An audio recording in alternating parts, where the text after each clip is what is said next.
Discover extreme power, pickup and performance with 3P Tech. Servo 40, the science of extreme.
Oh,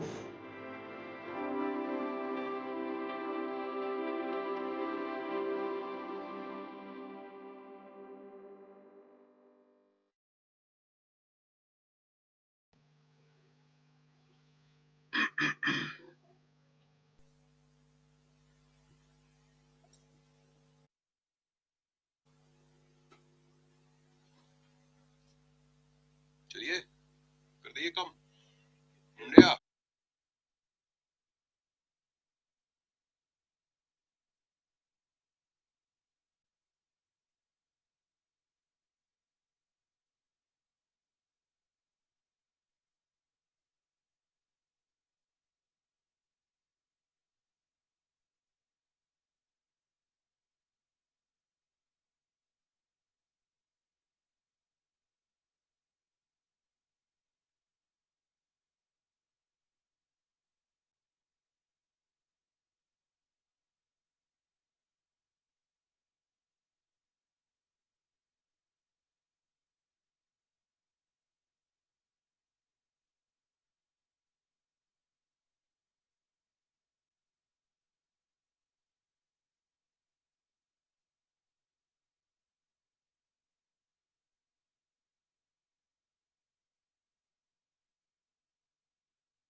Servo Masters Golf 2022. This is the 19th event of the 2022 Tata Steel PGTI season. This tournament carries a prize purse of rupees 60 lakh. On our screens now is Udayan Mane.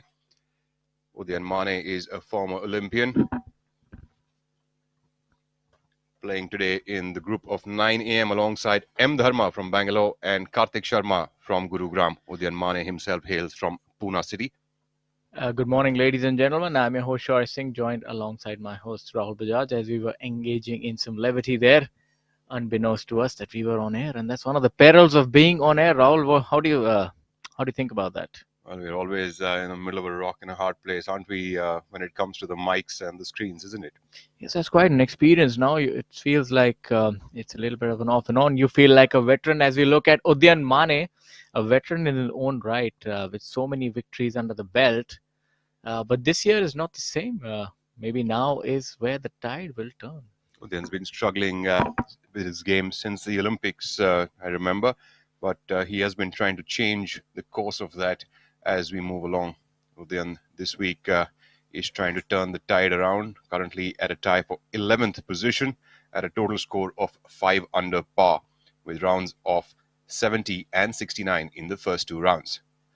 We are this week at the Digboy Golf Links here in Assam, a golfer's delight, this golf course, Northeast India's premier professional golf event. the IndianOil Servo Masters.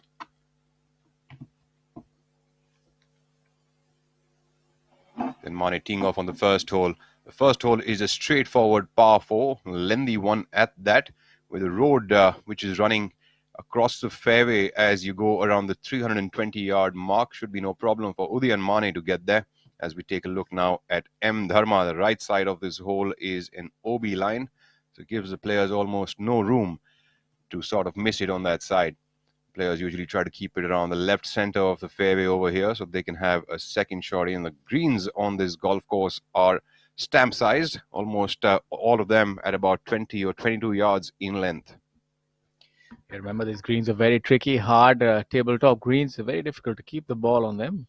It's a twofold difficulty. First, you try and reach them, then try to keep the ball on them. So, absolutely. In fact, I don't know if you remember, but mostly, as you go into the third and fourth round in this tournament, the greens tend to get harder and harder, and to stop the ball, even with a wedge over here, tends to become a little more hard. I'm sorry to cut you off, but we're in uncharted territory. Third and fourth round. That's Talk about yourself. Yeah, for me, that's that was.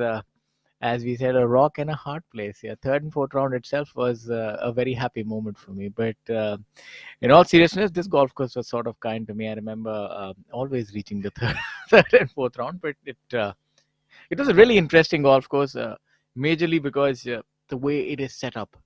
Would you say that the change in generations over here, Udyan Mane now at 31 years of age, also has a strong career behind him already, and Karthik Sharma here building his own at the age of 22 from Gurgaon. Karthik Sharma, the southpaw.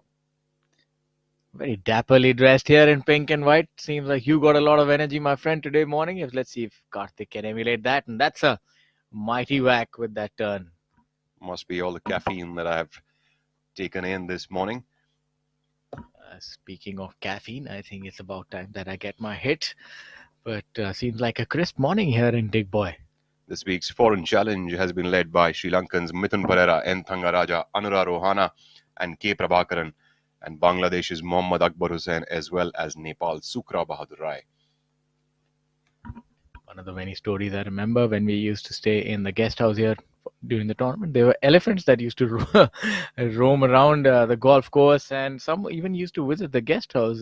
Did you ever have such a chance encounter with the big beasts?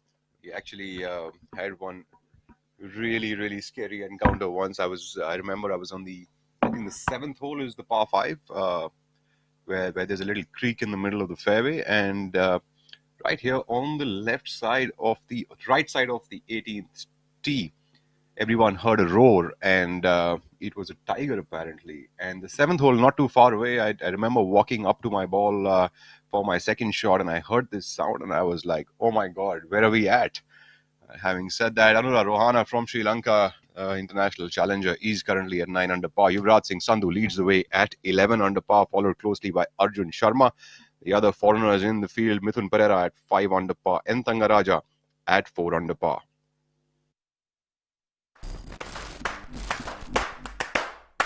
I am Manika Batra, India's table tennis game changer. Pin, surprise and score. Winning in my India jersey. The engine is the heart of a car, and hence the one product I don't compromise is the engine oil. For my car, I use the most trusted Servo lubricants by IndianOil.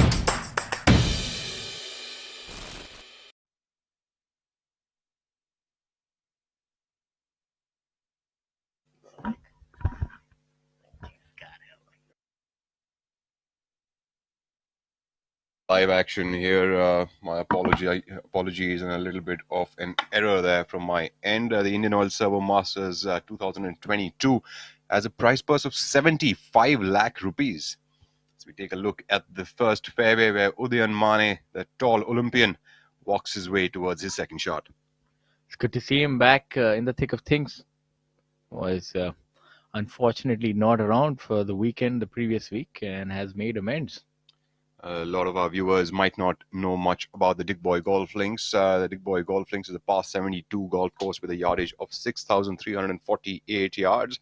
Don't take the length as any little feat over here because of just under 6,500 yards, but the course is a challenging layout. You've got to hit different kinds of shots on different tee boxes. The greens are tabletop-ish over here, and owing to the local grass, things do become quite difficult. In the tabletop greens, which especially when you've got a hole like the first hole where your second shot is probably going to be a 9-iron or an 8-iron, depending on the kind of length you hit with your drives, is going to be challenging to stop the ball over there, considering the size of the greens is pretty much 20 by 20.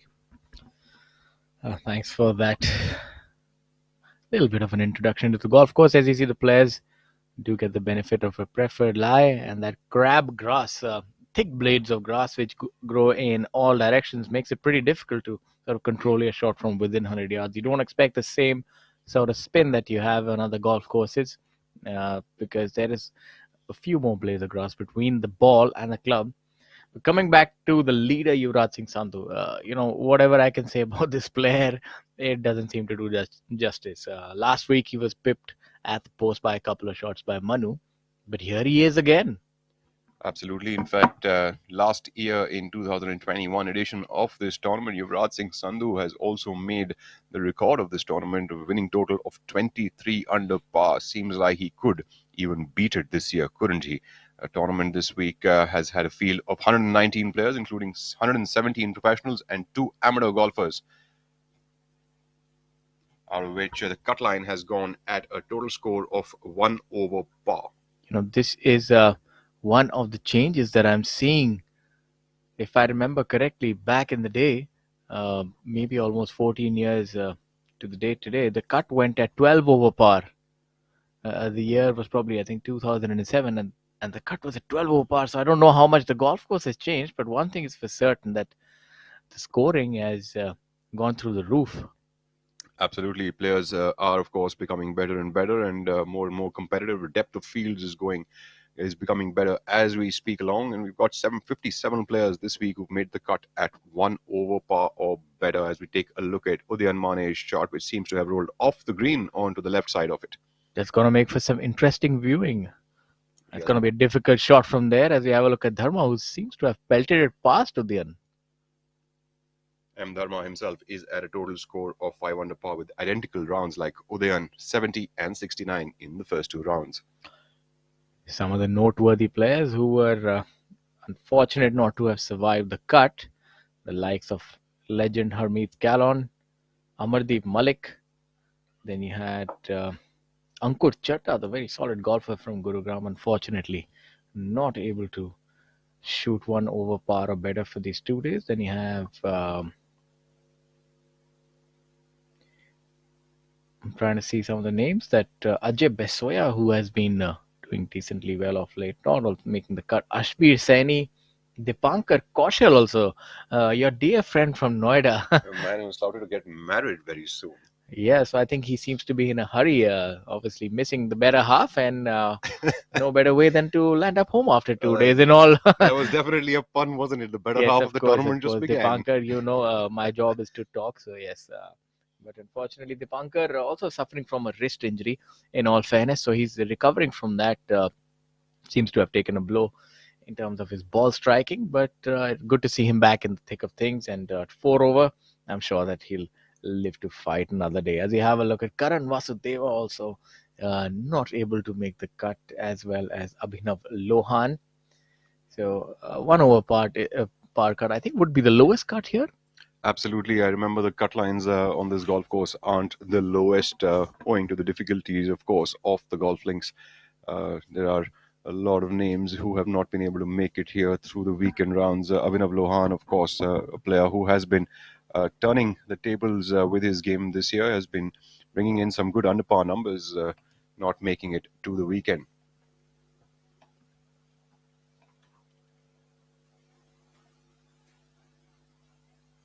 Other notables who haven't made it to the weekend, of course, are Amardeep Malik and Shivendra Singh Sisodia, another good golfer who hasn't been able to put up his best foot forward this week. As we take a look now on the first tee box, the 9:10 tee time, Jairaj Singh Sandhu on our screens, playing alongside Yashash Chandra and Suneet Bishnoi, a very young group here at 9:10 a.m.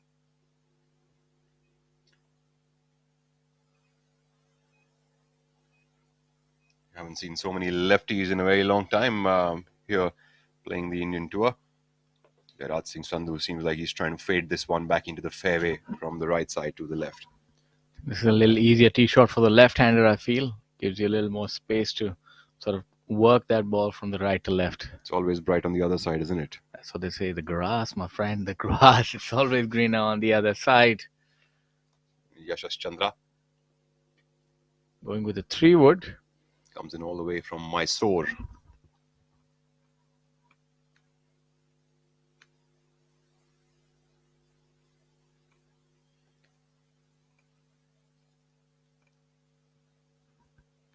We also have Anura Rohana who's at 9 under par. So good to see him playing well. Mithun Pereira. This might be one of the golf courses that would suit his game. He's at 5 under par. Always seems to come along well. Vikrant Chopra also at 5 under par.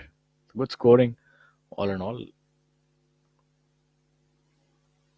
10 shots separating the leader from the cut line. That's the kind of competitive week that we look at. So theoretically, anybody who makes the cut does have an outside shot of winning the tournament. 10 shots over 2 days is manageable. If I remember correctly, there was a quote by Greg Norman, which was something to these lines, right? So if you had a cut line which was less than 10 shots away, he actually challenged some of the tournament committees about that he was within 10 shots of the lead and 10 shots away from the lead, and he could still take it on. I remember there was a very old story about this, not the exact one that I'm giving out, but there was definitely a story along these lines. Yes, I think he was to the tune that one of the times he missed the cut, and he said if the cut is I think that's one of the rule they have at the majors. If you're within 10 shots, then you do end up making the cut. Because that's fair, because that just shows that there's a lot of bunching that is happening. Not to show why the reason is, what the reason is for that this week. Incidentally, this is the first time that the IndianOil Servo Masters is being telecasted live, making it a landmark event for the Northeast. As we have a look at Suneet, also another landmark is the whooping prize fund on offer, 75 lakh. I think you couldn't quite believe it that it has gone up that much. So this shows you what IndianOil is doing in terms of their contribution for the game of golf and growing Indian golf. We've also got a great camera work over here with zooming in to seeing the players' expressions as they get ready to hit the ball. And of course, one of the things that I'm really liking here on our screens right now is the fact that we are sitting here in Delhi with a lot of pollution that's going around, but here at Dig Boy, we've got clean air to breathe. All of the players definitely have something to look forward to. Absolutely. Blue skies, trees, playing golf. It doesn't quite get better than that. I think if you want to do that, we can head over to one of the golf courses here as well after our commentary, Rahul. I think it's about time that we have our duel in the sun.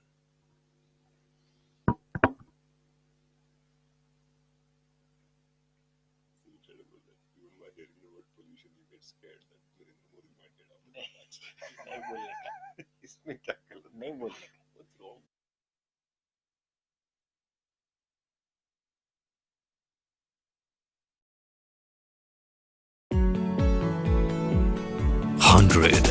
What a magical number. It's both a milestone and your new starting point. It's about racing hearts and thrilling minds. It shows your passion for perfection. The go-getter, the showstopper, the podium topper. 100 says you've come a long way, but this is just the beginning. Because 100 fuels you ahead towards your wildest imagination. Buckle up to experience the magic of 100. XP100, the X Factor for your tank. India's first and leading 100 octane premium petrol.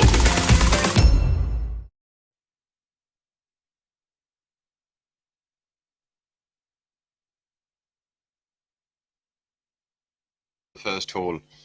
We take a look now at M. Dharma.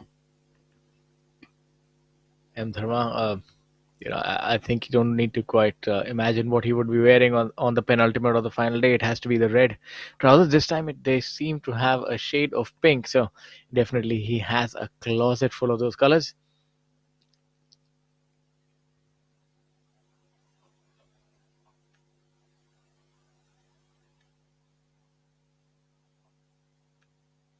The greens here also roll a little slower, but they have improved over the years. I remember that we used to have a immense amount of difficulty trying to hold putts here, but seems that these players have adjusted to the speed as we have a look at Dharma craning over the putt. I've had a difficulty holding putts everywhere. I don't know what you're talking about, only Dig Boy. In fact, I like Dig Boy a little bit because it would hit something or the other and probably go in the hole at times. You're a lucky man. You were aided by the force of nature. Hit something and go in the hole. Are you sure that hit something was not imaginary and you just saw your partner's back turn away? And yes, I have hold it. Thank you very much. Karthik Sharma now. It's like he has a tap in for par here, about 3 feet away.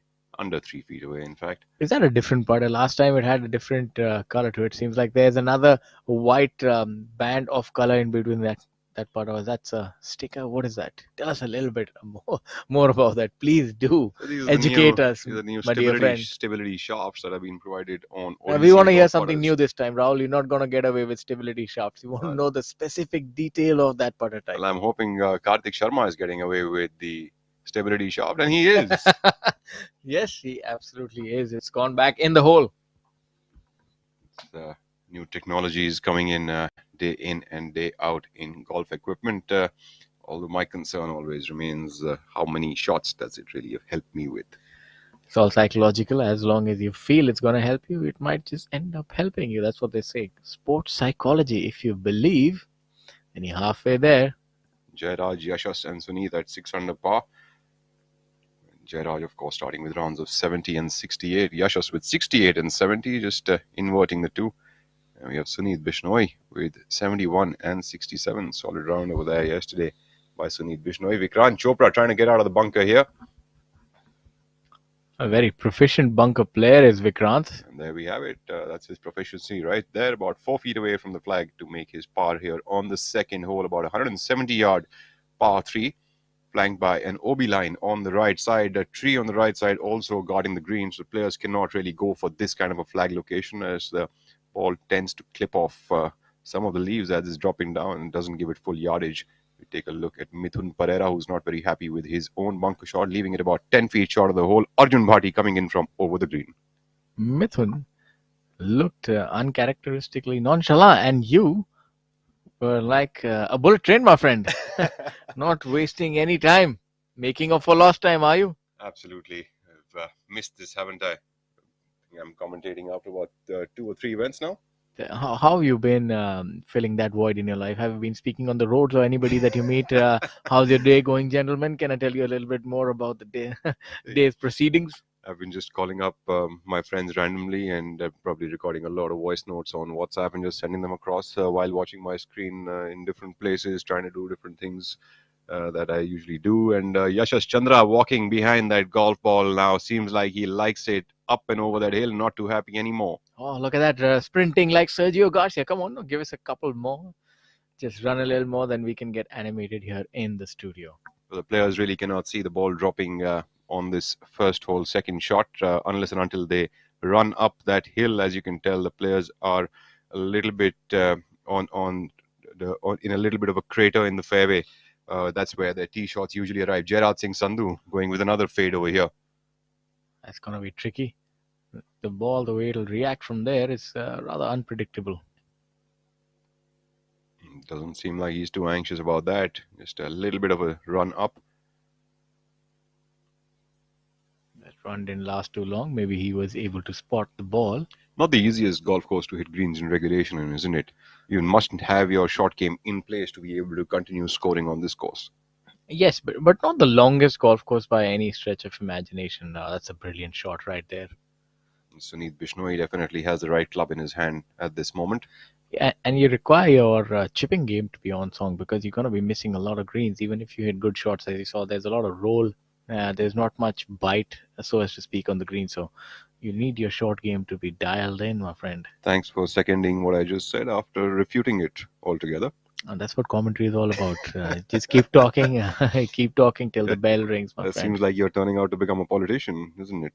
Well, I wish it were that easy. Talk is not the only thing. As we have a look at Bryson DeChambeau. We've got Kshitij Navid call. Kshitij Navedkar playing alongside Om Prakash Chauhan and Alap IL from Mysore at 9:20 a.m. here on the first tee box. And that's Bryson's doppelganger. Looking exactly the same, swinging the same way. Does he hit the ball 350 yards? Not that far off, I feel. I don't think he hits it about 350 yards, but I think he's a far more consistent ball striker, than we've been seeing of Bryson off late. Of course, Bryson has been marred by injuries in the past year. I guess that's what tends to happen if you swing it that hard. How do you like that little toggle with his wrists to close that club face by the time of impact? I like what he does, to be honest, because he's doing something which is out of the ordinary and he's sticking to his guns. I like that sort of conviction, especially going against the grain. And so kudos to him, and he performs. So I'm quite impressed by. Have you tried all of these techniques on your own golfing game, especially nothing. considering the amount of time that you take, and your son tells you to hit the ball quickly, Papa? And on top of it, if you started trying all of this, I think it'll be quite magical, wouldn't it? I think I would be removed from the facility. Please remove this gentleman from the facility. That has been tried quite a few times in my professional golfing life. So I think I'll just stick to the conventional routine as we have Om Prakash Chauhan. Colorful young man from Mau.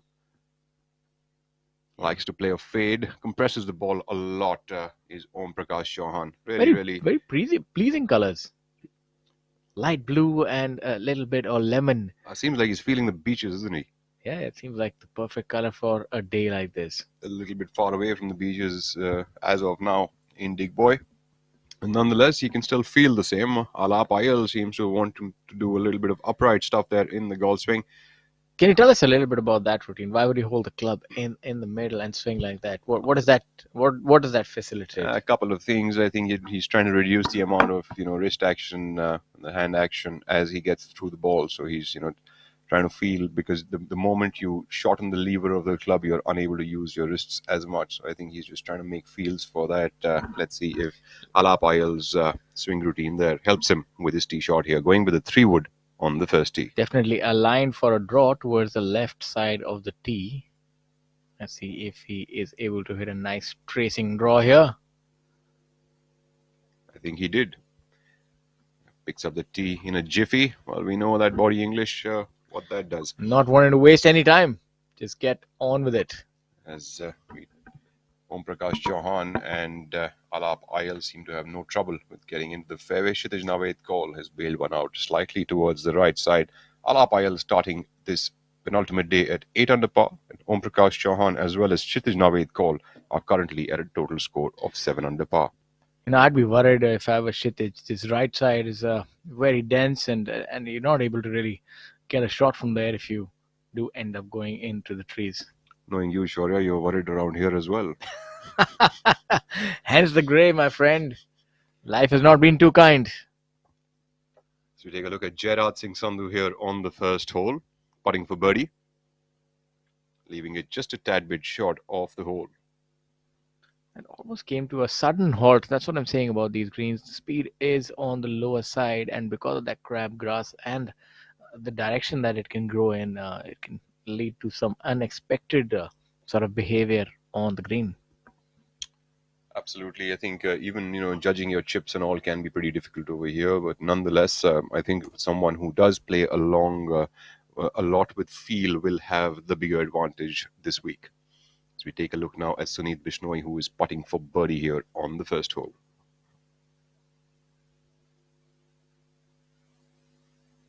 Well, we're not looking at Sunit Bishnoi anymore. We're looking at the penultimate group on this penultimate day walking up the fairway. Two young guns and another youngster here from Mau and seasoned professional Om Prakash Chauhan. What about Arjun Sharma? We saw him doing really well at Coimbatore, and I remember speaking at length about him when I spoke to you previously, that played a few rounds of golf with him, and I was extremely impressed by his driving and his putting. Fantastic driver of the ball, always gets it around, flies the ball about 275, and then rolls it to about 300, 305. Very consistent and brilliant with the putter. I remember telling you that he shot that 8 under par in Noida in a normal round, and he sees someone that you can never really count out when he's on. Also pretty good with that flexibility of his. I guess that helps, of course, to hit that ball far enough. Arjun Sharma at 10 under par, just one shot away from the leader Yuvraj Singh Sandhu, playing today alongside Anura Rohana. It's going to be a good group to look out for. Of course, being the leader group, Arjun Sharma, as we saw him earlier this year, putting up a really splendid performance, finishing runner-up earlier a couple of months ago, and seems like he's primed up this week again to, give a fight for the win. Rounds of 66 and 68 is what Arjun has put up for the first 2 days to be at a total score of 10 under par. Made an eagle yesterday there on the 14th hole after driving it up onto the green, and rolled a 15-footer in for his eagle on the 14th. Brilliant camera work there, showing you what the players are faced with, and also the undulations of this fairway, as it shows you the various changes in elevation. How would you react if you heard a tiger somewhere or the other around a golf course? I think I'd not be able to swing the club for the rest of the round. Well, I anyways wasn't able to swing the club, pull the trigger, so as to speak. But are you talking about Tiger Woods, or are you talking about a tiger? No, I'm talking about the real tiger that I've sort of heard. Depends. On this golf course. Luckily, If- I only had 2 more holes to play after that. If he's going to maul the better players and give me a shot at improving my ranking, then I'm all for it. But I think otherwise, I would just scamper off the golf course without giving it much of a thought, to be honest. Karthik Sharma seems to be left with about a 7-footer here for par on the second hole. As players are trying to avoid that right side tree and the OB line, tending to hit a lot of them. We are finding on the left side of this green. In fact, one of the things that stands out on this green and a couple of other greens on this golf course is that the bunkers are almost curved into the greens. We've seen that multiple places. You can tell the bunker here on the second hole on the left side is also halfway into the green. Yeah, this is a unique hole. You never can quite reach right side of this green, because it's a very difficult shot. You have to put a lot of fade on that. So that's why you see a lot of traffic in that bunker. You see many players landing into that bunker, and steep bunker which has been cut into the green. You're right. It is rather unique now that I think about it. Brilliant observation, Sherlock. I really, now that I spent so much of time with you, I just figured out that had you noticed these things earlier? Then I would have probably been slower, so good thing I didn't.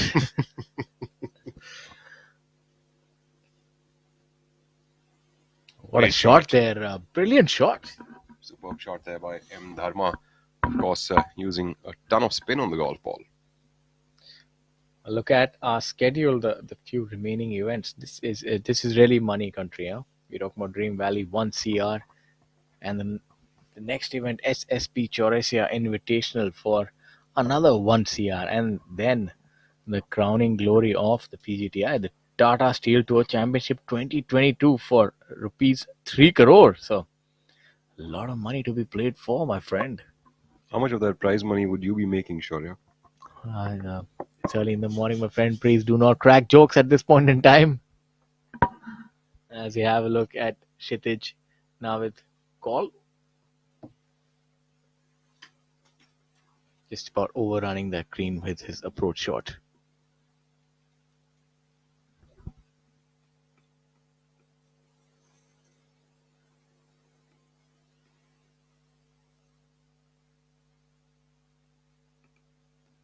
So have a look at the players walking up to hole number 1.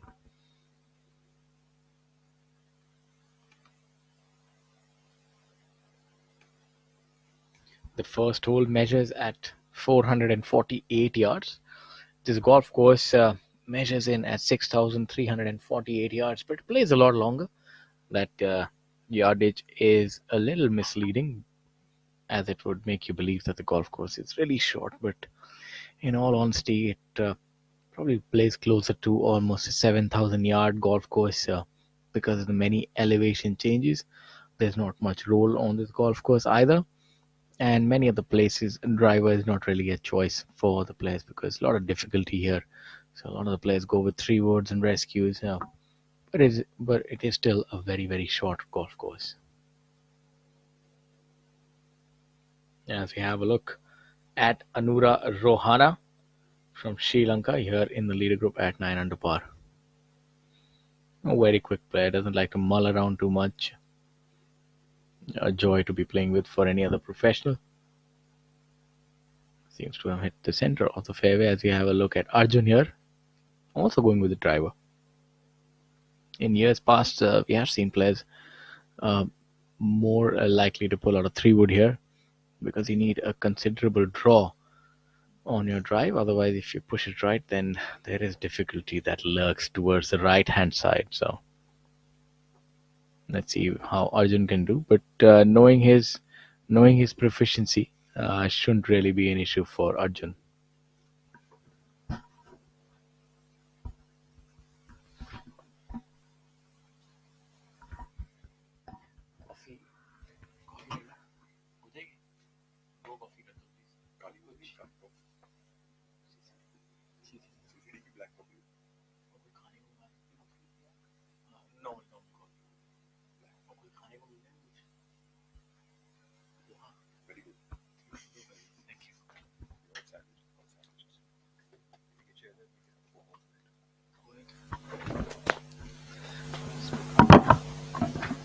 So we take a look now at our leader, Yuvraj Singh from the Chandigarh Golf Club.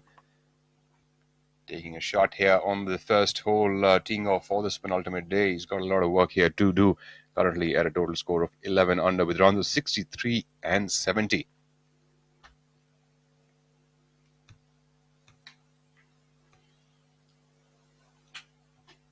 Yuvraj Singh Sandhu, who is currently the order of merit leader here this year, at a total prize purse earned of 51 lakhs and 14,768 rupees, while there is still a lot of rich tournaments here to be played. And Manu Gandas follows him closely at 50 lakh 2,288 rupees.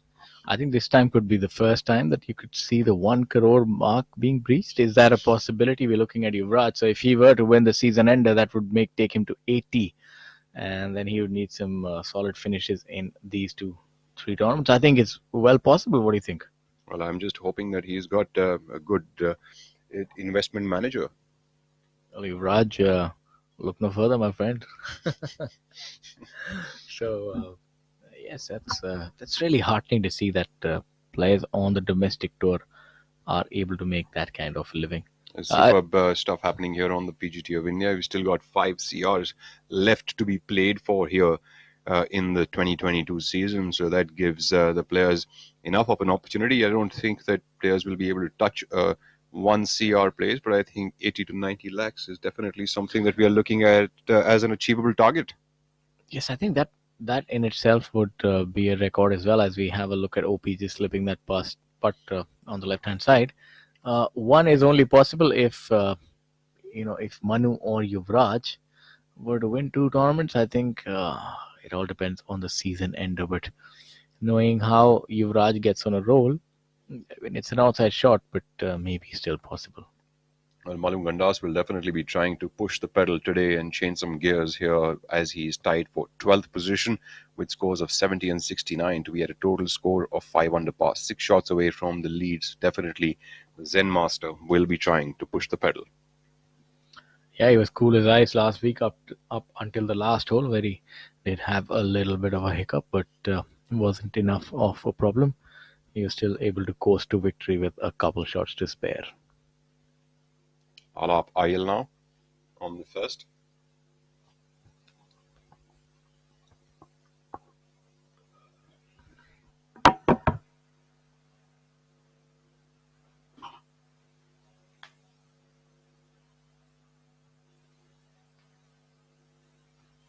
Oh, look at that. That's what can happen on this golf course. Very tough to discern which way the grain is cut, and they can catch you a little unawares. Absolutely, this golf course can throw a bit of surprise here and there, especially on the greens. But one has to mention that the layout of this golf course is definitely one to look out for. It's a really pleasant layout to play. It's got its own challenges all over the golf course. There's difficult holes. There's a couple of easy birdieable holes, but they're not like given birdies. So you still got to make them, but there are birdieable holes out there. So going into the stretch of the back nine, the 10th, 11th, and the 12th holes are all difficult holes. The 13th and the 14th give the players a little bit of a breather until the 15th, 16th, 17th, and the 18th hole are again ready to take you by its jaws. I was just looking at the course card and surprised to see that the course only measures in at about 6,350 yards, although it plays a lot longer. That's something that I thought.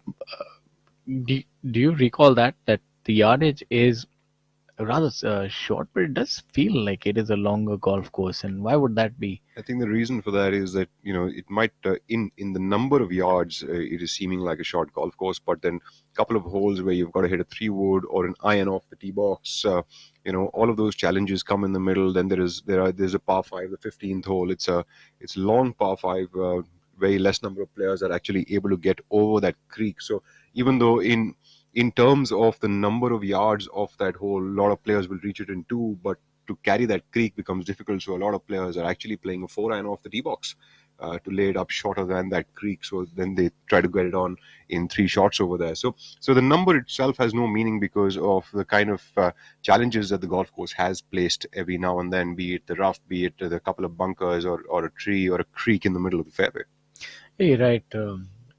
I think the sort of features of this golf course are in a way punishes. They catch up on you. They sort of slowly bleed you dry, so to speak. That's the kind of nature of this golf course. Driver is taken out of your hand invariably in many places, and you're using a 4-iron. Even that par 5 that you spoke about, to be honest, it's a difficult par as well when you're teeing off with an iron. The second shot, again, you laying up in a narrow shoot, and that's the case with a lot of the holes here, that you are going with 4 or 5 irons of the tee, and still your work is cut out. Incidentally, as you mentioned about that second shot, unless and until a player places that golf ball on the right center of the fairway, it's going to be difficult to get a shot into that green. And even when you go into the 16th hole, it's a hole which is all of 110-yard par 3, but because of that the green is almost like an island green because of the jungle on the right side. You've got a full swale at the bottom of at the front of the green. So you have to have an accurate shot actually to be able to take it on. It might seem like a birdie yardage, but not that easy, is it? And Yuvraj Singh Sandhu here in trouble of his own with ankles completely covered in the grass. That is going to require some strength, something that Yuvraj should not have a problem with. But the lie could be tricky here, especially given the length of that fescue. It seems like almost 7 or 8 inches, if not more. It's a bit difficult. Came out quite low, that ball. Let's see.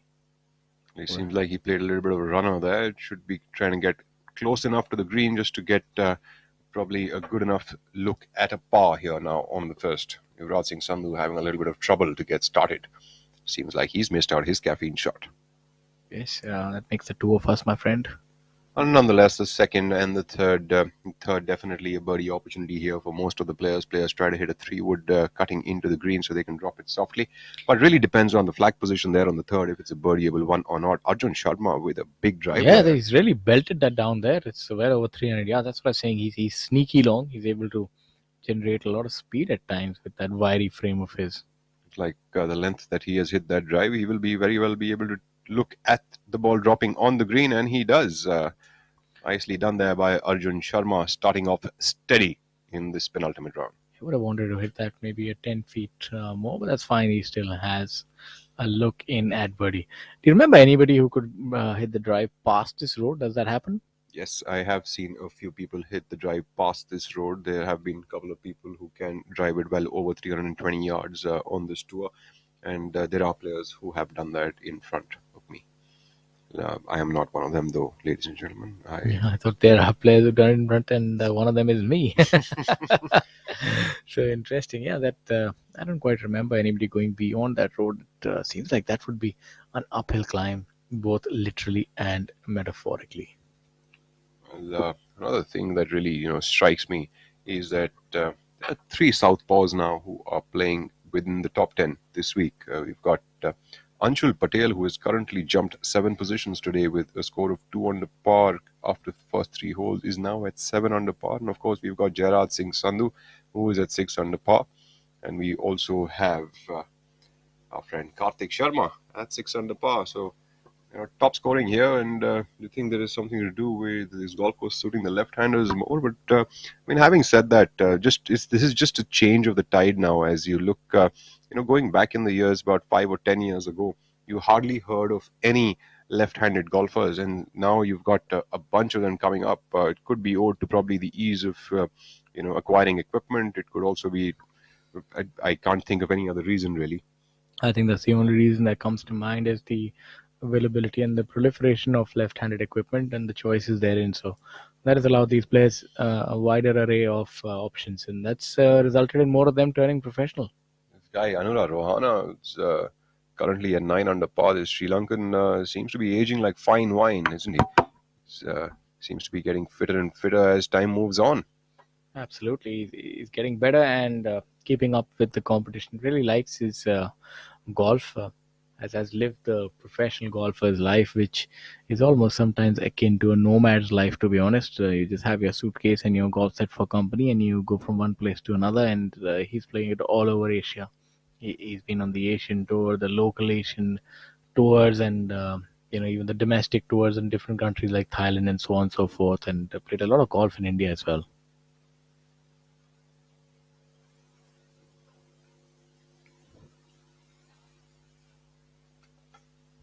Anura Rohana is, well known to be a very much a field player. Very less amount of technique is what he thinks about. In fact, Rohana likes to spend very less amount of time on a driving range or a chipping or a putting area. He actually prefers to play a lot more on the golf course. Keeps his field built up and likes to stay fit. And I think that's what is his success formula.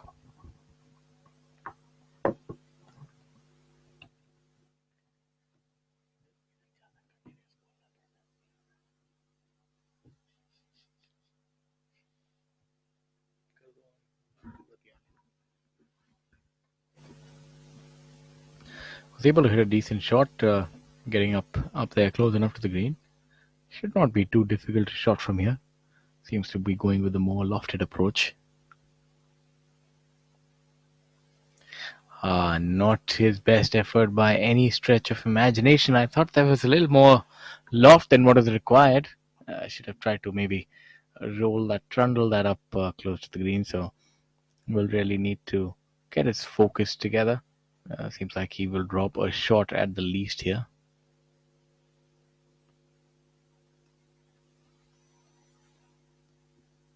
The left side of the green here. Difficult shot for Anuda. Shows you how difficult this golf course can be. If you miss the greens, up and down is not guaranteed. The bounce itself is a little unpredictable as well, owing to the hard nature of the greens. That is something that the players have to learn around the Dick Boy golf links. As the days go on, the greens tend to get a little bit harder because of the water content on them. The greens tend to be softer when you start off this tournament. And then, of course, as the day also moves on, the crabgrass tends to, sort of grow and stand towards the sunlight as the day moves on. So it gets more and more difficult to sort of putt on. Although I would say if the player can keep himself in a green in regulation on this golf course through the day, I mean, as many holes as possible because of the 2020 stamp size greens, I think each player would have the opportunity to make birdie putts. As there isn't much line on the greens, but it's difficult to stop them out there. I think one of the biggest slopes on this golf course would be on the third hole with the green pretty flat out on the left side and almost goes up 60 degrees upward onto the second tier. That's an interesting hole to say the least. The third is a par 3 that I remember back in the day. Par 4, my apologies. I remember using 3 wood to try and reach that green. I think longer hitters could be using their rescue to try and hit their greens. I think somebody like Abhijit Chadha could actually get there with a 3-iron, you think? Today's flag location, of course, is a 12 inside and 5 from the left, which does make it a very much birdieable hole opportunity. I do not think Abhijit would hit a 3-iron over there. Probably a rescue club is more realistic. You need a fly yardage of about 245 or so to be on the good side of things. You don't want a weak hit over there as the creek comes into play, and it only gets longer as you miss it slightly towards the right side. Take a look at Yuvraj Singh Sandhu coming up for his 4th shot now. Yeah, you wouldn't have quite expected to be here in 3.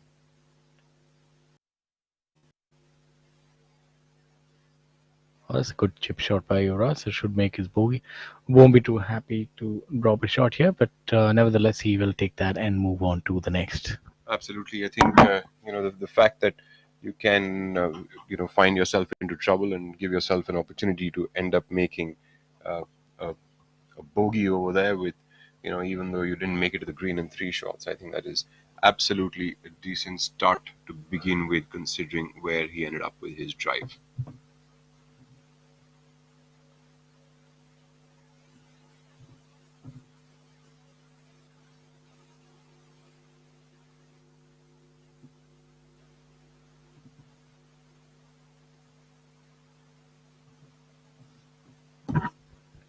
Anura here, this putt should break a little bit from his right to left. Also grazing it by, so he'll also drop one shot and go off to the next hole. Both of these players will be smarting from that loss of a shot, but they'll have an opportunity to make up for it on the third, the par 4, and maybe the second with a good iron shot.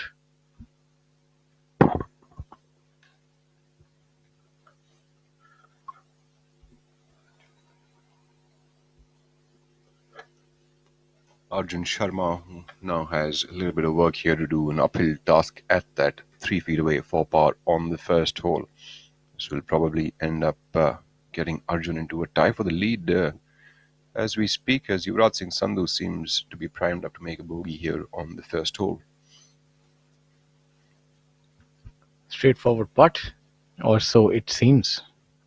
Always seems like a straightforward putt, doesn't it? I think only a player knows how it really is.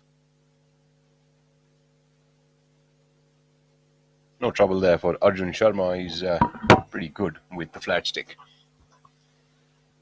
Kshitij Navid call another player here in the left bunker. Seems like the left bunker here on the second hole today has got a lot of customers, doesn't it?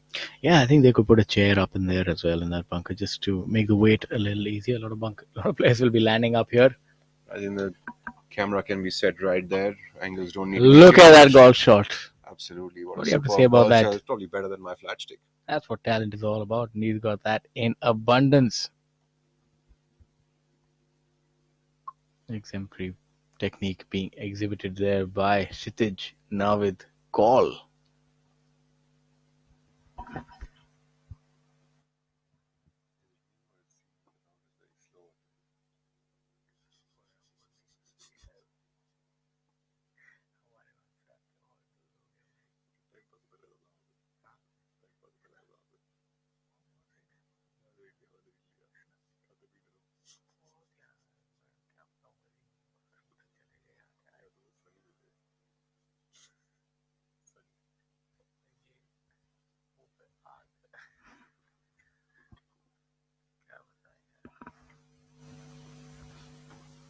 Om Prakash Chauhan coming up from the right side over here. Seems to be going with his putter. It's a perfect hole for OP because he has that ability to hit that big fade. Absolutely. OP has a ton of compression also on the golf ball, so which of course helps him to keep that ball more sharp on the line. Especially on greens like these where you need to hit those kind of shots. Enough amount of spin needs to be put in the golf ball. Any player with draw spin over here will find it difficult to stop it even more than a player who compresses it and fades it a tad bit. Take a look at Alap Ayal, who's coming in from the left side of this green. Opting to go with the putter here. I think that's a pretty wise choice, isn't it? Especially because it's very difficult to judge the kind of spin or the bounce that the wedge shot will take from off the green. So I think he's playing the smart one here.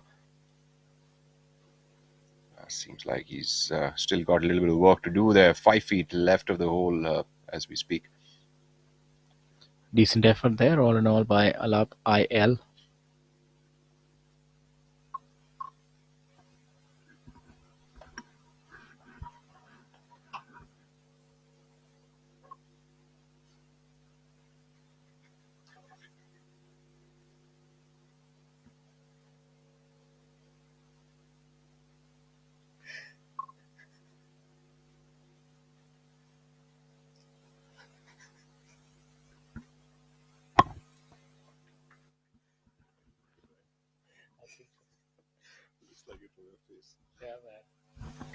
Fourth hole, we've got on the tee now the Olympian Udayan Mane.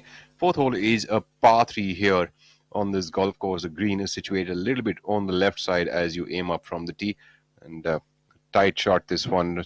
Players could be hitting anything between a 9 iron and a 7 iron depending on where the tee and the flag location is, but really difficult green to again put the ball on. I think any player who's putting it on green in regulation is in a good spot here on this hole. Again, another runoff over here at the back of the green, bunker there as well, which sort of almost cuts halfway into the green here. Yeah, but given the fact that Udayan would be going, one of the longer hitters would only be getting maybe an 8 iron. So that's a brilliant shot by him, not too bad at all. That shot on the fringe, I think. Well, look at that. What a beautiful character this golf course possesses. There's also, I think, a school on the right side of this tee box, as I remember. Usually you have kids playing over there, and early enough at tea time, you could even hear the assembly. Yes, and stand in attention and reminisce about the good old days. Is that the reason what slowed you down on tournaments? You would just stand by when an assembly was going on? Yeah, I think so. My mind would actually go off the game of golf and think about everything else around it. We've got inverted tiger for the day is M. Dharma. You think he'll be coming up with an absolutely opposite color scheme tomorrow?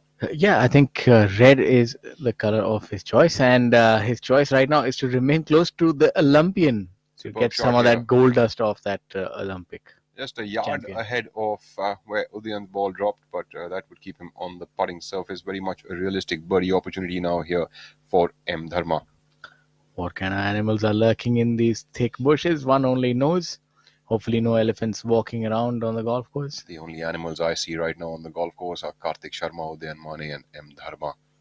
Well, they're definitely out for prey. They're all of these players who made the cut want to win the tournament, so they have that kill or be killed mentality, and nothing less than stellar play is going to help them come on top.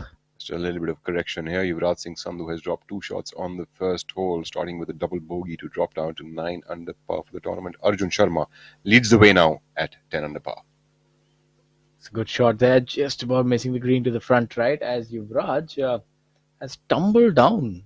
That'll be a bit of a tough up and down here for Karthik Sharma coming up the hill. Bounce is what he needs to play for. Double bogey in the first hole. It doesn't quite get worse than that. Well, I think that could be enough of a wake-up call to begin with for Yuvraj here. A little bit of a hiccup to begin with, but Yuvraj got enough game on him. He would be making amends onto that double bogey before you and I would even know. I think you and I would know about it because we're the ones who talk about it, my friend. That's another time that I have to call you out.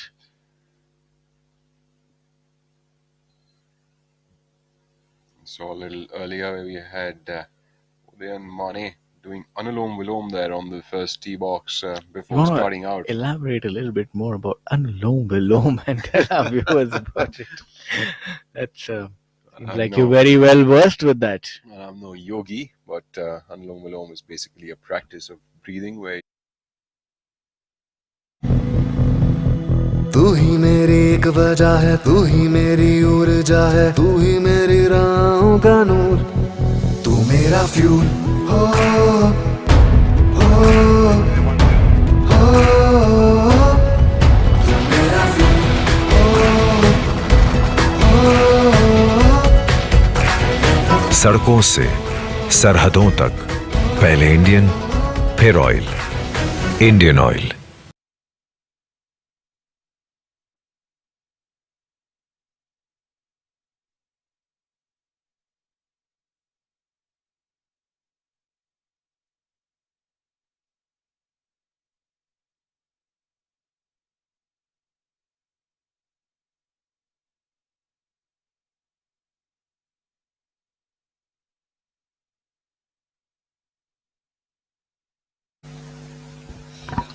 While we contemplate what to say next, let's just try and understand what these golfers are going through right now. Then Mane wants to redeem himself. It's been a difficult year, so to speak, after that stellar year last year. I think sometimes in life, targets are very important. Every player has a different target, and Udayan was really motivated by wanting to make the Olympics. And once that is gone, it's almost like a vacuum, a void that you're not quite sure what the next challenge is. So it's very important for a golfer to set challenges that are realistic, but yet just a little bit out of reach. I find what you're saying is very, very interesting. In fact, I'd say goal setting is very important, and to sort of keep setting them dynamically is extremely important, because you could end up losing a ton of motivation. Not sure what the reason for Udayan here is, but I think he did lose a little bit in, he was struggling a little bit with his game. More than anything else. I don't think he had a problem of goal setting, not certain if that was the case, but definitely a very, very important aspect, especially because I interact a lot with junior golfers and amateur golfers who play the tour, and goal setting for them, in fact, dynamic goal setting for them, going week after week, year after year, is extremely important to stay motivated and on top of things. As we take a look at Karthik Sharma, who's got no problems really with goal setting, it seems. Karthik Sharma coming up from the front right of the green here on the 4th hole. Yeah, it's funny that you say that. I think that's one of the most important things as he leaves there. Needs to be a little bit of duff, as they call it. The club sort of coming up a little behind the ball and not having crisp, clean contact. So you'll have that 6-7 footer. Goals are so important in life. As you land up from one tournament to the next, you don't want to be droning out and just sort of going through the motions, and that can happen to these players, especially when you've sort of gone through that high, and then you have all that adrenaline that flows out of the system, and then you're just thinking about the next goal, and before you know it, you slip behind, and the competition's so fierce that if you don't stay on top of the game, you'll be really found wanting, and you'll see yourself in the back of the pack, in the blink of an eye. As we go back to our screens and look at Udayan Mane now putting for birdie from the fringe here on the 4th. Has he got enough pace on that one? And he does. What a putt there for Udayan Mane, turning the tables. Right now, that's the goal, my friend. It's to make birdies, and fantastic birdie by Udayan right there. Mane would now move up to a score of 6 under par, which will make him jump up to a tie for 8th position, very much within the striking distance of a victory if he can get in a bunch of more birdies. Lots of history here. The Dig Boy Golf Club in 1898 is when they say that golf was being played in Dig Boy. 1916 is when the 9 holes were laid out here, and 1918, 1918, mind you, ladies and gentlemen, is when this golf course was extended to 18 holes, being the first 18-hole golf course in Assam. Interesting piece of trivia right there. You're telling us a lot. Were you around for any one of these events, my friend? Absolutely. I've been living on since then. You might want to share your skincare routine, being around for more than 100 years and still looking fine and dapper, my friend. Thank you, sir. Your appreciation is surely going to make my day. As we roll through the rest of the day, there'll be more such nonsensical tidbits coming from us, as you would like to excuse us for those. We're trying to find more interesting things to tell you about this beautiful city. And none of that would be on Karthik's mind. The only thing that would be on his mind is rolling a perfect putt into the hole, because he doesn't want to make bogey from there. To be honest, that was a good shot of the tee, maybe just a yard shy of being perfect. Now he finds himself facing a 5-footer for par. Probably a little bit over 5 feet there for Karthik to save par here. As you were talking about, you could be a little bit jittery about the kind of bounce that the ball might have. No problem here for Karthik. He does end up making a 3. I saw the caddy scampering on, and that reminds me of good old times. That's a telling sign that the group is maybe a little bit behind time or something. One of the players is slow, because that's when the caddy really runs. The only memories of golf that you really have are missing cuts and being slow, isn't it? Absolutely. It was a wonderful, joyous ride. And given a choice, I'd do it all over again. Us who were playing behind you, was it? One thing I always used to remember, when the draw was put out and the players playing with me, they would be aghast, and there would be a big sigh of disbelief. Oh no, not again. Super putt there, and confident one at that for Arjun Sharma, the leader right now. Anurag Rohana, the man who looks fit as a fiddle at his age. On the 4th now, we've got Suneet Bishnoi coming up. Players ideally want to hit the front left side of this green, given that the flag is towards the center. You don't want to be missing the green on the right hand side. It seems like Sunith has just done exactly what my co-commentator said shouldn't be done.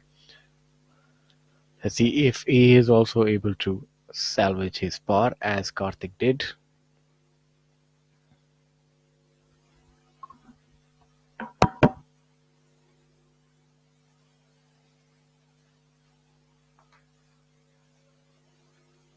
Jairaj Singh Sandhu, of course, can hit his fade over here and finish the ball more towards the middle of the green in a much easier fashion. This hole also becomes a little bit difficult for players to gauge, as the depth perception can be a little difficult from this tee shot, as it's sort of like you're teeing off from one hill onto the other hill where the green is placed. Not very tall hills, but still can become very difficult with depth perception. The green appears to be much closer than it really is.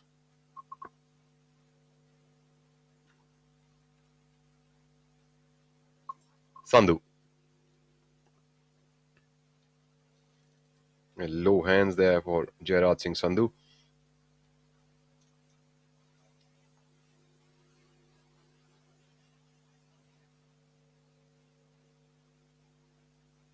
Unable to spot Jairaj's ball as of now. We will know surely as the group moves towards the green. So we take a look at their third playing partner. Yashas Chandra, MS, coming up now. Very steady golfer is Yashas.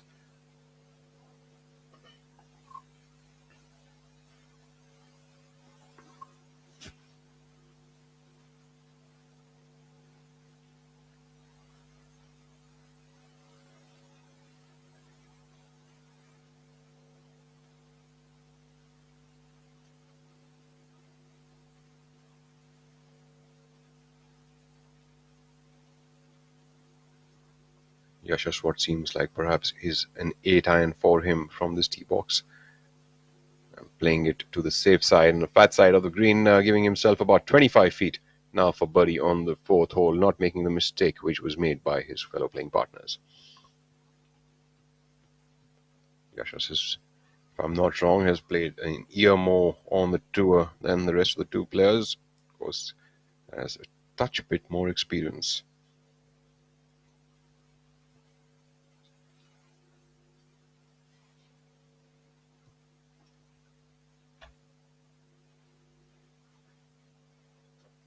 So we take a look at Anshul Patel, who is currently at a tie for fourth position at 7 under par, very much within striking distance.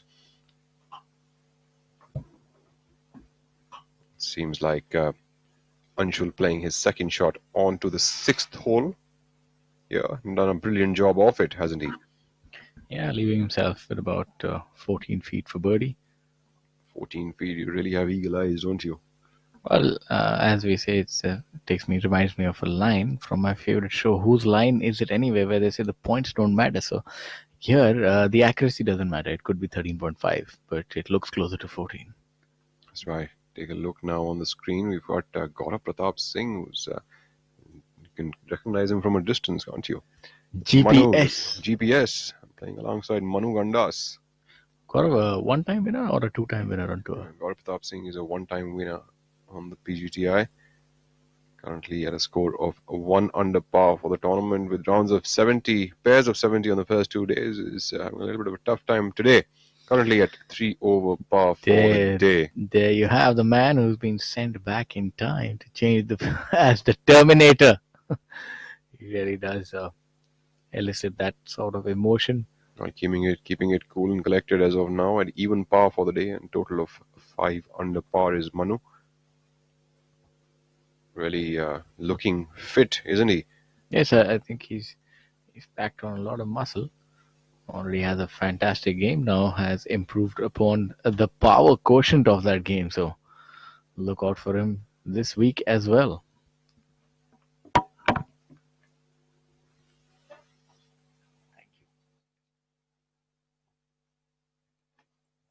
Sunith Bishnoi coming up from under the green over here on the fourth hole, and does a fairly good job of that. He's got about 3 feet now for his par. That's a great effort by Sunith, just leaving it about 3 feet. In a shady area too. I think we're being literal here. As we have the hole that is being covered by a little bit of shade. Much required respite, but not that hot, so the conditions are perfect. So maybe the sun is what they're looking for.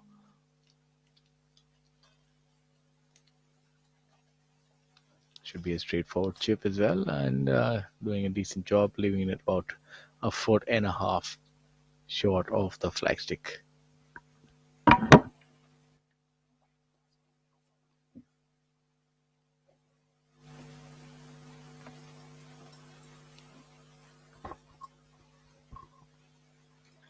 One of my fondest memories of the Dick Boy golf links, of course, is the fact that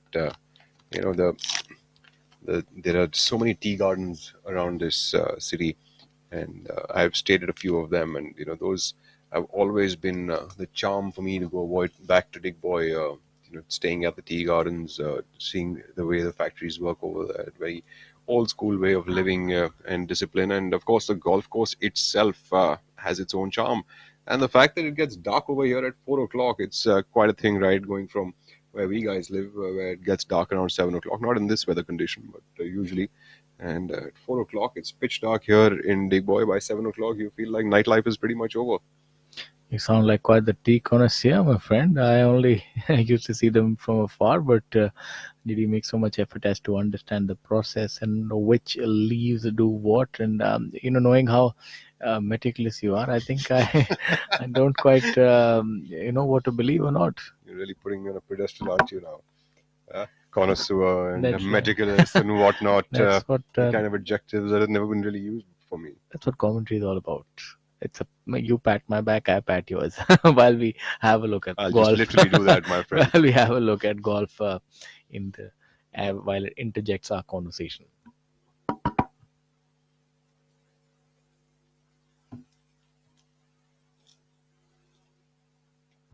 I think this is a good time for us to pick out a winner. I think we always do end up doing that on the third round. Maybe it's a little early.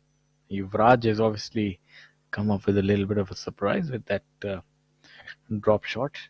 Rather, there's a couple drop shots. But if you are to look at the list in the top 10, I mean, it's safe to say that Yuvraj is the definite front runner with the experience, the pedigree, the number of tournaments that he's won. But Om Prakash Chauhan seems like the one this week because his golf course is suited to his game. His left-right fade is perfect for this golf course. The way he putts with that wrist-oriented sort of putting stroke, I think it'll be very difficult to beat Om Prakash Chauhan.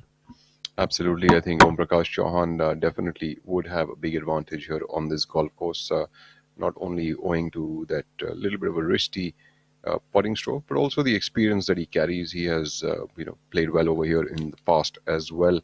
But having said that, Anura Rohana has his own experience backing him, and he too is there at 8 under par, tied alongside OP. And of course, Yuvraj Singh Sandhu is not going to leave any stone unturned here today in the penultimate, as well as going into the final round. So I think there's a long way to go before we can really call out a winner. And as our tradition really goes, Shaurya, what's the number this week? The number this week. I'm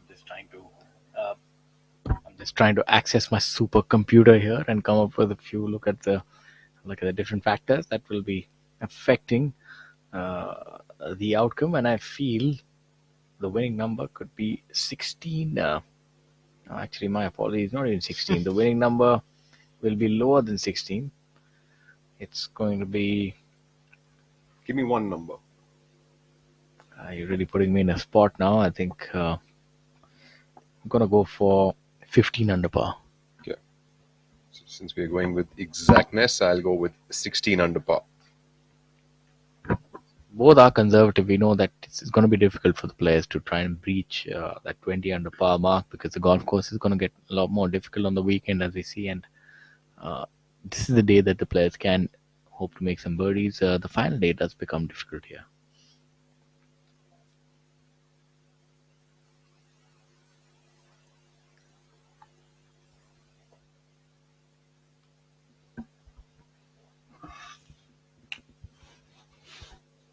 Kshitij Naved call using all of the 30 seconds that he has in his hand to hit that golf ball.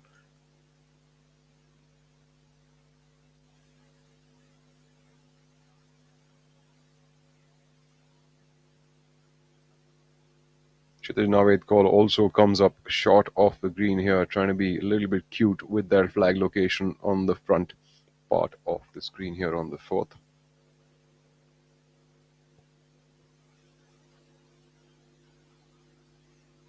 Om Prakash Chauhan, who's got enough colors on him that we can recognize him from afar today.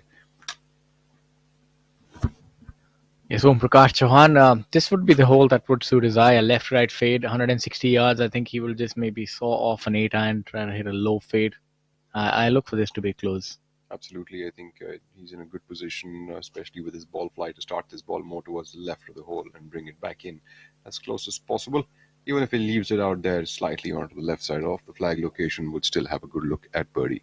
Just needs to have the right number on him. Does he or does he not? Remains to be seen. That's quite the cliffhanger you've got for us. We're not quite sure where the ball has gone. We've really spoken so much about this golf shot. We'll soon find out as we have a look at hole number 5. Is that or hole number 4? I think that's hole number 5. My apologies. Par 4 here. What is your choice of club on this hole? I remember hitting a 5-iron, I think, off the tee, if I'm not wrong. I was more of a 3-wood person over here. Get a 3-wood. There were some hazards. There's a creek on the left side, and that's the only thing that you were trying to navigate. So I would usually hit a 3-wood over here, and then probably have like a 110 yarder in, maybe 100, between 100 110 yards usually. There is the out of bounds that runs along the right hand side as well. Really, I had no idea. Where? What are you talking about? You can always depend on me to tell you where the trouble lies, my friend. That's how half my golfing life was. Don't hit it in the OB. Don't hit it in the water. There is also try and focus, but don't hit it in that trap. That's, incidentally, for your information, there's what you are calling an OB line is actually a railway track. You could enjoy it too if you'd like.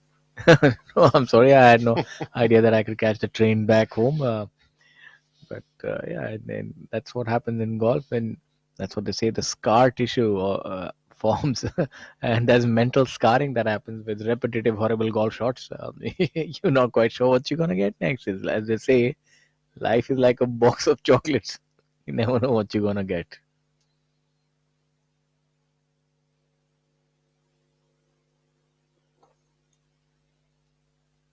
So players really enjoying their Friday afternoon. No better way than to be playing a professional golf tour event and make the cut on the third day, be amongst one of the players where your score actually matters. It's all that these players actually hope for. They want to be in contention. You can't always confirm that you'll win the tournament, but if you're in contention, that means you're playing the game you love, you're competing, and what you're doing really matters. So it's the perfect concoction, so as to speak. Quite zen-like thoughts there by you. Very philosophical this morning, Shaurya. I've been noticing since you've come in, you've been really talking about the finer things in life, haven't you? Yeah, I think now it's the coffee, definitely. Earlier it was a lack thereof, but the coffee is definitely doing something for me and making me think about life as we have a look at this beautiful golf course. Look at I really didn't, think of you to be much of a philosopher. Well, neither did I, but that's what long commentary can do to you, my friend. Contemplate on life, is it? Exactly. That's the whole thing. While we look Any at one of you is looking forward to sort of, look at life philosophically, you can spend a few hours in commentary and you will figure it all out. It gives you the space to sort of think and wonder as to what really happened. I'm sorry, we don't want to be depressing our viewers in the morning. But yes, as we look at these players, OP is towards the left of the flag. Flag high about 20 feet, so that's a pretty good effort. Straightforward putt from there. I have a realistic chance at birdie.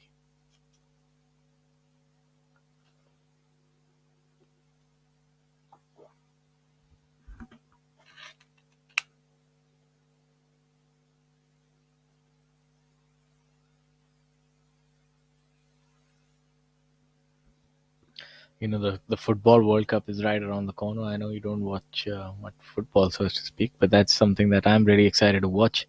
It's going to be something that I eagerly wait. And coinciding with that will be some of our amazing tournaments. So a great time for sports fans all around. You have the Indian team touring New Zealand. You have, I'm pretty certain there are a lot more exciting things happening, but it's a good month for sport. Nice to know that. As we take a look now at Kshitij Naved's call coming up from that front part of the fourth green, but he would have a little bit more of the room on the green than the others on the right side, and yes, he did have a little bit more.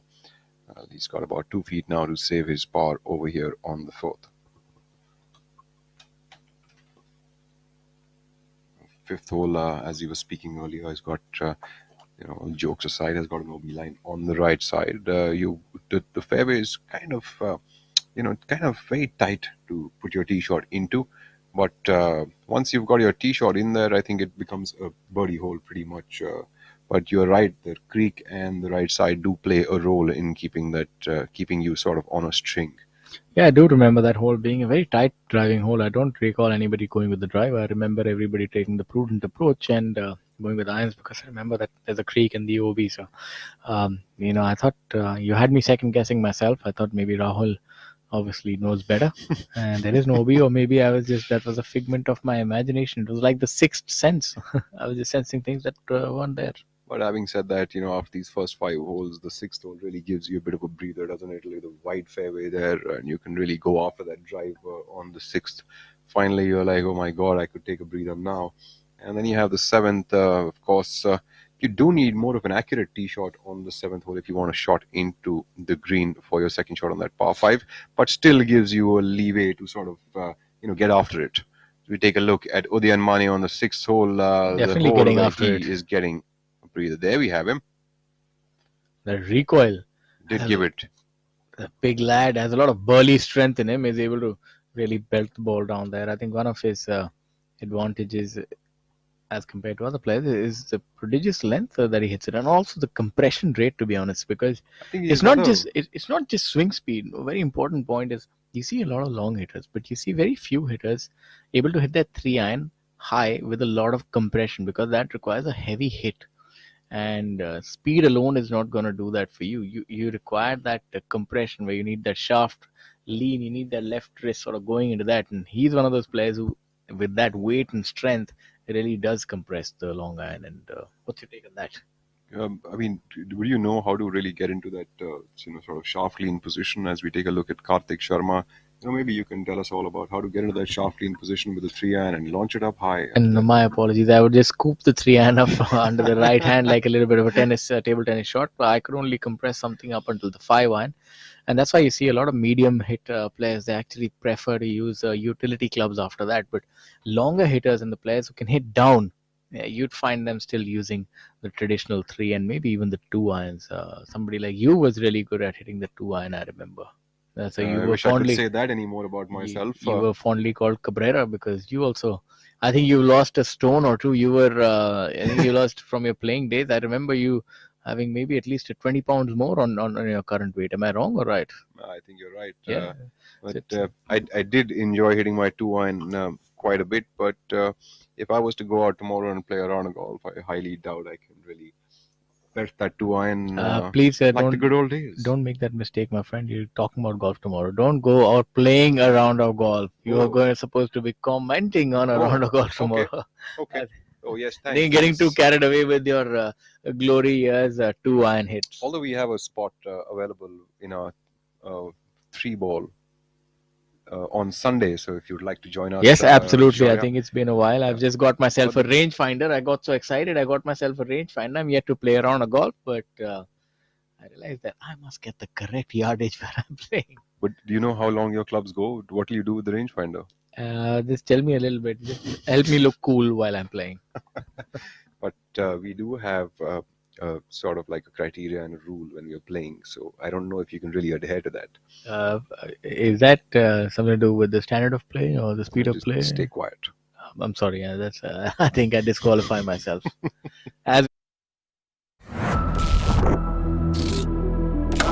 Today I am on 100 and tomorrow I start from 0. Still remember the day when I first wore my Indian jersey, and when you are passionate about something, you will always start working towards it.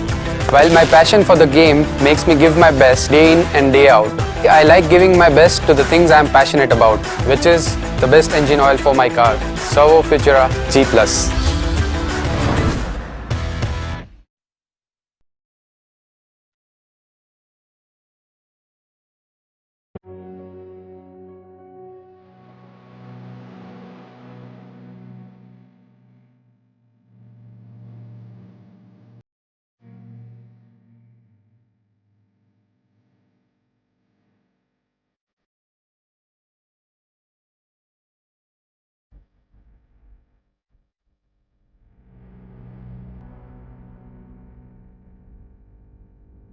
who is also the order of merit leader as of now at 9 under par with a hiccup start on the first. But Om Prakash Chauhan, who is at 8 under par, tied alongside Kshitij Naved Kaul and Sri Lankan Anurag Rohana, as Nthanga Raja also seems to be making a stride up the leaderboard now at 7 under par, tied alongside Anshul Patel, Sunit Bishnoi, Alapayel. You've got a lot of youngsters here on this leaderboard challenging, and we've got the likes of O.P. Chauhan, Anurag Rohana and Nthanga Raja who are providing all of the experience. Seems like Raj is really not able to get out of first gear. The third hole has presented itself as a birdie opportunity for everybody in the top 10. We're seeing almost 6 or 7 birdies, but it seems like they weren't able to do that. As you have a look at hole number 4, the par 3, maybe this will be the hole for Yuvraj. And Nthanga Raja has made birdie on hole number 3, an eagle on the par 5 7th hole, and a birdie on the par 5 9th hole. The 9th hole is not an easy hole to make a birdie on, is it? Yeah, difficult par 5. Were you able to carry it across? There was a little bit of a burn, or rather a stream that runs across at about, I think, 260 to 290 yards running across. Yeah. Would the longer hitters be hitting driver or laying up and then playing it as a 2-shot hole? So, actually, that creek runs a little bit sideways, so it sort of increases the length of the hole, increase the length of the carry to get into the second part of the fairway. So I would usually tee it up. And keep it in the first part of the fairway, and after that take it on for the second shot to get up onto the green. So I think, if I'm not wrong, it used to be a 2-iron off the tee for me. Keep it in the first part of the fairway, and then get a really hot 3-wood in to get close enough to the green. I suspect that players like Yuvraj and the likes would be hitting driver, carrying it from there. I think that's not outside the realm of possibilities. As we have a look at Yuvraj on hole number 4. Yuvraj trying to steady his ship here now, has made 2 pars on the second and the third, so he's in good position now, making amends to that first hole's hiccup. As you can see, that bunker here at the back of the green, almost cutting itself into the green, isn't it? Yeah, bunker really, really it's right in there, isn't it? It was that the way it was, or maybe it was always like that, Shaurya. Okay, I was so engrossed in just about trying to finish the round. Or looking for the ball? Could be either.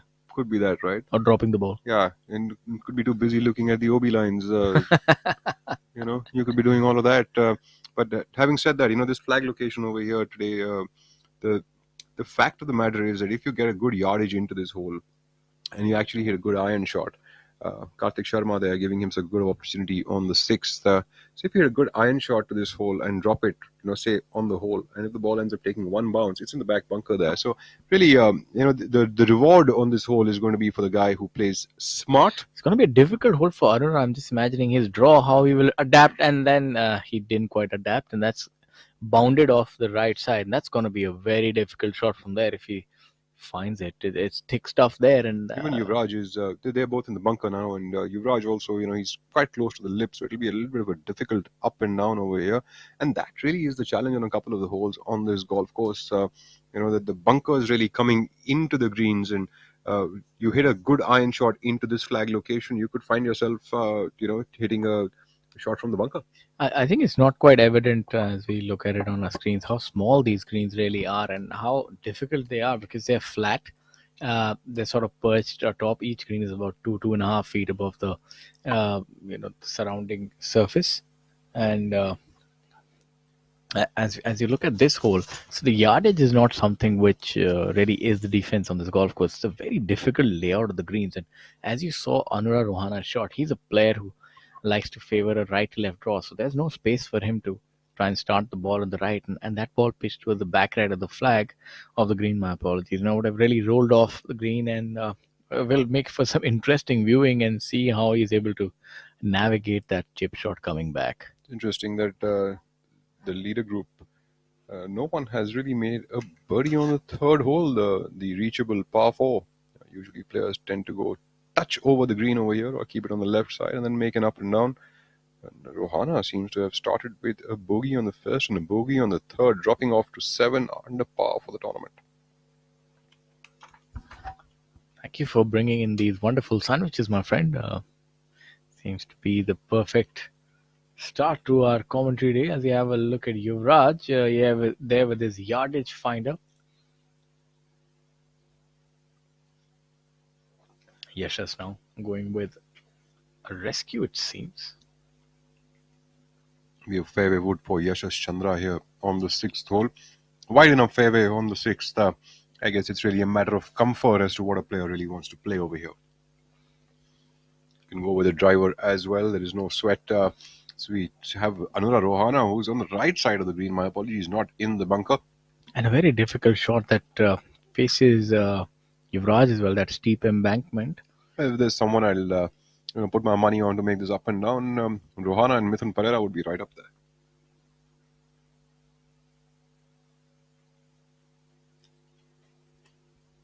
I think in all fairness, Rohana did get sort of a favorable bounce. I thought that would roll off another 7 or 8 yards to the right-hand side. Yaraj Singh Sandhu going with a big stick over here on Not- the 6th. I'm not too sure what Kshitij is doing at the back there. Well, it seems like he's looking for a golf ball, unless and until he's got ambitions into finding wildlife.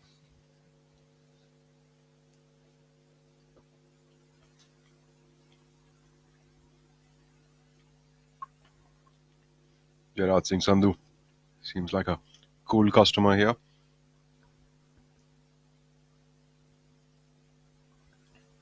Suneet Bishnoi, young lad from Gurugram. Using a Callaway golf ball. Yep, that's something we don't see very often. Callaway also makes some, high compression golf balls for the better player.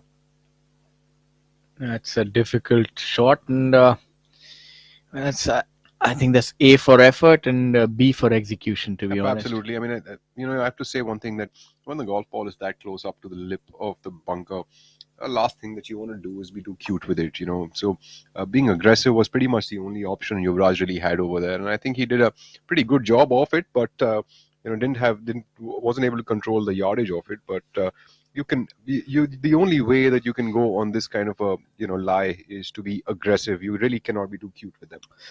I did pick Om Prakash Chauhan, but now that I do reconsider, I remember that some of the qualities that Arjun possesses are ideal.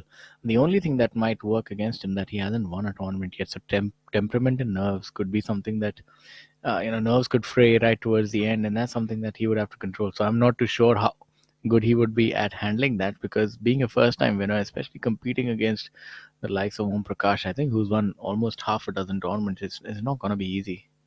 One thing, as you rightly mentioned what you just did, but Arjun did handle himself really, really well in that tournament where he finished runners-up, and I think he did a fabulous job of that. And having, sort of that, in his mind as a memory, is going to play an advantage for him. So giving himself another opportunity this week here in Digboy, of course, is a positive thing for him. And going forward, I think he'll be able to handle it pretty well.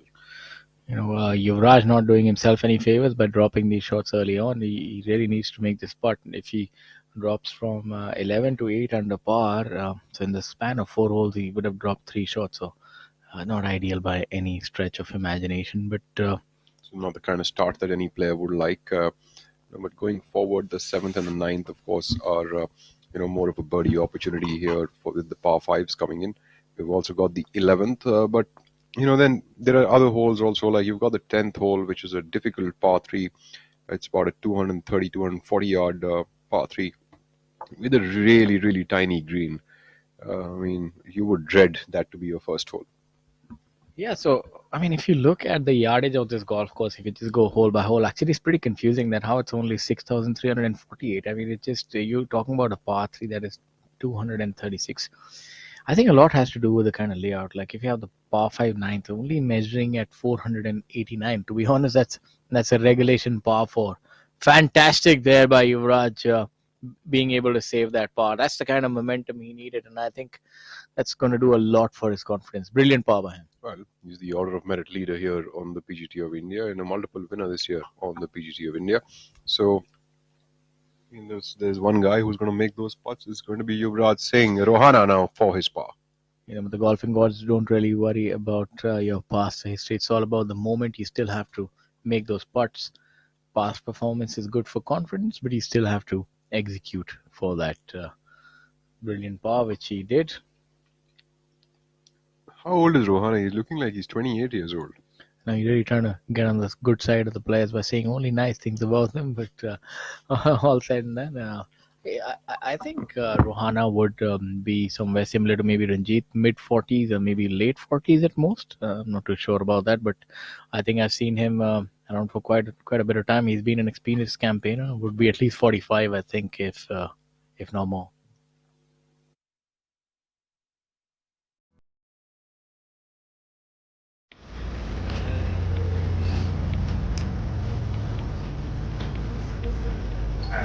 It's been a great pleasure to come back here once again to the Report Conference. And thank you very much on behalf of the PTI. I must thank you for increasing the prize money to good substantial amount of 75 lakhs.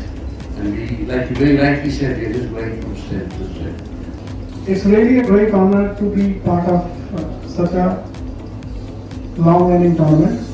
This year's professional tournament will start from 16th November and shall continue for the next 4 days up to 19th November. On the 5th day, that is 20th November, we will have a pro-am event where the local golfers shall have the experience of playing with top professional golfers of Southeast Asia. A big shout out to IndianOil and KT sir.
Now on our screens, you saw Gerard Singh Sandhu there coming up onto the green here, coming up with a really good shot.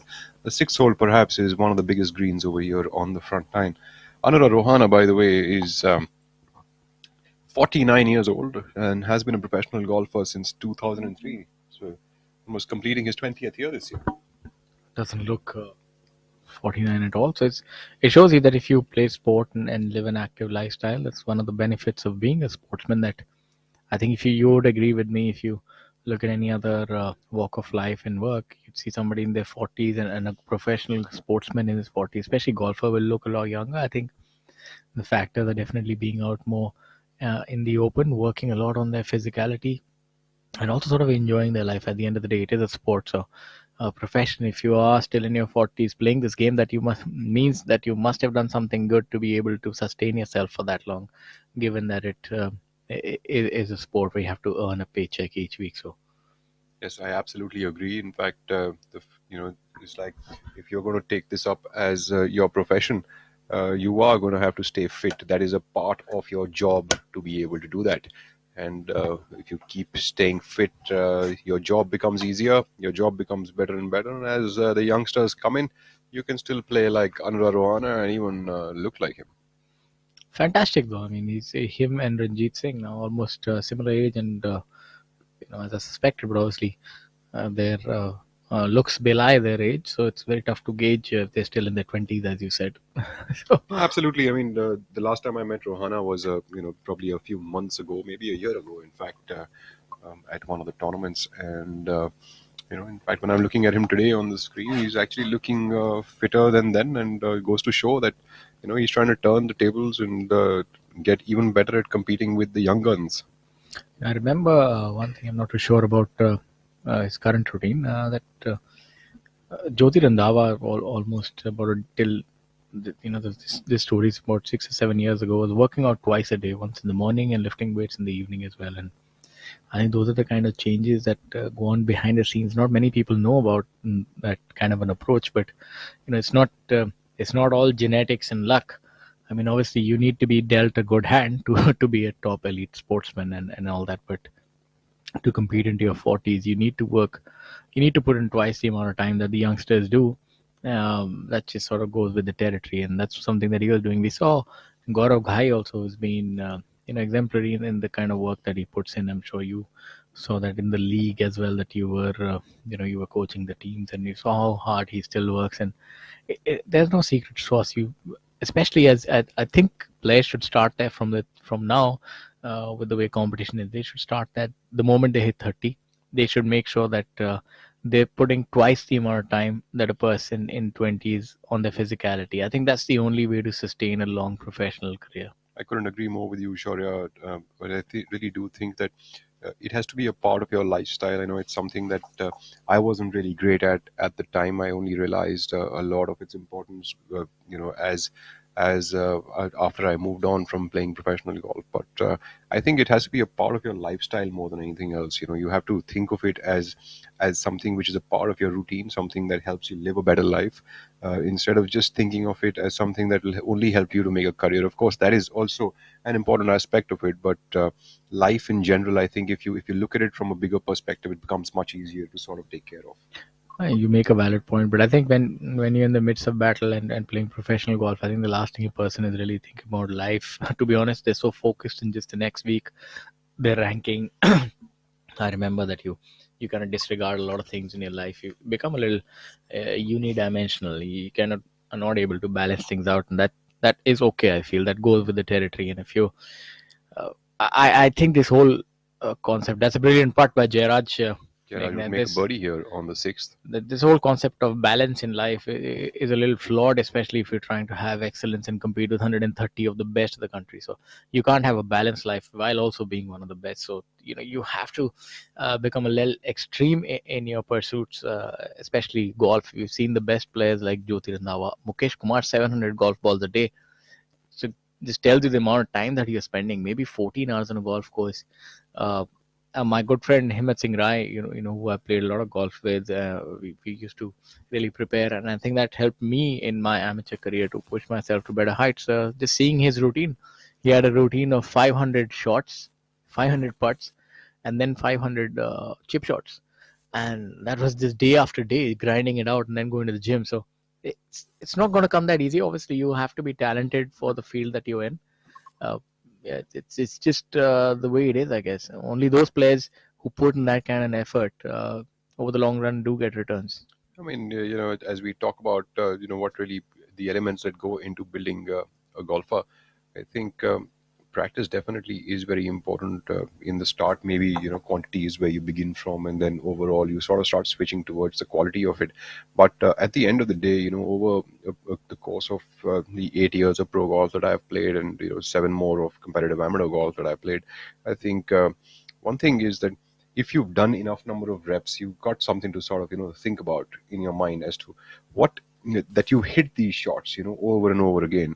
So the reps are the ones that really help you to sort of trust your golf swing and back your shots up, and you're not second guessing yourself when you're on the golf course. So you can choose a shot and go into execution mode instead of wondering as to how to do it. I think it's obviously a golfer goes through different phases in his career. When you're young, that's the time that they say the answers lie in the dirt. You must hit a lot of golf balls. There's no other way around it. And I feel a lot of players. Also, I'm just having a look at these tee markers. Fantastic work being done by IndianOil, and these are just something new and adding a little more flavor to this tournament. It's wonderful. So, when you're young, and if you think that you can get along, I think this group seems to be trying to make some time, or maybe Shit is just trying to catch up for a conversation with his co-players. You need to hit a lot of balls, even if you're the most talented player, because the competition is so fierce, especially now. It's going to catch up on you, and you need to do everything and then some more. This is the old saying that if you're on top, it's harder to stay there than it is to get there. And I think that, sort of comes together when it comes to any sort of sport. If you look at it, if you do not constantly keep evolving and keep improving, because if you've ended up becoming number one, so let's say Tiger was really good at this, and still is, I would say.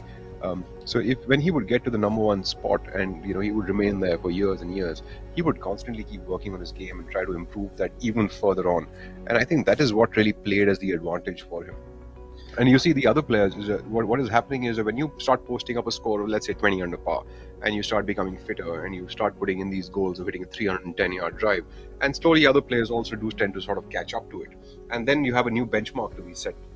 Right, so every time, if you do not evolve, you will always find it trouble. Like we were talking about goal setting, it's kind of like a similar thing that we are referring to as of now.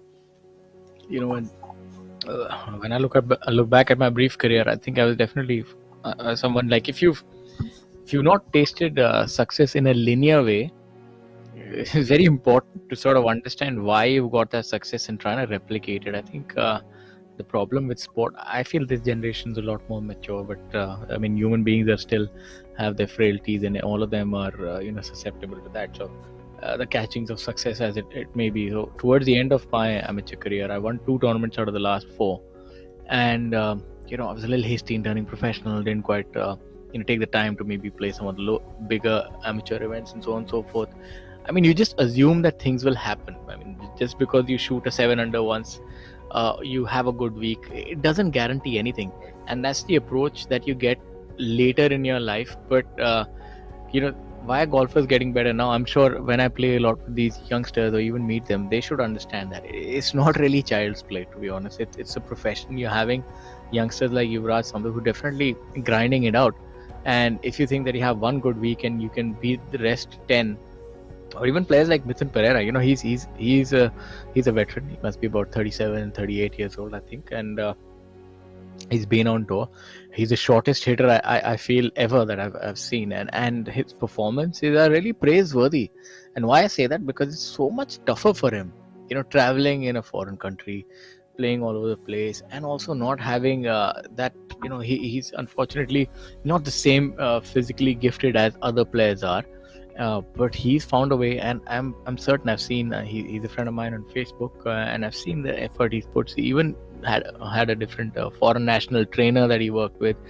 So for him, even those couple of yards mean a lot. So you can't really rest on your laurels. You think that you play well next week and you're entitled to really that's not going to happen. It's going to hit you like a freight train, and then you'll be confused. Really big stars on your Facebook friend list. My biggest star on my Facebook friend list is my co-commentator Shaurya Singh. I think what they say about Facebook friends, it's what do they say? It's sort of counterintuitive, to be honest. Facebook and philosophy friends. again, isn't it, my friend?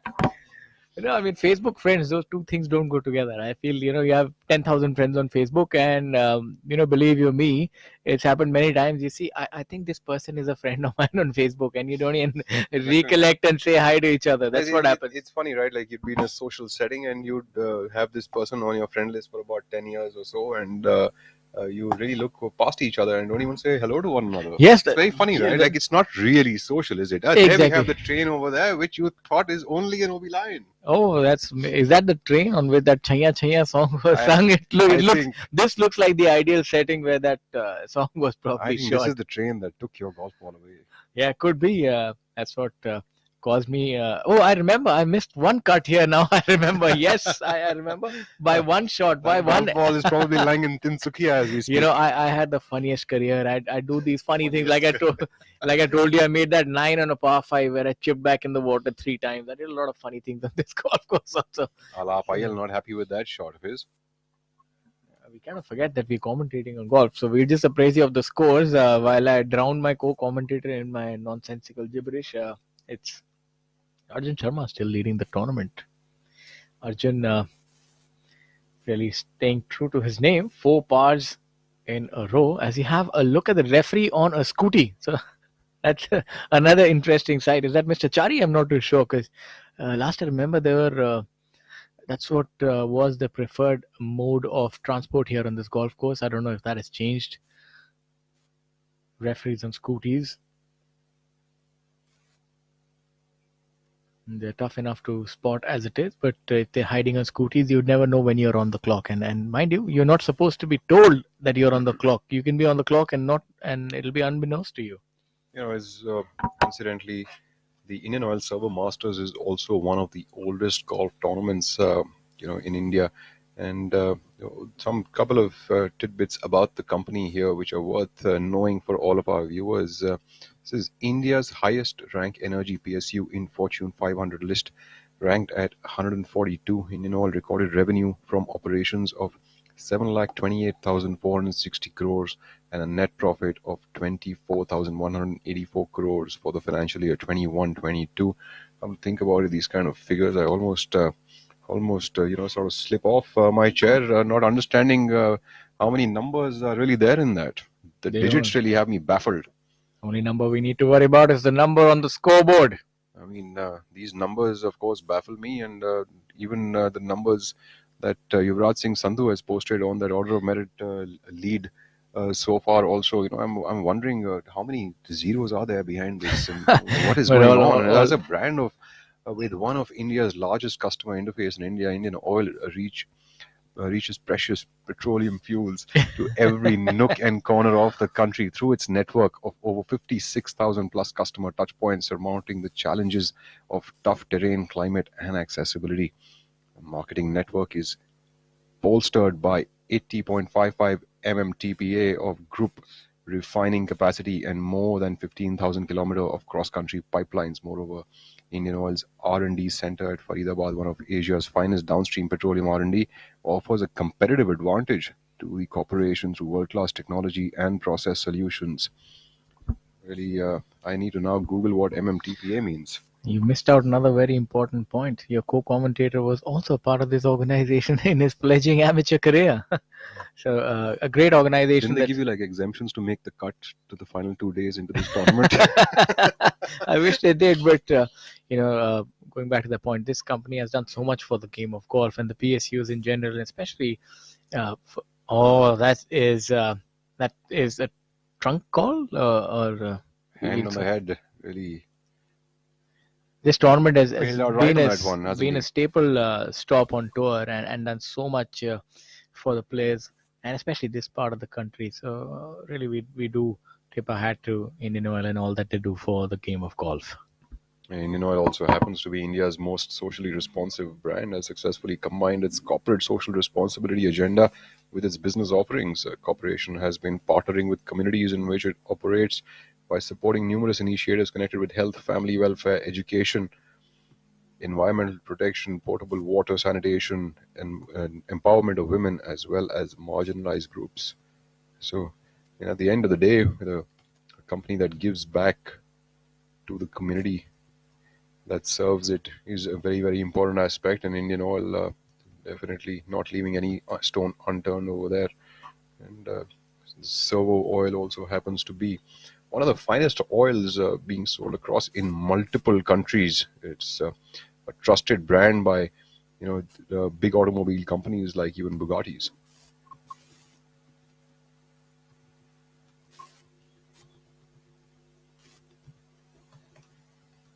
I really want to I'm looking at Om Prakash Chauhan today, and I'm thinking if he could just take off his shoes and wear a pair of flip-flops, we could literally just airmail him down to the beach in Goa and just make him settle down over there in Baga. Yeah, that could be the life. Isn't that why we work? That's the eventual aim, right? Just lift yourself up, get airlifted, and get dropped on a beach. Yes, exactly. Talking about airlift, I have a curious fantasy these days with documentaries about flights and the processes there, and very interesting. Tell you a little bit about aviation and how that works. As you say, try and learn everything that you can. Look, this putt turning right left for Alap, and he's read that to perfection, right in the heart of the cup.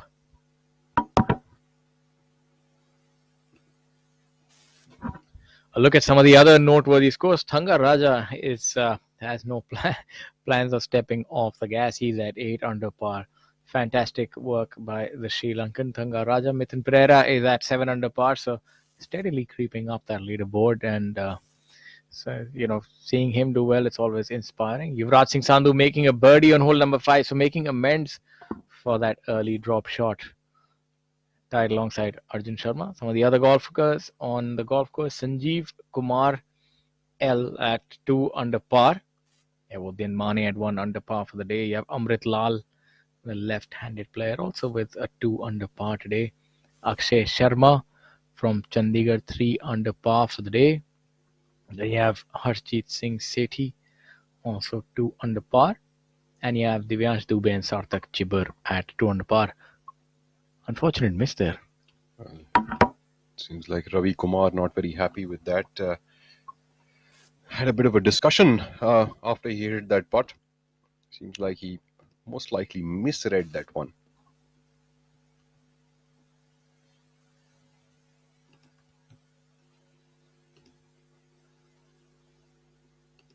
Ravi Kumar, who is currently at 1 over par for the day and 3 under par for the tournament.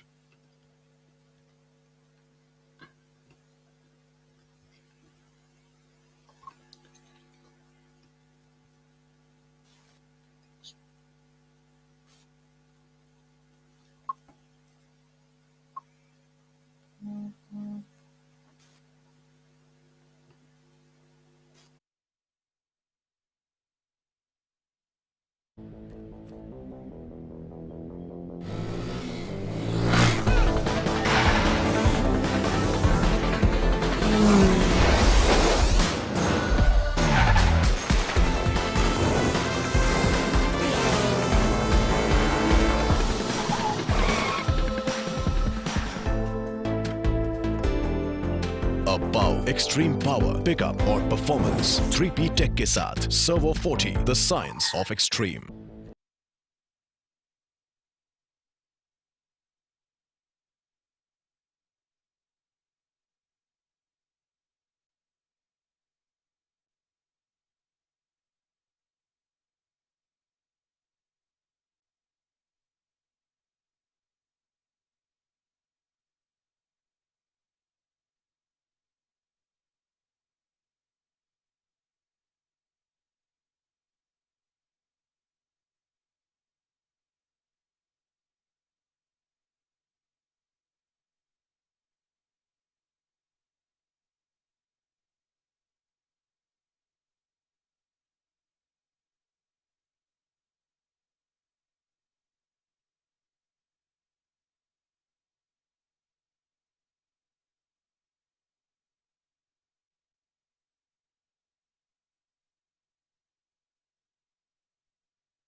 On our screens now, Arjun Sharma, the leader.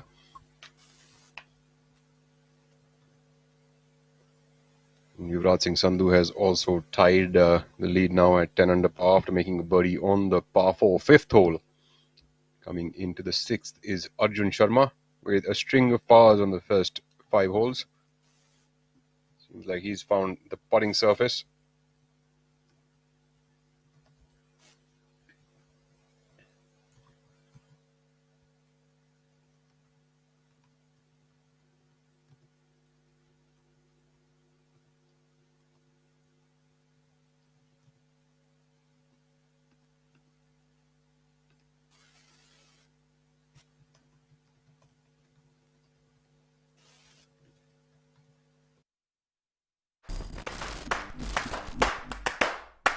I am Manika Batra, India's table tennis game changer. Pin, surprise and score. Winning in my India jersey. The engine is the heart of a car, and hence the one product I don't compromise is the engine oil. For my car, I use the most trusted Servo lubricants by IndianOil.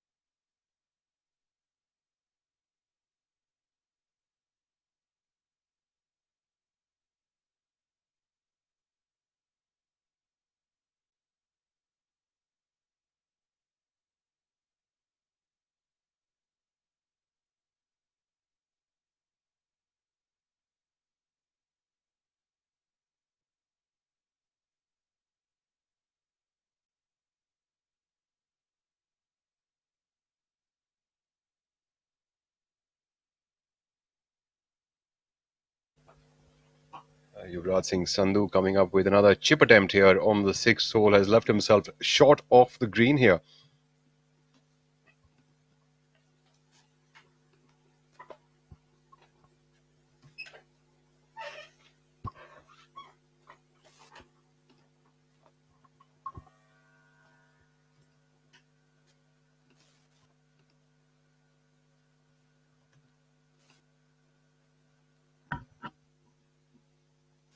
Should be a fairly straightforward chip for Yuvraj here. I've noticed one thing about his game, that Yuvraj does favor the more lofted chips. I've not seen him utilize maybe a pitching or a 9-iron to roll it up. He's always with the more lofted approach. Even here, he had enough green to sort of contend with, but he chose to fly it halfway till the hole. So that's something that is quite peculiar about his game. Well, as long as he hits those chips as close as that, I do not think we'd have to worry about what club he's really using. I'd be pretty happy if I was doing that all day long. He did a similar chip on the first hole from the back of the green too, so clearly he has his numbers dialed in. Finishing up there for the 4 on the 6th is Yuvraj, would stay at 10 under par. N. Thangaraja seems to be not taking it easy today. It's if anything, I think he is also on IndianOil Servo. He's using that oil, seems like it, on his engine. Currently at 5 under par for the day through 12 holes. 3 birdies and an eagle on his card so far.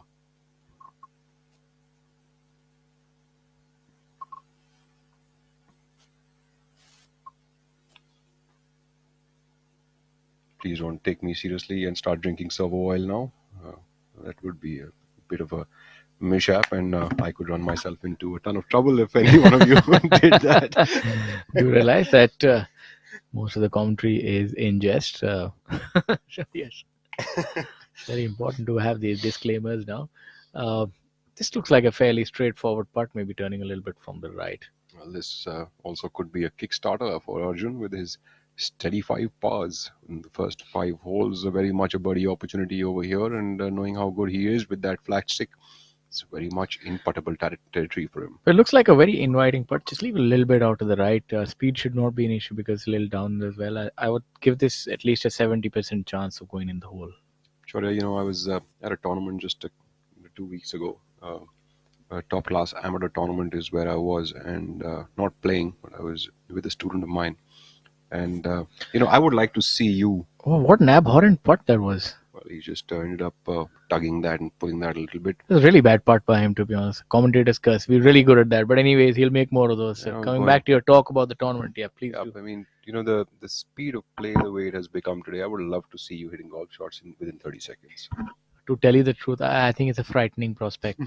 I would say. No, but really speaking, it's very interesting, because if you're not prepared, you it's really not have possible. No time to sort of second guess yourself. I've been thinking I want to play the Q school just for fun. It's been so long to have played a professional golf tournament, years. So I'm planning to go this time. Hopefully my schedule allows, and no such issues as last time when I was plagued by COVID. Hopefully I get to play this time. I'm really excited about. Unless you're supposed to commentate on that tournament. I could do both. Then maybe it's a 20-hour round. You could do both.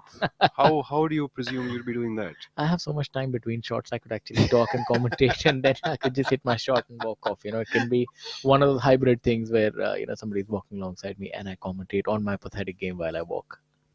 That could be quite interesting, actually, live from the golf course. Shaurya Singh. Yes, and now still on the golf course, taking his backswing, and still another 10 minutes to go. We're still here. The trees have grown, the stars have come out. Attention, tournament director Sampat Chari. Shaurya Singh is making his way to the Q school. Can we please request you to put him in a group accordingly? Mr. Chari, please. So that the rest of the players do not have to suffer the wrath of his timing. Gaurav Pratap Singh there. You think he can hear us? He's looking down. I think he can. He looks like he can hear us. I think he's holding his head like that. Seems like he's actually hearing us. See, there we Gaurav Pratap Singh mellowed down a little over the years. A real temperament this man had. I've seen him break quite a few golf clubs while playing. But tempestuous and a winner on tour. But somehow. Really, have you seen him breaking clubs? Yes, he's back in the amateur days. He was he had a temper, to put it mildly. So it was always good to have him on your friendly side, and that's something that we would do. We played a lot of golf together, and fantastic ball striker. When he started the game a little later, I remember, picked up the game after. I don't think he played junior golf per se. Was played very little amateur golf as well, and uh, always had that penchant for great ball striking. Loved to favor a left to right fade. Very strong hands. Really had a lot of compression on the ball.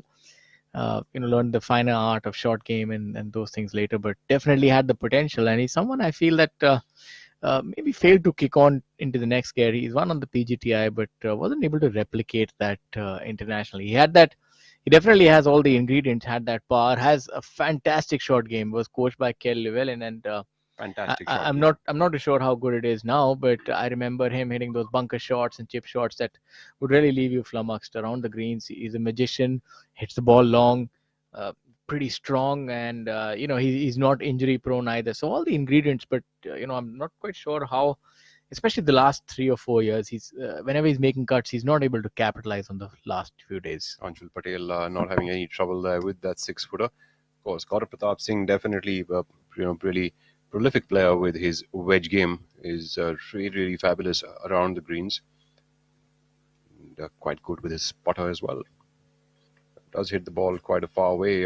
Incidentally, I remember rooming with him and another friend of mine, Raj, during a tournament in Ahmedabad, and we had a fabulous time because every time Gaurav Pratap Singh would tell us on the golf course in the practice round that he's going to hit a fade, he'd hit such a tiny draw, and me and Raj would just stare at each other and wonder, how did that ball fade? It was really the joke of the week that week for all of us. Gave us a good amount of time pass. Manu Gandas here. Contrasting personality. He would be the polar opposite to Gaurav Pratap Singh. He's more like the silent types and a very silent, stoic personality. He wouldn't really let you know what's on his mind. Gaurav Pratap Singh, on the other hand, you could have one look at him and know what's happening. The best thing about him that even on the final day of a tournament, if he's 12 or 15 shots back, he'd say that he can win the tournament. A couple of words prior to that statement would not be able to be aired on live TV, but he would always say that yes, I'm going to win this tournament even if I'm 15 shots behind. So that's the kind of aggression that he has, and he truly believed that. Well, I think that is actually a positive aspect of the person and his personality coming into the sport. Yes, a little bit can be a little overconfident at times, but I'd say that it's his confidence that does take him a far way. And another thing about him, when we play these normal games, one thing I always know, he never likes to lose. Look at that. That seems to be a little sarcasm there. Maybe he can hear us. Gets really angry even if he loses by one shot or even a hole. So as we have a look at that, Alapayal really trying to be super aggressive over there. Maybe that's running himself learning by it, the hole, trying to emulate Gaurav Pratap Singh in that trying to aggression. force it into the hole, perhaps. But when you run the first one past, the one coming back is a little easier as opposed to leaving it short.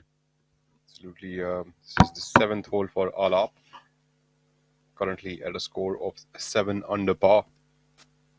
Playing partners Om Prakash Chauhan, who is at even par for the day and also at 7 under par.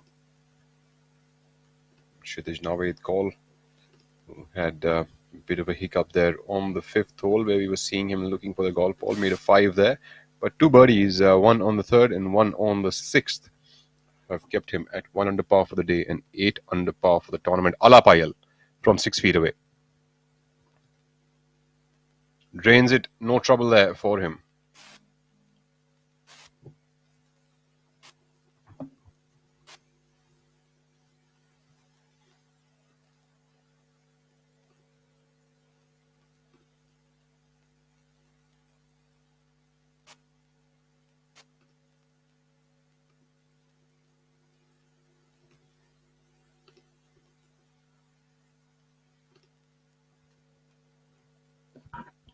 Brilliant camera work there, showing you the 10th hole.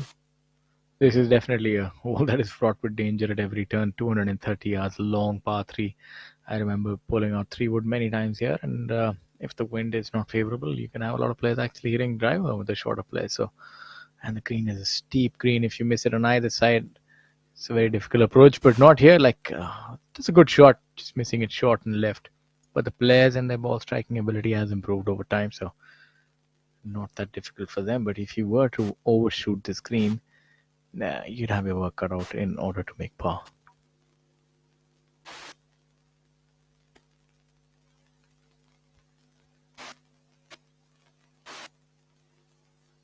There you have. Is that, who is that?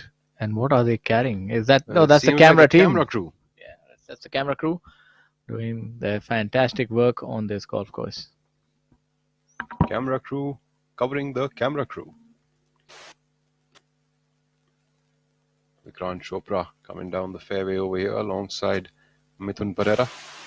The third playing partner Arjun Bhati coming up from behind. This seems to be the par 3 hole number 10th. Really interesting par 3 with a creek running down from the left edge of the green onwards. And right side seems a little bit open, but any miss on this green really is difficult up and down at that. Players generally try to miss it slightly, maybe 5 yards onto the front and slightly towards the right side. That's the only place you can try to make an up and down from over here. Green probably is as wide as 10 yards and as long as 22 yards over here. Kshitij Navedkar on the 8th going with a long iron for his first. The 8th hole is a dog leg towards the left. Players try to hit a shot to about 250 or 260 yards off the tee box and have about a 140-yard shot into the green after that.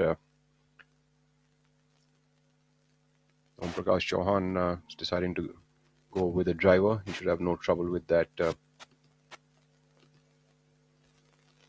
More aggressive approach. OP will have a sand wedge or maybe even a lob wedge in if he gets this drive right in the middle of the fairway.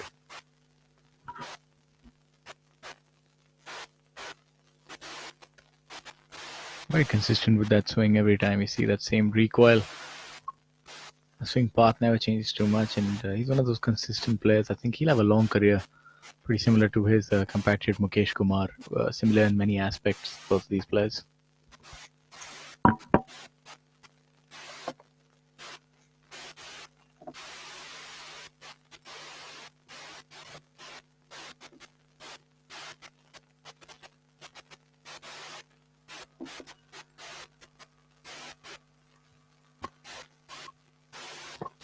Alap Iyer also going with a driver here on the 8th hole. I remember I used to play more like a 3-wood or a hybrid club on this tee box. Try to get just till the corner of the dog leg and then have a 9-iron or so in. Alap Iyer seems like he requires a sand wedge, likes to play that kind. Slipped off.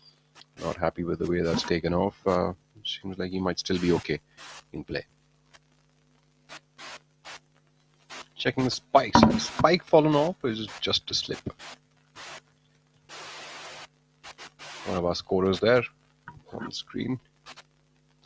Back onto the 7th hole, the par 5. Look at Udian here.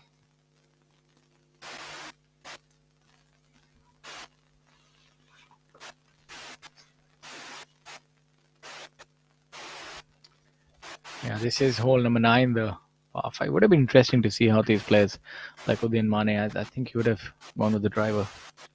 I think a lot of the players can hit a driver over here and carry that creek. A lot of it also depends on the wind that you're facing. I think if I'm not wrong and if I remember correctly, there were a bunch of branches of a tree that would, sort of fall in towards the tee box over here on this hole. So if you were, one of those people who needed to start the ball one way or the other, that tree would come into play. So a lot of it also depends on the wind as well as the shape of the shot that you hit. I also remember that a couple of years where I did go with a driver over here, especially when it was downwind. You would get you could fly the creek then and have a shorter club into the green. Although it's not the easiest feat to achieve because you try to go a little bit too much at the ball, you could end up missing the fairway, and then really becomes a pointless effort to have taken out that club at all. M. Dharma electing to use a putter here from the front edge of the green. Seems like he is here in 2 shots. M. Dharma was dropped off for a tie for the 19th position, currently at even par for the day through 6 holes. And this seems to be his eagle attempt. Has he got enough pace on that one? Not enough pace, but good effort nonetheless. If given two options, putting on extremely slick greens or putting on greens which are on the slow slide like these, which one would be your preference? Or would that depend on how you're putting? So if you're putting really well, you would maybe favor the quick greens. And if you're not putting that well, then maybe these kind of greens that don't magnify any weakness in your putting. I think you're right about your analogy about the fast and the slow, but my preference would always be to go slightly towards the faster green. More of a touch towards the fast side onwards, and definitely a truer kind of a green that would be fun to play on. A green that is soft and fast, that would be an absolute delight because you can attack flags and then also trust your lines and your putter. Karthik Sharma coming up from behind the green. This ball will turn a little bit from the left to the right, and it did. The entire green on the ninth hole over here slopes from the right to the left when you're looking at it from the fairways side.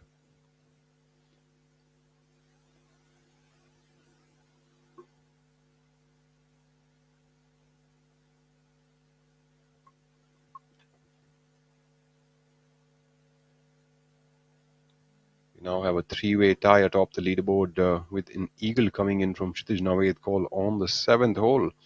We've got tie at 10 under par between Kshitij Naved call, Yuvraj Singh Sandhu and Arjun Sharma, all three players at 10 under par. Followed closely at 8 under par is Enthangaraja, Khalin Joshi, who is currently at 5 under par for the day, and so is Enthangaraja. Mithun Pereira, who is at 3 under par for the day and 8 under par for the tournament, and OP Chauhan, who is at 1 under par for the day and 8 under par for the tournament. So we've got a lot of crowd up there. Seems like we are going to have an interesting back nine going forward today.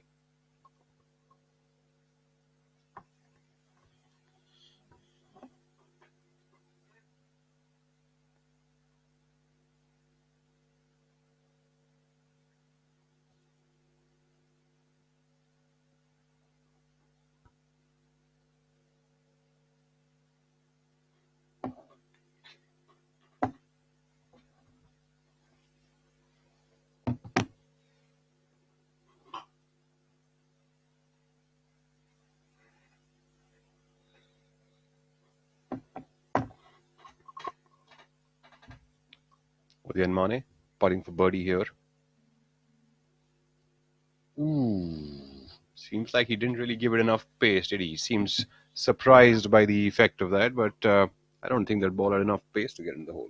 Yeah, you need to be a little firm on these greens, especially because the latter half of the putt, you can see that roll offline because the grass and the various directions. You can't quite read the grain here, to be honest. It's sort of omnipresent in all directions. So the only way to sort of mitigate that is to hit it firm. Omnipresent. Right on. 100. What a magical number. It's both a milestone and your new starting point. It's about racing hearts and thrilling minds. It shows your passion for perfection. The go-getter, the showstopper, the podium topper. 100 says you've come a long way. But this is just the beginning. Because 100 fuels you ahead towards your wildest imagination. Buckle up to experience the magic of 100. XP100, the X Factor for your tank. India's first and leading 100-octane premium petrol.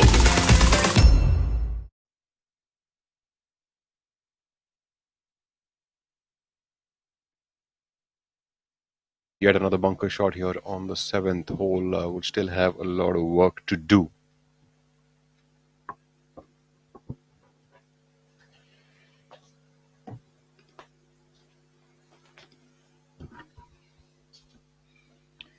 Yuvraj Singh Sandhu there. As we have a look at the leaderboard, we still have, now we have a three-way tie on top of the leaderboard. We have Kshitij Naved call, Yuvraj Singh Sandhu and Arjun Sharma in a tie at 10 under par. Now we have a look at Anurag with this putt breaking to the right-hand side, but I think both himself and me have got that wrong. Seemed that it would break toward his right, but didn't quite do so. So not the best read by Anurag Rohana. Currently sitting at 5 under par and having a disastrous day so far. He's at 4 over for the day and has slipped from the top 5 down to 19th position.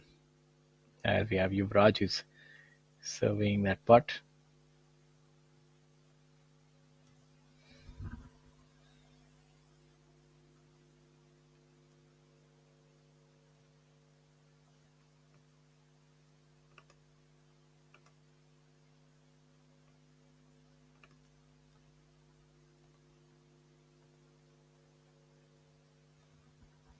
Let's see what Yuvraj can do on this putt.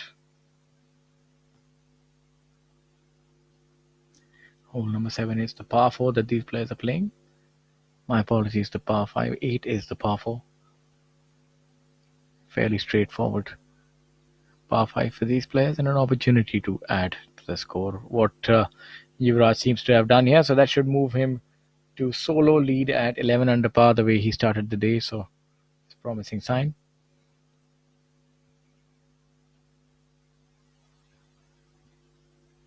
Rohana not having the best of days, Arjun, and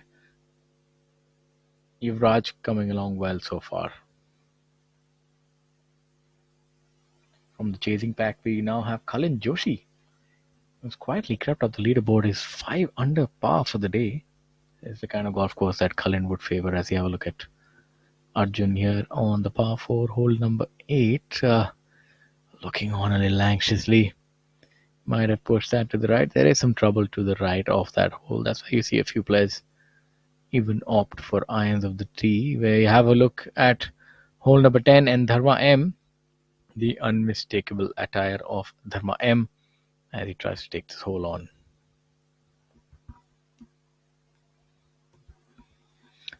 Ideally, the players expect to pitch this a little short and then roll it up, and he's done that to the front left. Not too bad. Anything that's short and left, short and right is all right. Obviously, being on the green is the preferred destination, but apart from that, if you end up missing it on either side, just short, that's fine. Because if you go beyond the flag, it's quite difficult to make an up and down owing to the steep nature of this green.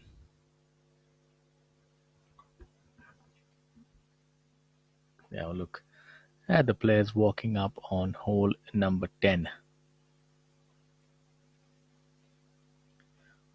Undulations. Look at Yuvraj also going with the big stick. Yuvraj definitely with a more aggressive style of playing as he's always had. No problem there. Body English seems to be pretty positive there for Yuvraj.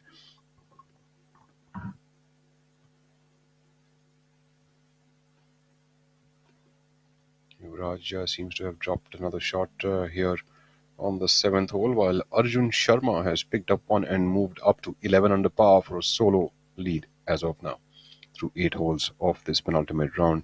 As we take a look at Udayan Mane, M. Dharma and Karthik Sharma walking down the 10th hole.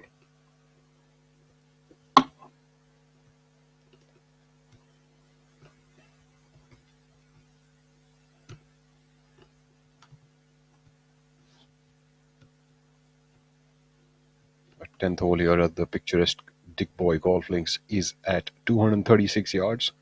The stroke index of 6.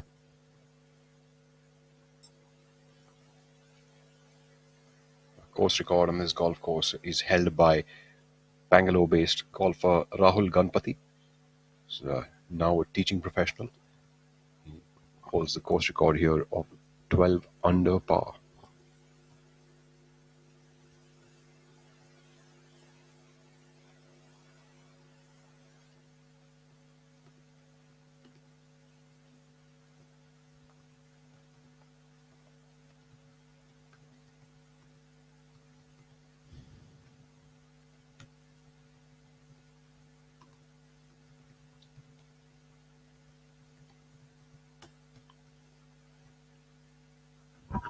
That was quite the round by Rahul Ganpati here. I remember back in the 12 under par on this golf course. You used to play at the time on the tour? I think I was on my dying legs. You're quite a veteran yourself, aren't you? Your hair color really doesn't lie, does it? No, it doesn't. Nice. And soon how do you do this? Like your beard is black in color and your hair is salt and pepper. What are I you, don't do George this. Clooney or what? I don't do this. Just happened to me. I would rather want that even the hair turns back to its original color, but unfortunately, as I say, the sands of time wait for no man. And the same goes for the gray, my friend. And unfortunately, it's just graying year in year out. The black fades away and more gray. So I don't know. Maybe I'll be one of the proponents of using hair color sooner rather than later. Past winners on this golf course, an interesting list. That 2021 was Yuvraj Singh Sandhu. 2019 was Veer Alawat. 2018 and 17 was Shamim Khan. 2016 Hani Besoya. 2015 Shankar Das. I don't think we've heard much of Shankar Das since 2015. Shamim Khan again in 2014. Quran Bhasin, the Australian golfer, in 2013. And we've got a bunch of Mukesh I mean, Kumars if you up look there. at the scores, the winning scores have always been low. I think what's happened in the standard of golf is that you have a lot more better players. That's what's Depth happening. of the field is what is Exactly, increased. because you saw 2004, Mukesh won at 19 under par. So it's not like players couldn't shoot those scores. It's just that now there are a lot more players who are capable of doing that. I think it's the depth of field that has really changed in the years. And today you've got a bunch of players who are together at a certain score, and you've got almost 6 or 7 players at 6 under par. You've got 5 players at 7 under par. You have 5 players at 8 under par. So the depth of the field has considerably changed. Today we've got 7 players at 3 under par. We've got about 6 players at 2 under par. So earlier you would see 1 or 2 numbers at a certain particular tie, and today you've got so many of them. Even par, you've got about 5 or 6 players on it. So the things have really changed in terms of depth of field, and today it's one shot better could actually make you jump 6 to 10 positions in a tournament, and that really is commendable to show you the depth of field that you really have. So, the old saying goes that a professional golfer, even if he or she saves a quarter of a shot a day, goes to actually save 1 shot during the tournament, that could improve them from 10th position to the 3rd position, and so on and so forth. So things like that. This is the difficulty. I think a viewer or an amateur would have an understanding is how can a quarter of a shot really be helpful, and this is how it really becomes helpful. Not too sure that a quarter is quantifiable. I thought the minimum is 1 shot. How do you save a quarter, my friend? Please do tell us. Well, it adds up over the course of 4 days, and in your case, it only becomes half in 2, and that doesn't help. Good one. I think I walked into that one. We have a look at Like they Udyan. say you asked for it.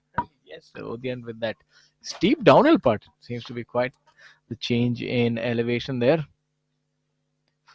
Change in elevation for that golf ball as well, as gravity sucks it Disappeared further now. down. It disappeared. Really putting well today, Udyan, making these long ones as we saw on hole number 4, if I remember. Now here, so fantastic work. Well, that would take Udyan up to 9 under par now, very much within striking distance of this tournament, and definitely requires a breather.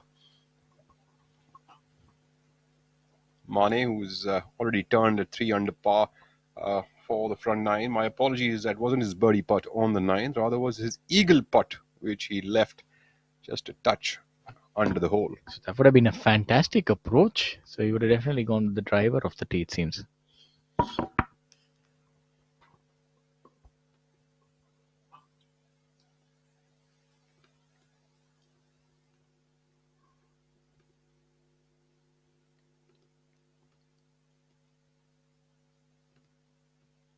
Karthik Sharma now.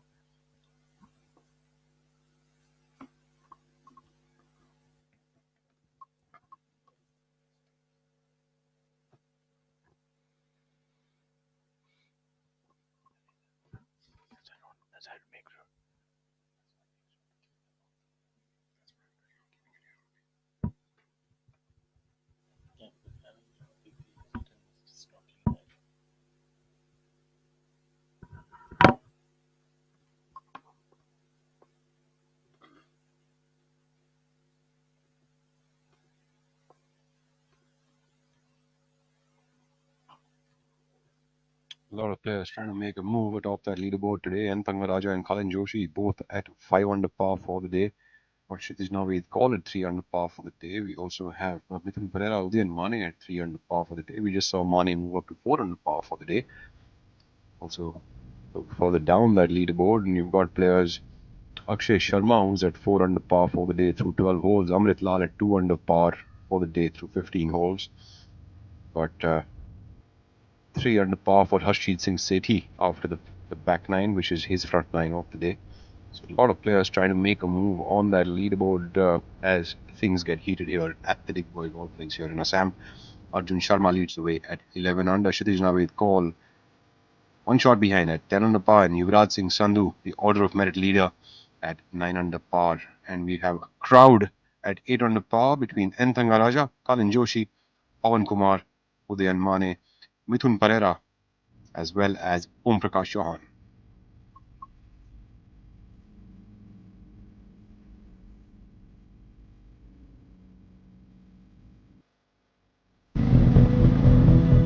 तू ही मेरी एक वजह है, तू ही मेरी ऊर्जा है, तू ही मेरी राहों का नूर, तू मेरा फ्यूल हो, हो, हो, तू मेरा फ्यूल हो, हो। सड़कों से सरहदों तक, पहले इंडियन, फिर oil. Indian oil. Today I am on 100 and tomorrow I start from 0.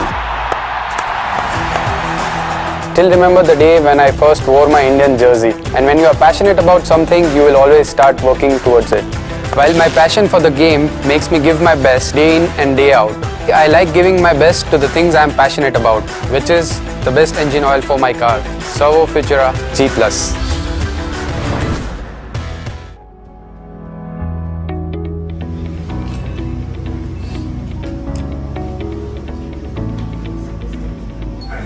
It's been a great pleasure to come back here once again to the Boy Golf Links.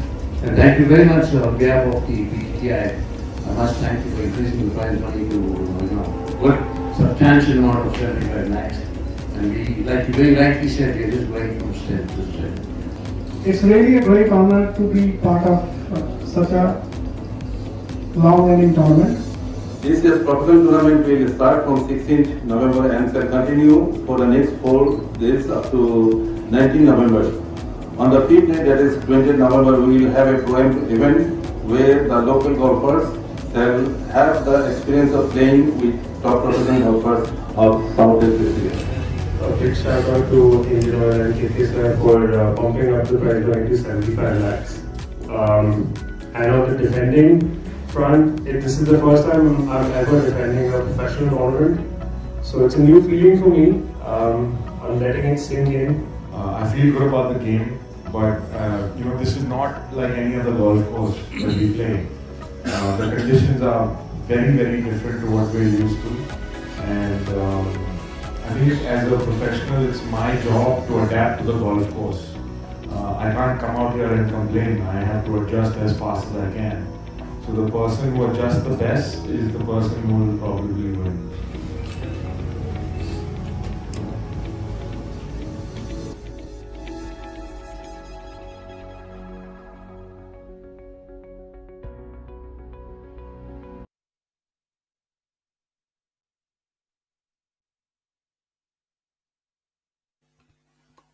Our first look today at Angad Chima from Chandigarh.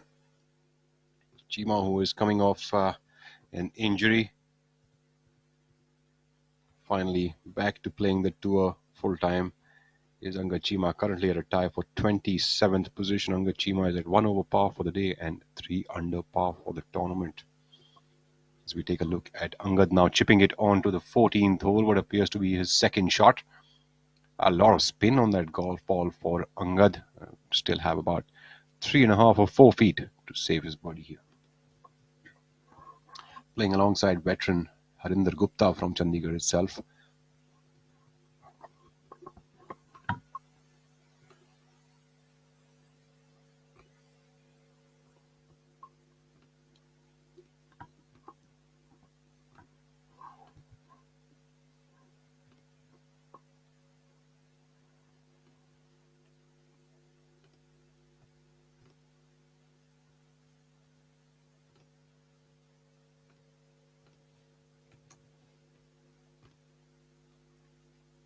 Rohan Dhole Patil taking his own sweet time to visualize that putt.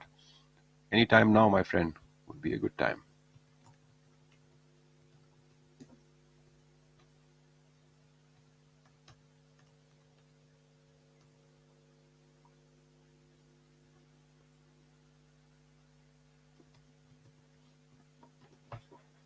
First look today as well at Rohan Dhole Patil from Pune.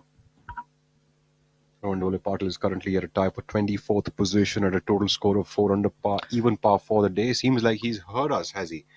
Disturbed by something or the other. Let's not give ourselves too much credit. We're like a million miles away from them. It's something else probably. I think it's hole number 14. I can't quite recollect.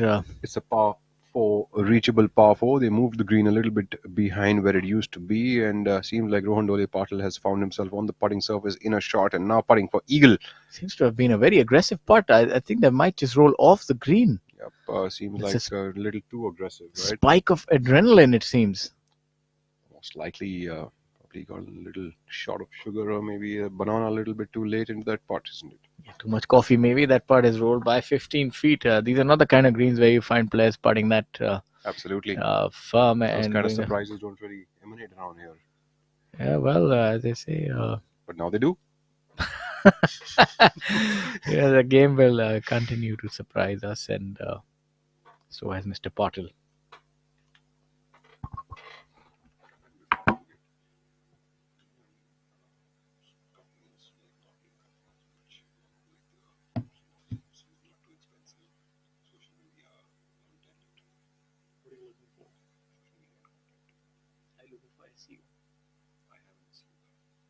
Then I know completely that I'm hiring for marketing and content. Like, because SEO we do SEO like how we do technical SEO. My technology is SEO is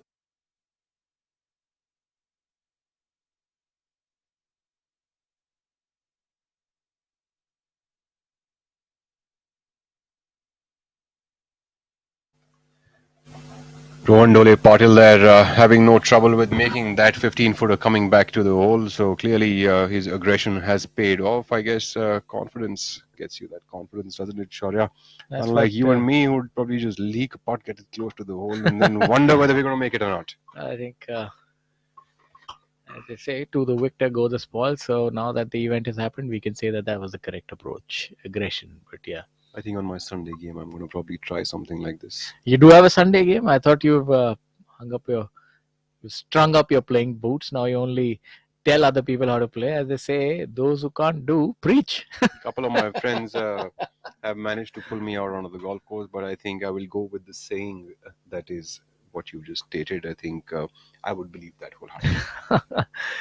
I'm certainly very modest as we have a look at that wristy stroke and those pants and that color combination. Very nice. It's looking like one of those old English taxis. Or probably a little bit like Miguel Angel Jimenez style. I still stick to the yellow and black. It looks like reminding me of those old ambassador taxis. Seems like you're remembering your good old days from Calcutta, is it? You're absolutely right on the money, my friend. Scampering for my tea off time. Where is the money? Unfortunately, that part of the memo I didn't quite receive. Seems like you're only giving analogies. Yeah, I believe that's my job now.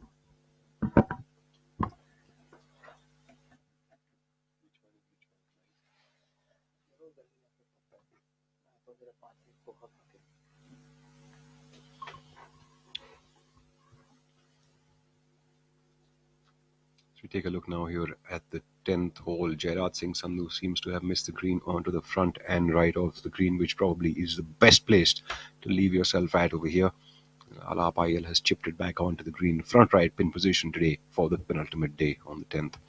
Jairaj will probably, their third playing partner seems to have overshot that chip from the other side on the left side of the green.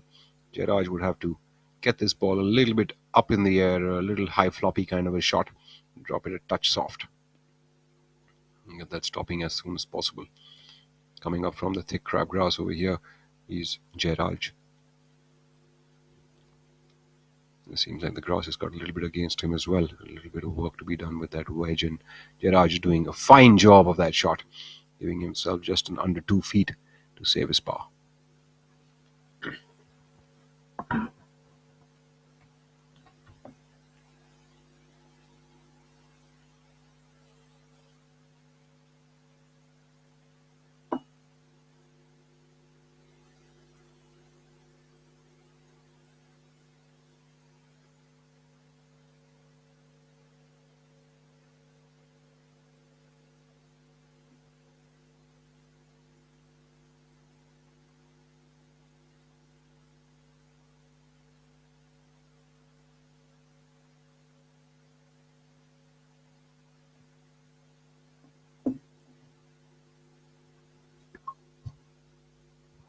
On the 15th hole, we have Rohan Dhole Patil, who's just teed off, and we have Angad Chima also going with a big stick. A long hole, the 15th is a par 5. Players going with the driver are looking to carry the creek in the middle of the fairway, probably slightly towards the right side. Would need about a 290-yard carry to get to the other side, unless the wind is favoring, which could be a touch helpful on this hole.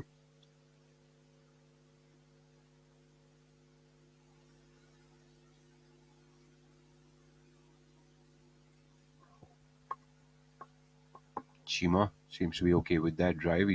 Has he got it to the other side or not? And he has. Harinder Gupta also going with a driver here on the 15th hole. After the players get the drive onto the other side of the fairway, if they have placed themselves onto the right side of the fairway, they can definitely get a shot into the green. But if a player misses it left off this tiny slope in the middle of the fairway, there is like a spine-like slope running over there. If the player ends up being on the left side of that slope, they have to hook it a good about 30-40 yards to get it close to the green. Harinder Gupta not very happy with that effort. As we go back to Kshitij Naved call.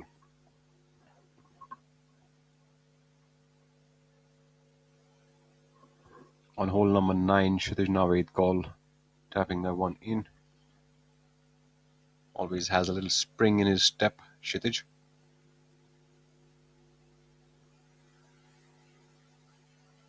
Arjun Sharma making a bogey on the 8th hole has dropped a shot now at 10 under par, tied alongside Kshitij.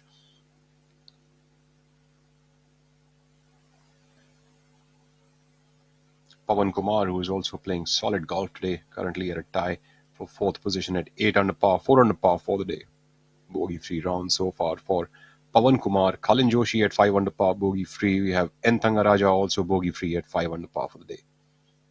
Players to look out for.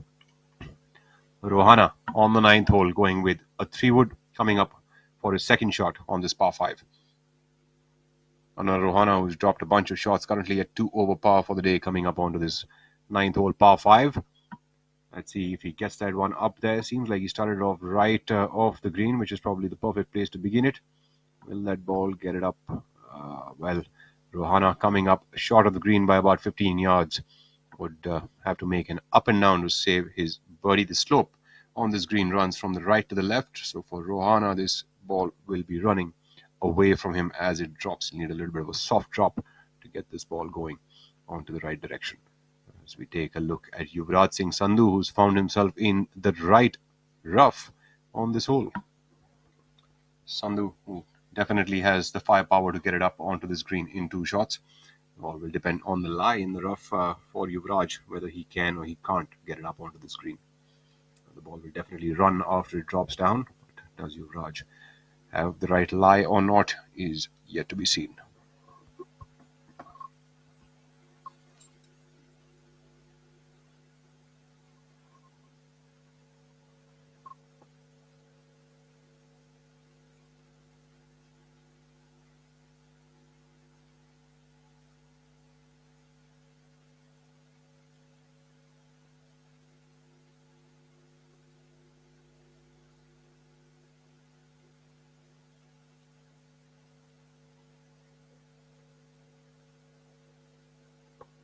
Seems like the spectators are clapping, so looks like Yuvraj has done a fairly good job from the position that he was in at. And we'll only only find out soon as to what was the position that he was really at.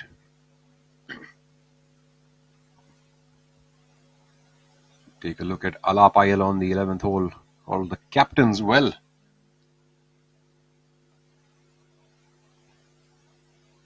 11th hole, a dog leg towards the left, a par 5.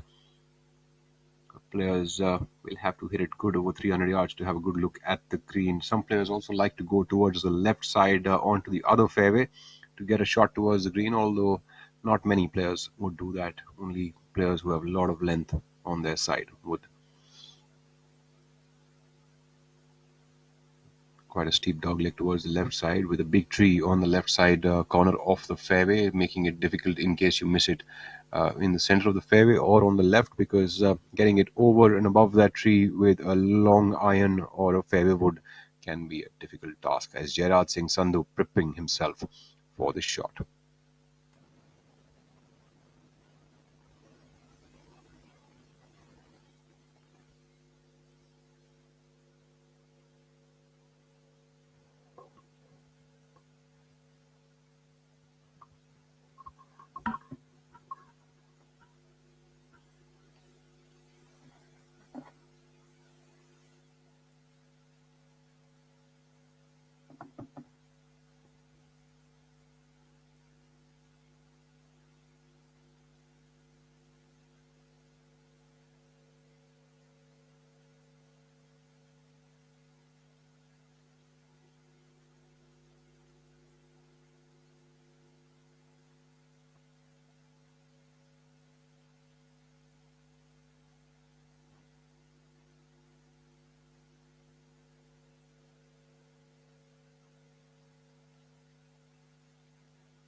Very different kind of a golf course. The Dig Boy Golf Links has its own character traits. The grass used on this golf course is very much the local Assam grass, and that makes it a sustainable sort of a golf course, and beautifully designed layout over here. In fact, you can also find a little bit of wildlife around the golf course, especially elephants that do come around, especially onto the 16th hole.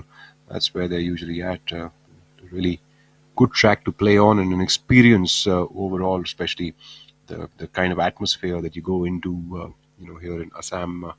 Really clean air, and so many tea gardens to sort of get your eyes to awe at. All holes pretty much have a different characteristic to it. A very interesting hole over here is the 17th, wherein players usually hit a 4-iron or a 5-iron off the tee, try to keep it on the top tier of the fairway, and then have another 4-iron or a 5-iron into the green thereafter. And a very interesting hole because you get multiple undulations. You have a slope running right in the middle of the fairway, which could end up putting into trouble if you do not pitch it correctly. Anura Rohana there overshooting that one. He would have good about 20-25 feet now for his birdie attempt here on the 9th hole. Not his best of efforts for that chip shot. Seems like he dropped it quite a bit far for the kind of drop was required because of the slope running away from him. Rohana not really putting in his best foot forward today, struggling to put up a good score. Currently at 2 over par for the day, and 2 bogeys and a double bogey on the scorecard. Birdies on the 7th and the 8th to make amends, but this 9th hole not really giving him the respite that he requires.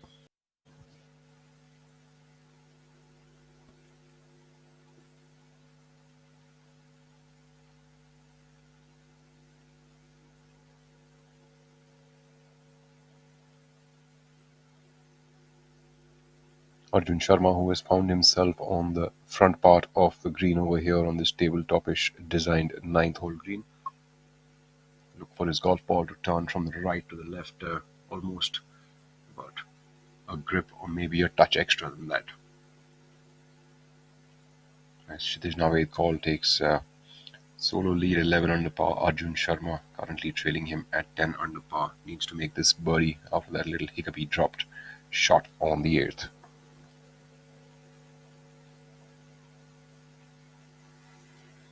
Has he played the correct line? Absolutely has. nonetheless, still have a little bit of a left inside or a left edge putt over here left for him to make birdie on the 9th hole. Pretty decent effort though. Still about 4 feet away past the hole.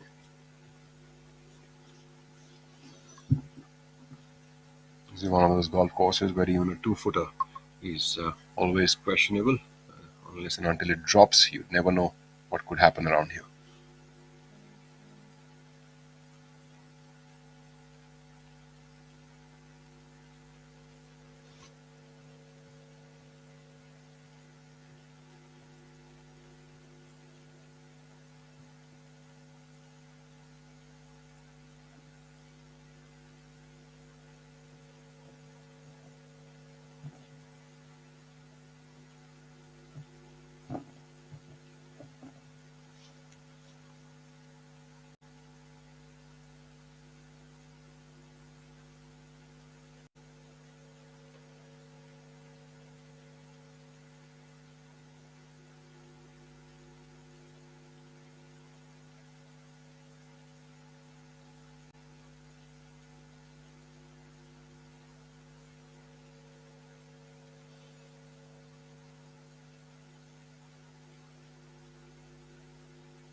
Sandhu going all the way uphill and just about lips out that putt, which I think was his eagle attempt, although we will be apprised soon of what it really is. Just making a guess because I couldn't see his ball dropping after his second shot.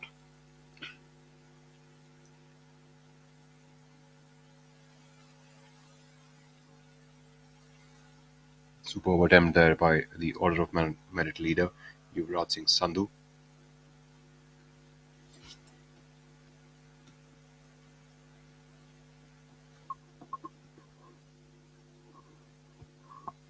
Yuvraj Singh Sandhu has won multiple tournaments this year.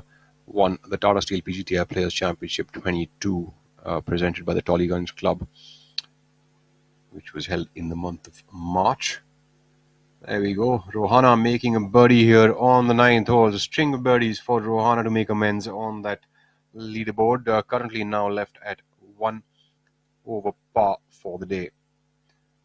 And we also, in April, we had Yuvraj Singh Sandhu win the Tata Steel PGTI Players Championship presented by the Chandigarh Golf Club.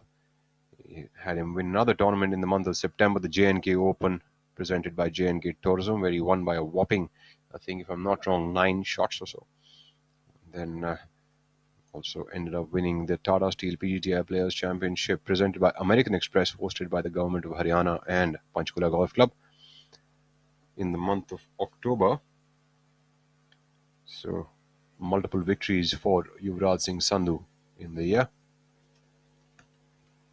So you take a look at Arjun Sharma now, who is coming up for birdie here on the 9th hole. Take himself into tie for the lead. Seems like someone at the back creating a sort of a disturbance there, which Arjun has moved by.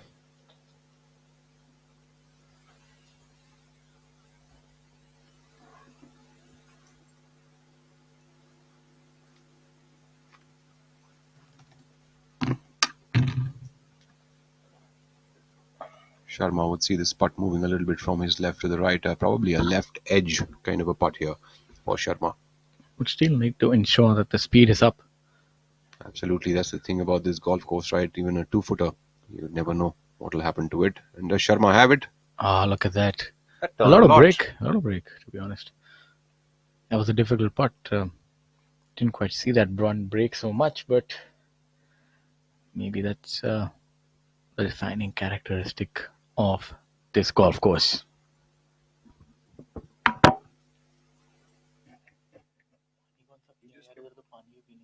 He just gave a look. He gave a look. He just gave a look to someone who had disturbed him with the camera. A lot of players getting disturbed.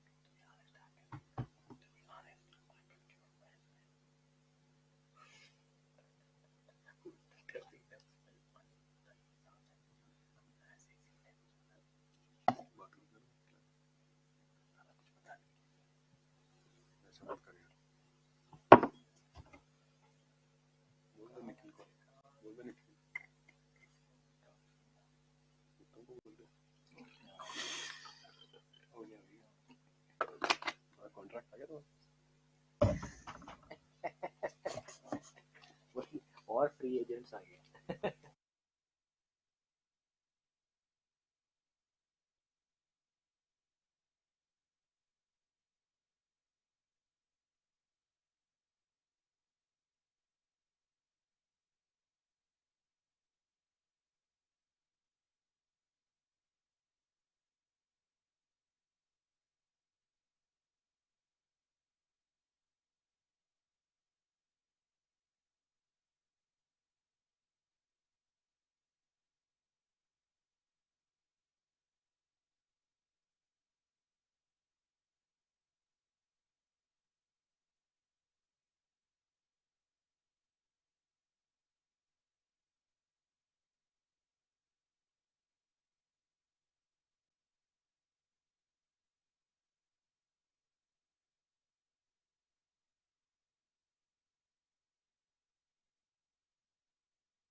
As we have a look at hole number 14.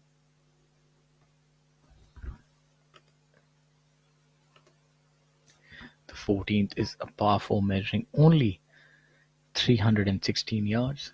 The 12th is 322. So a lot of opportunities for the longer hitters to hit these greens, but obviously that is fraught with danger of its own, as there are areas where errant tee shots can land up, and that can be tricky for these golfers. As we have a look at hole number 14, this is towards the right of this green. Jairaj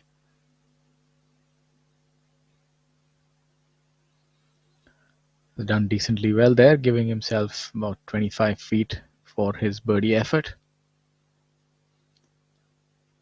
Depending on the prevailing wind conditions, a lot of players can actually get on here, especially the longer hitters. As we have a look at Gaurav Pratap Singh, and this is an area of the game that he has exceeded always. Very good short game, able to generate a lot of spin on the shorter shots, and excellent use of loft and the bounce of the club. You see him sort of imitating the kind of shot that he wants to hit. Would not be able to extricate much spin, I feel, from this situation, as he's in the bunker there, and look at that. And that's a very difficult shot, mind you, from that length, about 30-35 yard bunker shot. Unfortunate not to have gotten a little more bite as it pitched on the green. Just rolled off a little more than expected. So Gaurav there, not really looking too delighted with that effort, but I think he would have expected that ball to come to a stop earlier than what it did, as Anshul Patel will have the benefit of getting the line from Gaurav Pratap Singh.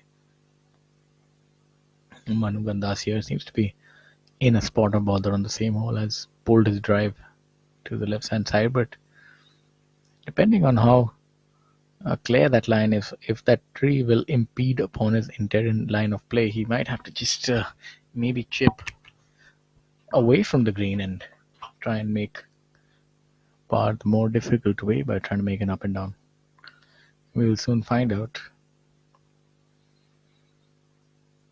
Our view being obfuscated by that bench, as we have a look at the other group in the foreground. Seems to be Kshitij Nawat Kaul and Om Prakash Chauhan walking. Manu here now with his chip shot. Yes, I think he didn't quite have a clear line to the flagstick, but has done well, all things considered. Will be leaving himself with about an 18-footer coming back for birdie.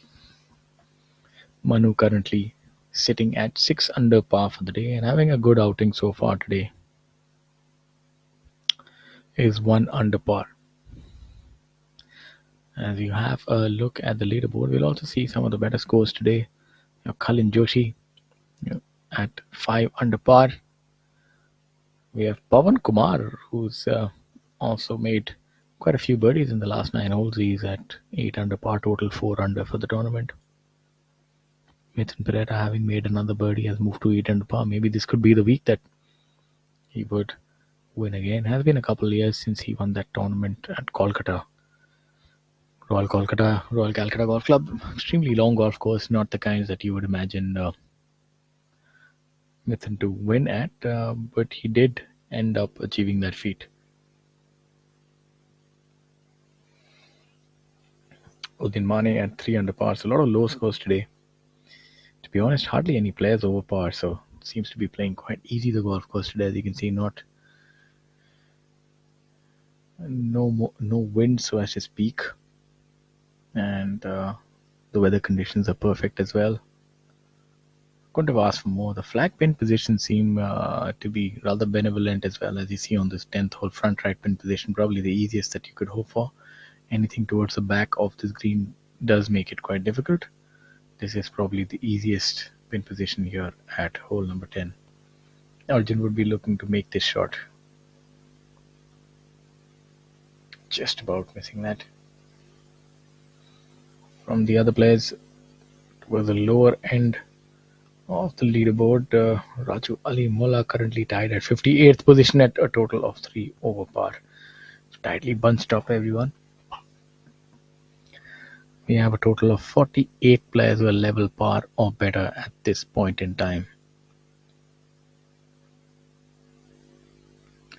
Gaurav Pratap Singh, who we saw on our screens a while back, is currently at 2 under par for the tournament.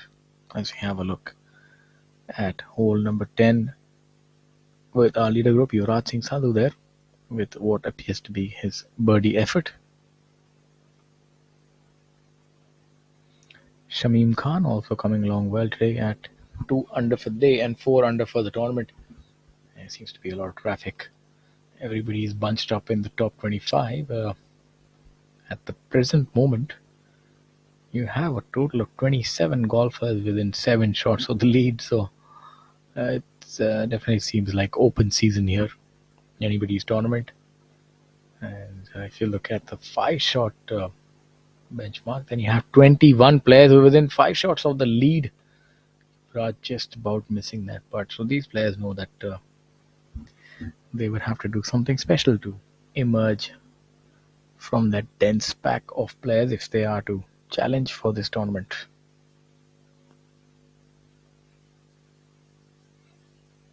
Kshitij Navit Kaul and N. Thanga Raja as well as Sachin Besoya have made eagle on hole number 7. Akshay Niranjan had eagled the 3rd hole, the par 4. So lots of birdies and eagles on offer here today.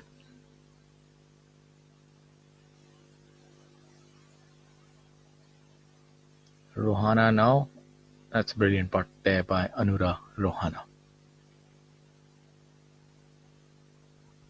He should be pleased with that, especially as his round hasn't quite gone according to script, but he has fought back valiantly with birdies on 7, 8, 9. He was 4 over for his round and has been able to turn that around quite quickly, to be honest.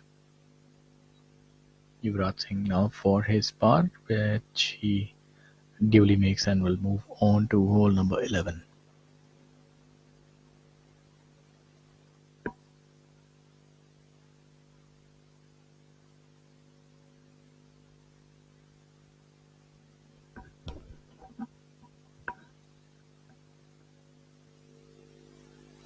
The 11th hole is another short par 5, measuring only 513 yards. So this golf course has these par 5s, which in all fairness are rather easy in terms of the length of the tee, but the only impediment is the tight fairways. But as we see that the players these days are more prone to sort of throwing caution to the wind and do end up going with driver. It's a very aggressive approach by all the players. After driver, for somebody like Yuvraj, you don't expect anything more than a 6-iron to this par 5. The other par 5 here is hole number 15. It has a tight fairway, but Normally you see players laying up on that hole and playing it as a 3-shot hole.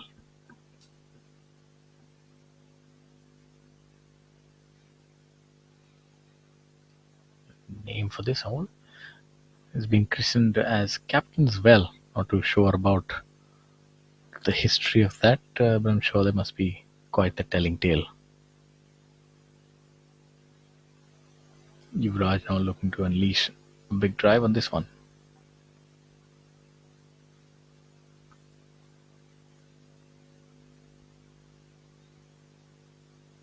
Yuvraj probably one of the best drivers of the golf ball on tour, especially if you factor in length and accuracy. I would think if just pure accuracy and medium length is concerned, Arjun Sharma should be right on top of those statistics. Really unleashing that one.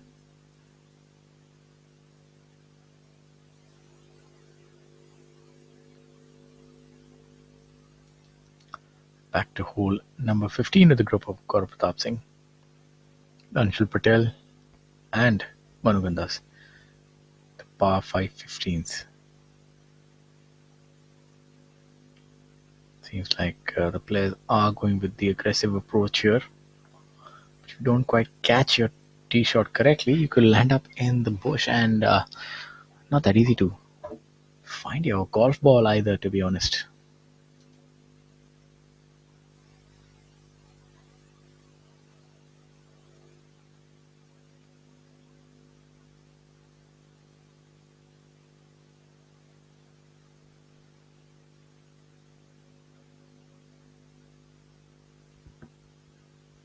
Let's see where Gaurav Pratap Singh is able to hit his drive. There you can see the players walking off hole number 11. Ideal setting for a tournament. No disturbance from the weather or the elements.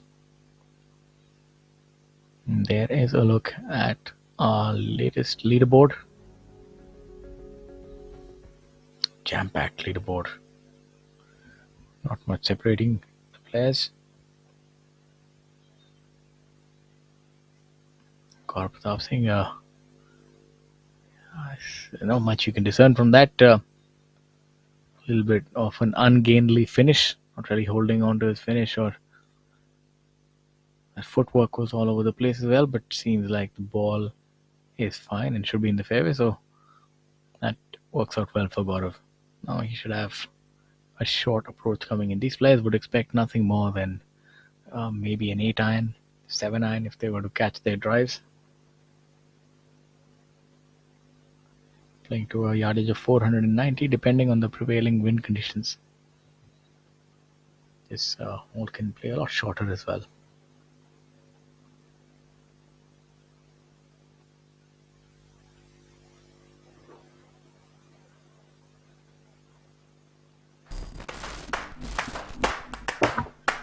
I am Manika Batra, India's table tennis game changer. Pin, surprise and score.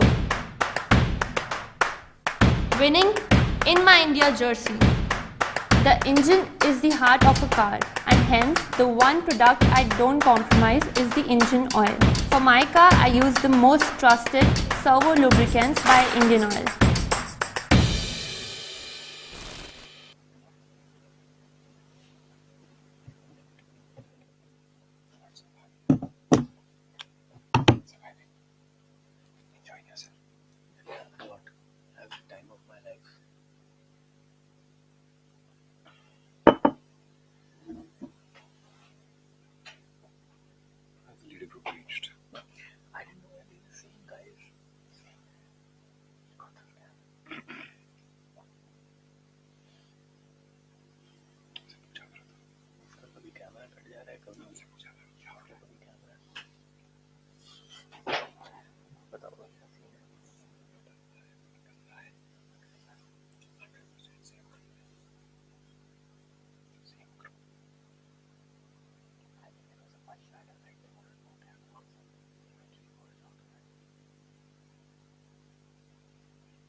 ऊपर कर देना start कर.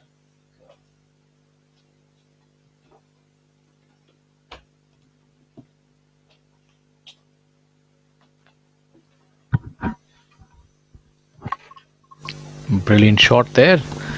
Our view was obfuscated by the tree, but obviously the player had other ideas and hit a brilliant shot. As we have a look at Vikrant, who's also pacing up to that green.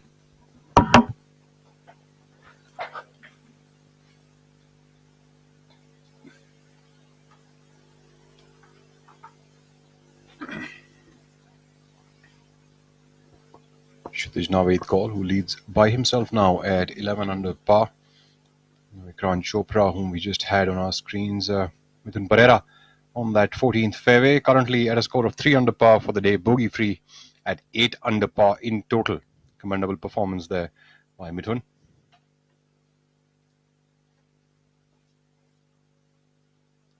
Chopra, whom we just saw coming up onto the 14th green, is currently at a total score of 3 under par for the tournament and 2 over par for the day.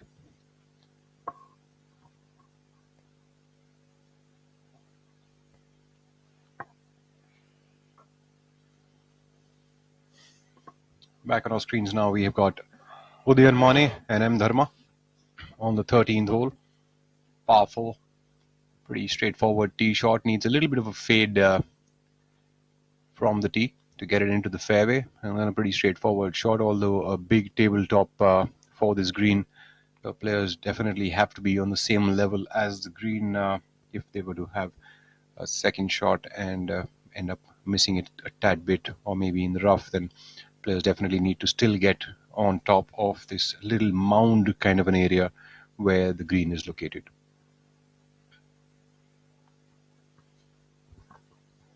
M. Dharma, what seems to be his birdie putt here on the 13th hole.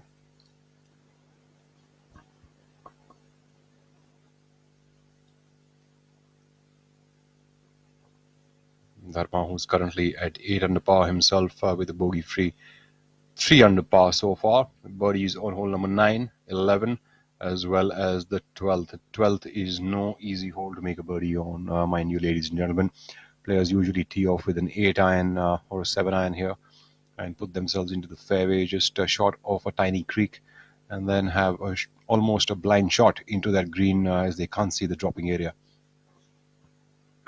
Unless and until they, of course, place themselves onto the left side of this fairway, which is atop a little mound. That's where they can see the green exactly from.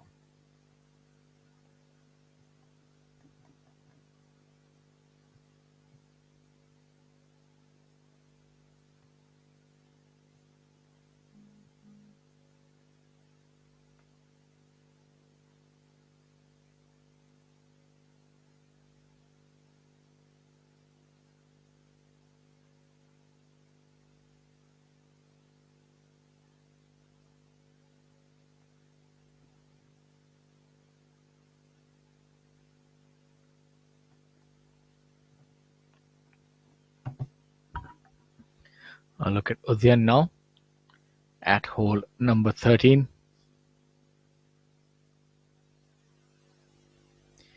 This golf course does have a little bit of a characteristic similar to Delhi golf course, although I feel it's a lot more penal if you are to miss the fairways here. I don't quite remember finding the ball in these dense bushes, whereas in Delhi golf course you might get lucky and still have some sort of a shot if you do find it in the thick stuff.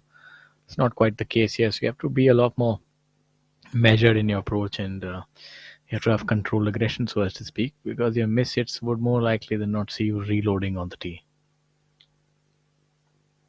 So the only respite I feel on these greens is the fact that there isn't much of a line on most of the greens owing to very flat natured tabletop-ish design that they have. Not so many bunkers cutting into the holes over here on the back nine, although if you look at the 15th green, you will see that all the bunkers cut into the green over there as well. So again, wedge shots coming into that hole can be quite treacherous. Karthik Sharma facing no trouble here on the 13th hole.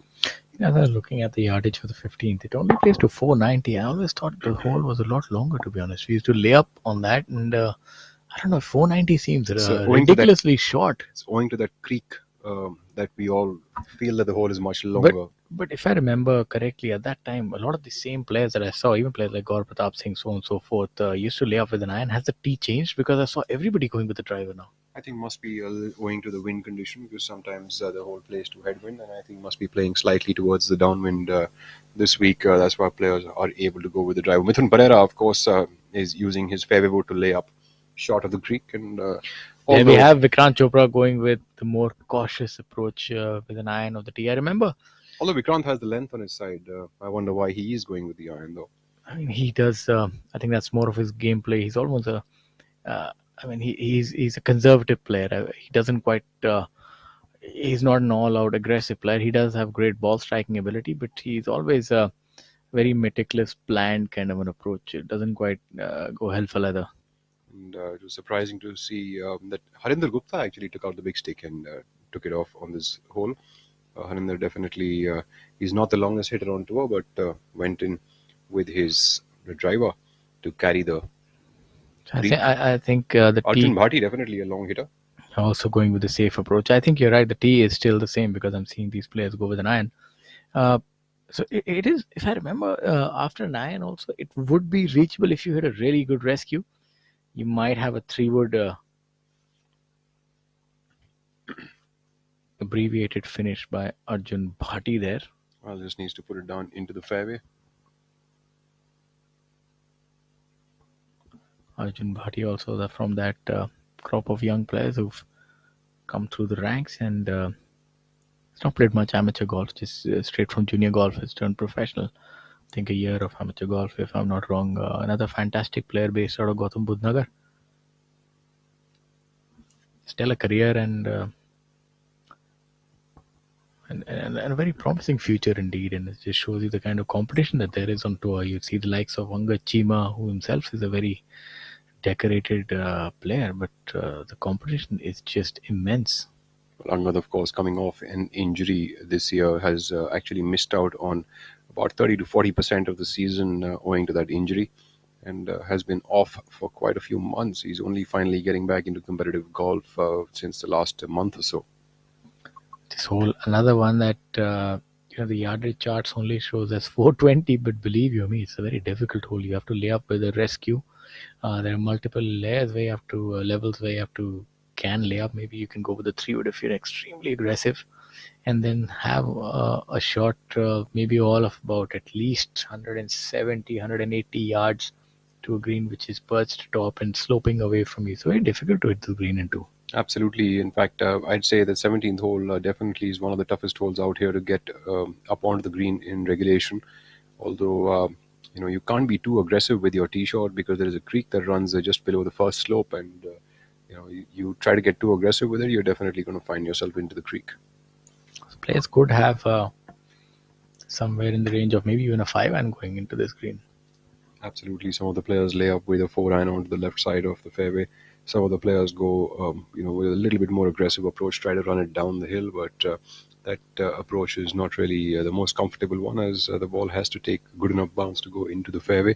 If it takes too hard a bounce, you're in the creek. If it takes too soft a bounce, you're on the slope. So you have to take a cautious approach and give yourself at least a chance to hit your second shot. Good putt there by Harinder. Should be able to make his par and move on to the next hole. Harinder currently, just a second, we will see what score Harinder is at. Harinder Gupta currently at a tie for 12th position with a score of 3 under par for the day and 7 under par for the tournament. Yes, so he's only 4 shots behind, and that on this golf course is not too much.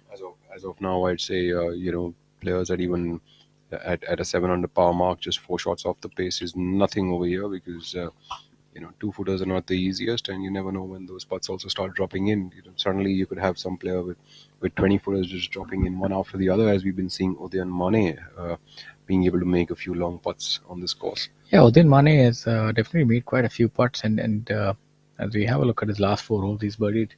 Out of his last 5 holes, he made 3 birdies on the trot, so he's at 9 under par. He's one of those players who blows hot and cold. He misses a cut next week, he's in the top 3. So, as you were talking about the depth of the field here, we have 11 under par, Kshitij Naved Kaul. We've got Yuvraj Singh Sandhu at 10 under par. We've got 4 players at 9 under par, and we have another 5 players at 8 under par. It really goes to show to you that each of these players is well within the striking distance. And in fact, right after these players, there's 4 players at 7 under par, all players within striking distance of that leader. anyone. It could be really anyone's victory here this week.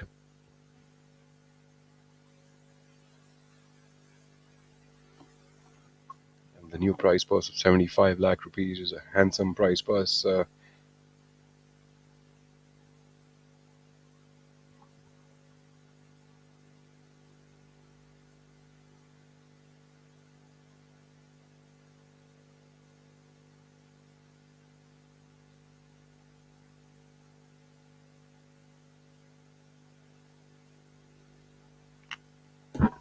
A lot of money to be played for. The victor taking almost 12 lakh, I think, this week. There'll be a lot of money to win this tournament. Definitely an added incentive.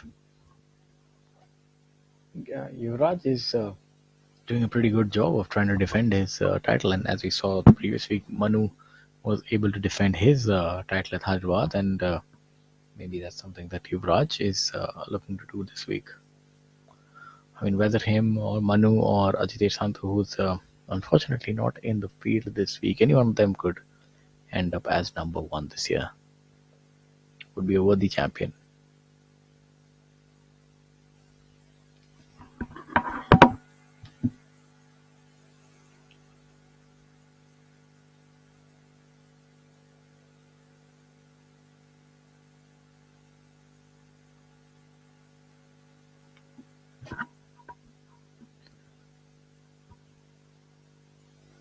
A look at the leaderboard for you. Kshitij Navid Kaul leading the proceeding. And for those of you who are just joining us, we'd like to tell you that you're live at the IndianOil Servo Masters Cup. Servo Masters Golf 2022 being played at Dick Boy Golf Links and offering a whooping prize fund of rupees 75 lakh here at the penultimate day's play. And currently leading the proceedings is Kshitij Navid Kaul at 11 under par, being followed by Yuvraj Singh Sandhu at 10 under par, and with a host of golfers tied at 9 under par, namely Udyan, Jairaj Anura and Arjun Sharma.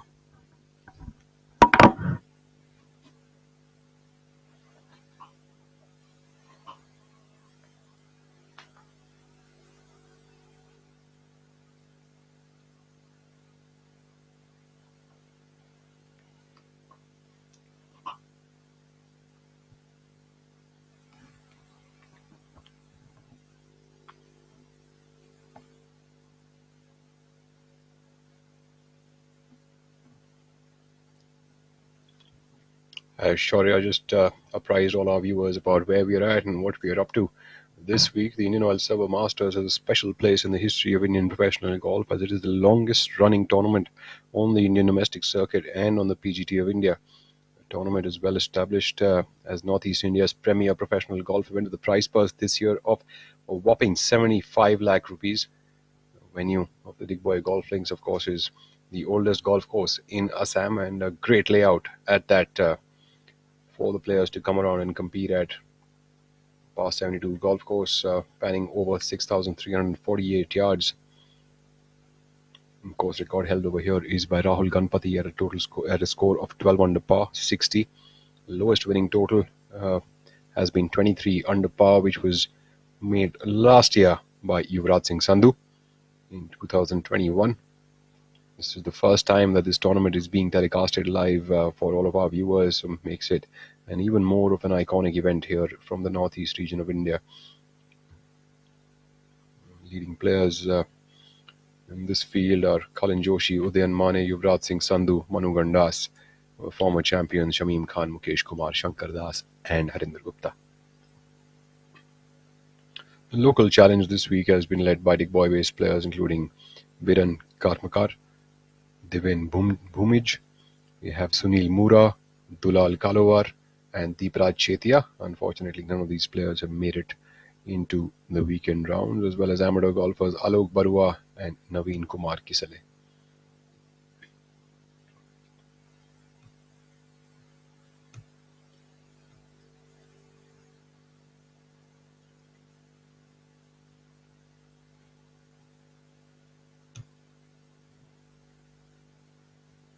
IndianOil, known to be one of the most socially responsive brands in India, is also partnering with communities in which it operates by supporting numerous initiatives connected with health, family welfare, education, environmental protection, potable water, sanitation, and empowerment of women as well as other marginalized groups.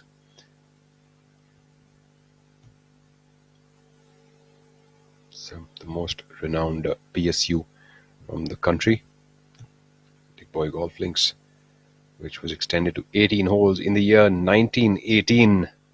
1918, ladies and gentlemen, not 1980, 1918 as it stands.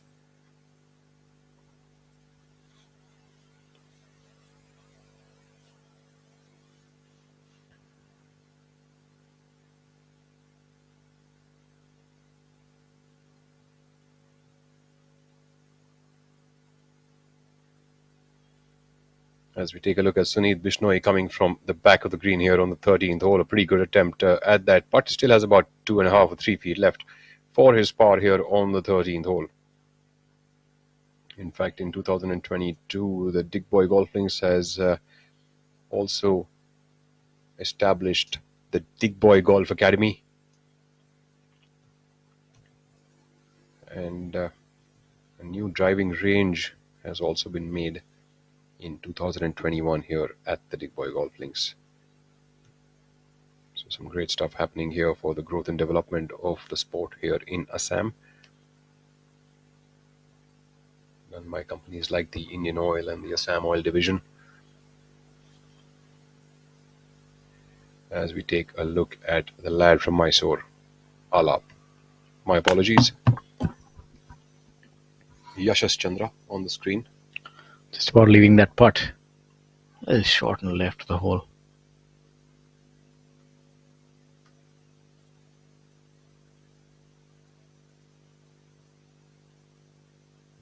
We used to see that white tape on the inside of the cup that never help you spot the cup from a further distance. Are we still using that, or the white paint, or used to be so that? some courses use the white chalk kind of a paint, and some courses use the white strip sort of a thing, which is like I think a plastic or a fiber kind of a strip. So depending on course to course, if I'm not wrong, Dick Boy uses the white paint on the inside. White strip makes it more visible from further afar.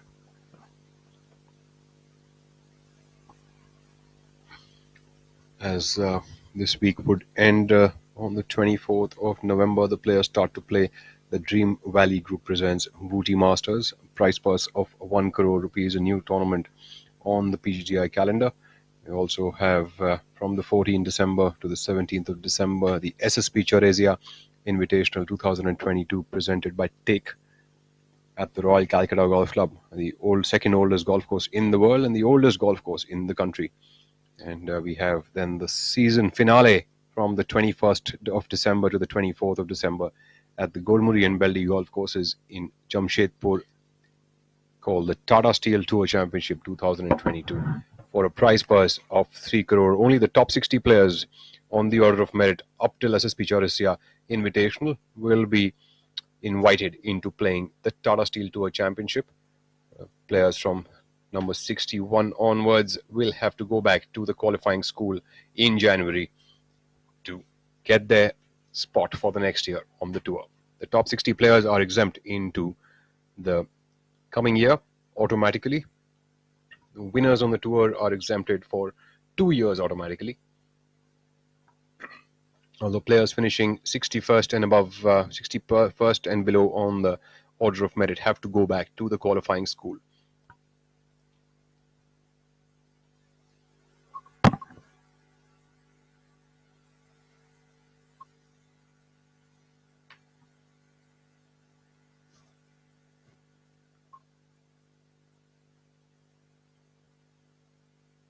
Rohan Dhole Patil.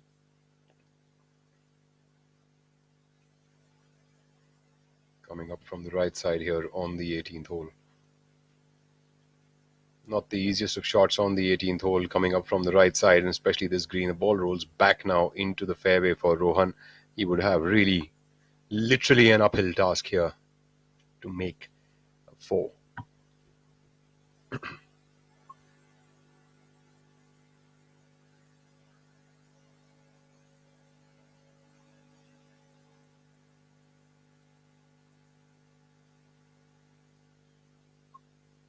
Chima, who seems himself to be disappointed with his second shot over here on the 18th. We haven't seen where Angad has really pitched his golf ball, but doesn't seem very content with it. As we take a look at Harinder Gupta now walking in with the flat stick, he has found the putting surface for sure.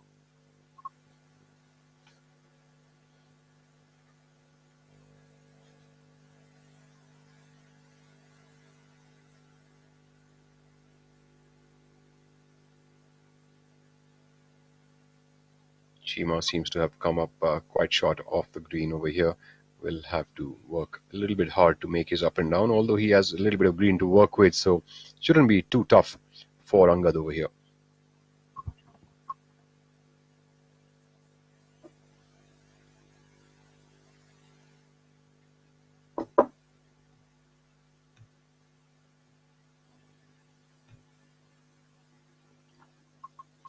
Harinder Gupta, who's currently at a score of 7 under par for the tournament and 3 under par for the day through 15 holes. Last 3 holes score is yet to be updated.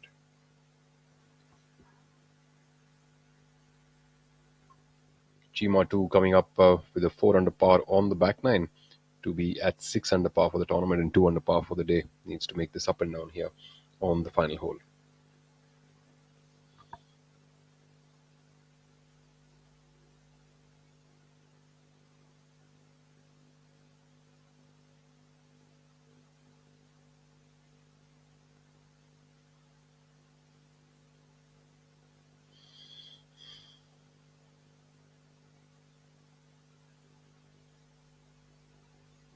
Chima with a superb effort here on the final hole would have nothing more than 2 feet to save his par.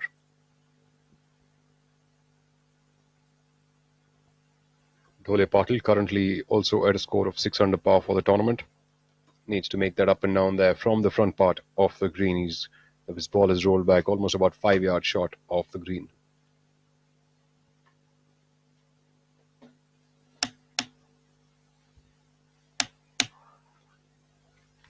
Anura Rohana, who has made 5 birdies on the trot. He made a bogey on the first, bogey on the third, a double bogey on the 6th, birdie on 7, 8, 9, 10 and 11 to be at 1 under par for the day and 10 under par for the tournament. Scintillating performance there. That's quite a run. Absolutely. Have you ever made 5 birdies on the trot? Incidentally, I have. You have made 5? A little more than that. I remember one time I made 4. I do remember that very clearly, but that was also all luck, I feel. Only to miss the cut the next day. I remember the tournament also, but I do remember. Was this the practice round? No, this is the first round. I remember Nice. back in the old DLF. What did you score? Level part after making 4 birdies on the last 4 holes. Wow. This is really a game like that, right? So you never know what's really going to happen.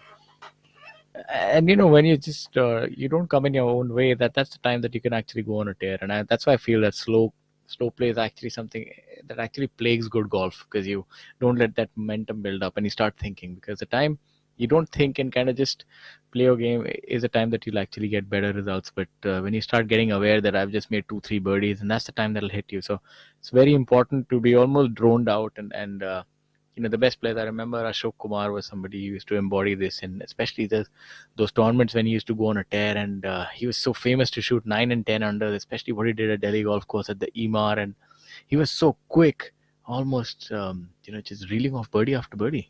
Dhole Patil there taking a much aggressive approach there with his wedge shot from short of the green, but I think he pitched that way too far for the ball to stop. But you rightly said, but I think the only way that you can really back up a shot and be quick enough is when you really trust your skill set, right? So when you don't, I think that's where this new 30-second thing, that's what my opinion is sort of set on, because when I played pro golf, it was 50 seconds, 40 seconds, and 40 seconds. And I wasn't the fastest player. I wasn't the slowest player, but I wasn't the fastest player either. And I just feel like if you want to do this within 30 seconds, you've got to know everything in the back of your hand so that you can pull it off when it's really required. I think you've got to be sure of your ability, because the last thing you can think of is trying to tweak your technique. And I think this is a very welcome rule. 40-30-30 is a long-awaited change to the rule of golf. The rest of them I don't quite agree, to be honest. 3 minutes to find a ball is, you blink, you miss. The dropping from the knee height, I don't know how much time it saves. It just it seems like a more natural movement to sort of drop it from the shoulder height. But the 40-30-30 is a fantastic rule to speed of golf. I don't know what kind of an effect it has. So we still see professional rounds, even in tournaments, taking about 4 hours, 45 minutes. I think the only thing that the knee height stuff is really doing is that the ball really doesn't run so much after dropping, because you're not dropping it from a far way above the ground. So I think that's the only way that it really helps. So the rule where the ball could roll 2 club lengths earlier for a penalty drop and 1 club length for a free drop, that rule doesn't need to apply anymore, and it doesn't. So we take a look at Kshitij Naveed call here on the 13th hole, coming up from the right side, the leader currently at 11 under par.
We have another ball coming out of the bunker here on the left side of the 13th hole. The player will still have a good 7 or 8 feet to navigate for his par on the 13th now. That is Om Prakash Chauhan, cool customer with his putter. OP Chauhan with an eagle on the 12th hole, hold his second shot to be at 2 under par for the day and 9 under par for the tournament. Making the most of that short hole. The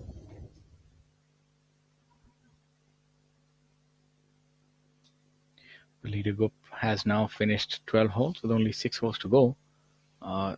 Pretty much stuck at the same score. The leader is Yuvraj. Started the day at 11. Might be tough for this to get to 15 or 16 under par, as we've been talking about earlier today, but you never know. Yeah, going into 13th to the 18th holes, the players could gain a shot or two, especially 14th and 15th. Do give the players that opportunity. Strange enough, only the leader group is sort of stepped off the gas. The rest of them have caught up, and that's what's happened. You see Yuvraj, Arjun, and Anura. Anura, I mean, all commendable that he's been able to have that sort of a comeback that he has. So he's at level par, which is not too bad considering the start that he has. That fine run of birdies has come to an end, being flanked by double bogey and bogey on either side. So there was a double bogey, 5 birdies, and then a bogey. So he's yet to make par the last 8 holes, in fact. I think, Shaurya, you're really good at that old Indian saying, "Nazar laga di." Oh yes, absolutely. That's what they say. Blame the poor commentator. Mithun Perera, commendable performance there by him at 4 under par for the day, 9 under par for the tournament, very much within striking distance, playing to a bogey-free round.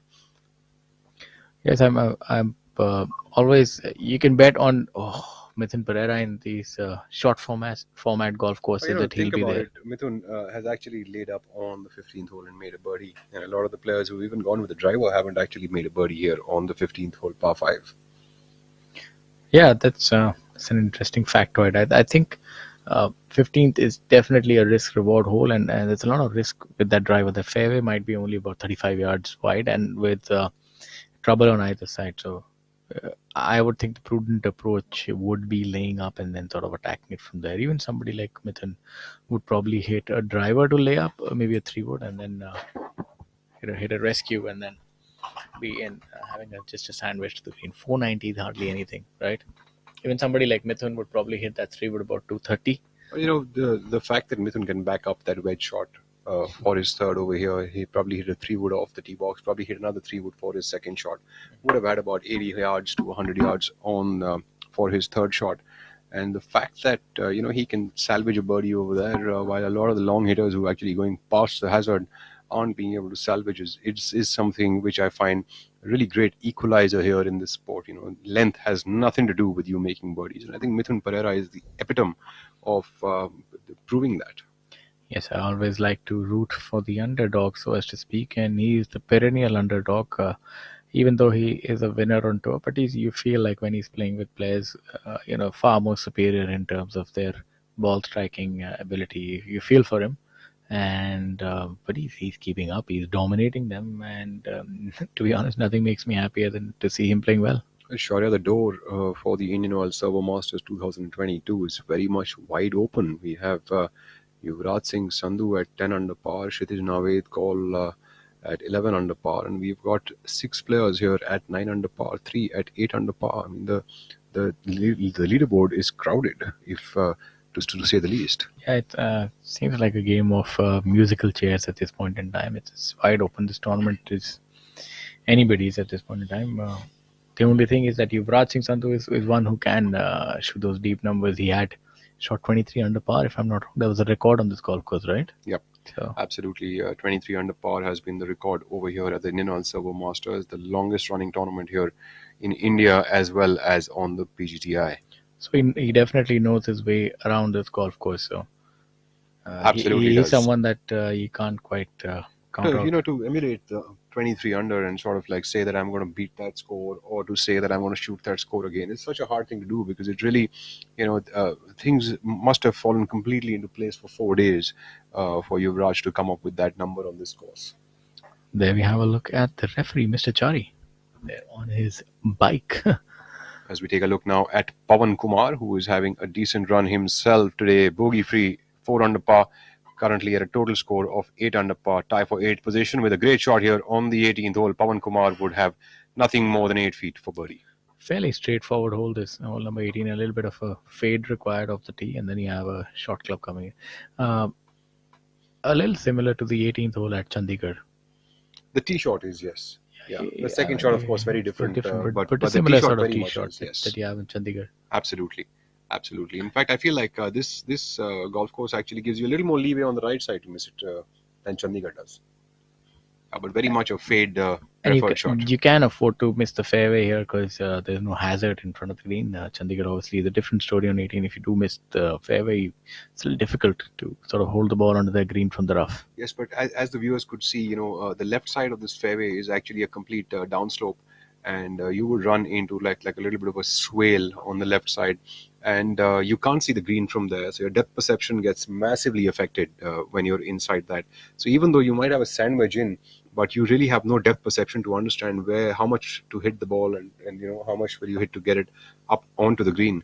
So that can be a very, very challenging shot, especially coming in from that left side. And the thick crabgrass over there doesn't let you get enough of the golf ball as well. Manu Gandas on the 17th. I had a look at his putting stroke is also a little unique. I think it sort of goes a little back inside and not quite in an arc. It's sort of it's somewhere between a straight back, straight through and a circular movement. If you ever look at it, sort of it's a little steep but still sort of going back inside. That's what I noticed. So great observation there by you, Shaurya. But let me tell you one thing, that a straight back, straight through with a little bit of a circular approach is what is called the putting arc, and that is exactly what he was on. Thank you, Sensei. It definitely looks like it is a deliberate movement. Doesn't quite look that fluid. So we take a look now at Anshul Patel. Anshul Patel, who has made a string of pars on the back nine to be at 6 under par for the tournament, got off to a pretty good start with 2 birdies on the first and the third, a bogey on the 8th hole. After that has made a string of pars coming in here on the 17th.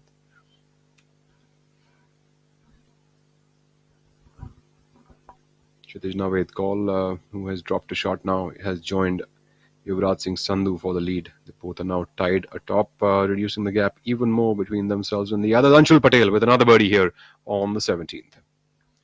Great putt by Anshul there. Breaking that pattern of the pars here is Anshul Patel, moving up now to 7 under par for the tournament.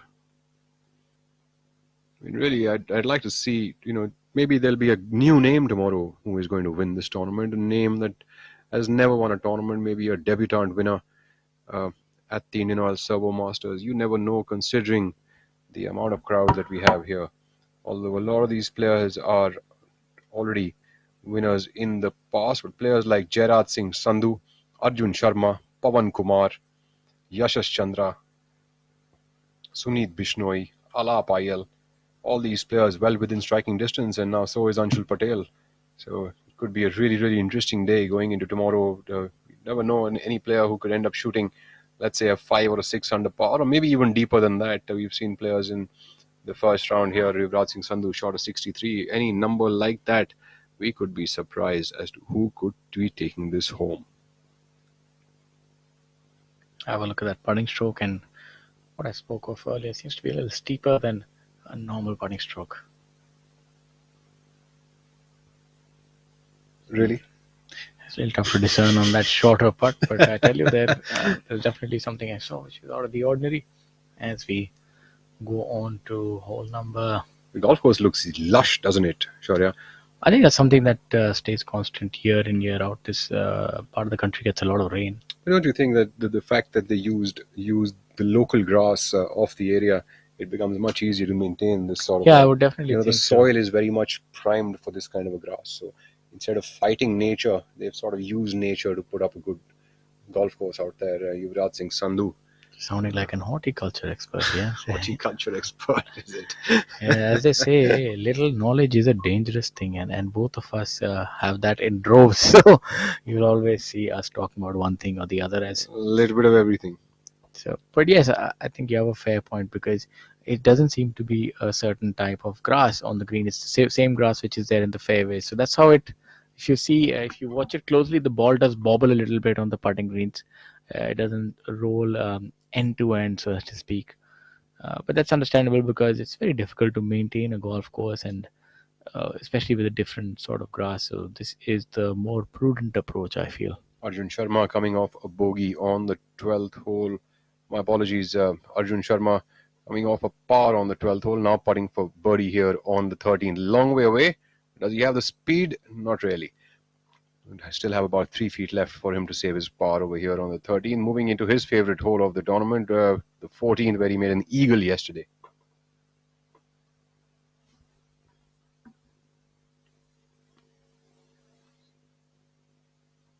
14th, not quite drivable today. We've not seen players reaching that 14th. What about the 12th? We did see Rohan Dole Patil there on the green on the 14th hole earlier today. What about your approach on hole number 12? Were you one to lay up, or? Absolutely, always laid up. On that hole probably number 8 iron followed by another 9 iron or 8 iron, depending on the flag location. Never did quite fancy a drive on that hole? Not really. I think it was too much of a, like the risk and reward didn't really make sense to me. I think I could hit my, if all I was getting was a 9 iron or an 8 iron, they could give me a birdie opportunity 4 on 4 days rather than hitting a driver, which probably would give me a birdie opportunity, 2 on 4 days. There would also be some mishits involved, and of course wider mishits with the driver. Landing areas aren't that wide, right? There's a hazard on the left side, OB on the right side. Remember OB lines? Yeah, trying to forget. You're trying to bring my nightmares back. But it'll be interesting to see how these players have actually played that hole number 12. Are they still going with driver, or are they going with the more prudent approach, so to speak? I think most of the players on the 12th hole will be going with an iron off the tee box because the landing area for the driver isn't very, very large. I remember one of the players, Arshdeep Thind, used to hit a driver over there, although he was way more accurate with the driver than I was. I think you're just being nice to him now, because owing to Arshdeep's Thind's, intimidating presence. So here you have your daily dose of buttering going on. I think he also has a dubious distinction of one of his rounds, which I won't mention here on air. But yeah, I don't think this golf course was too friendly for Thind.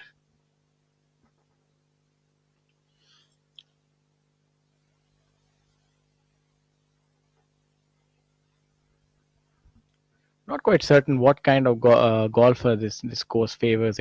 Is it a power hitter? Is a paradise, or something about accuracy, or it gives everybody a shot at shooting a low round? I think it's really going to boil down to how good you can use your flat stick. The course doesn't have much of distance on it, but your flat stick and your wedge game, if you have that on point, you don't need to hit the driver big over here. But if you can take care of these two aspects of the game, you can have multiple birdie opportunities. But let me tell you, this golf course can throw surprises as well. So I think from what I hear, it's definitely not a long hitters course, because long hitters normally don't have that great they don't have adaptability on the putting game. That is something that I've noticed. They have one specific style of putting, and that's not too malleable to change in speed or the type of grass. Whereas you have shorter hitters and medium hitters, they're fine because they can actually adapt, and they know that they have to make the most of what is there. But ball strikers really just do depend on putting, and they're sort of machines in a way. Kshitij Naved called there on the 14th hole, coming up onto the green, but not the best of attempts with his chip shot. Leaves himself an uphill toss to take care of, 15 feet away from the flag. We saw Rohan Dole Patil earlier today making a putt from that angle.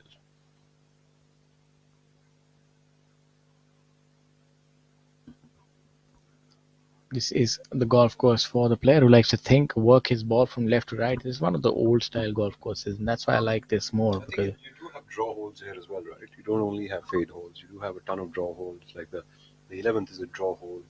The first hole is a draw hole. You also have the 5th hole, probably, I think is better off for a draw player. Touch. The 7th hole is okay for a fader. 8th hole is definitely a drawer's hole.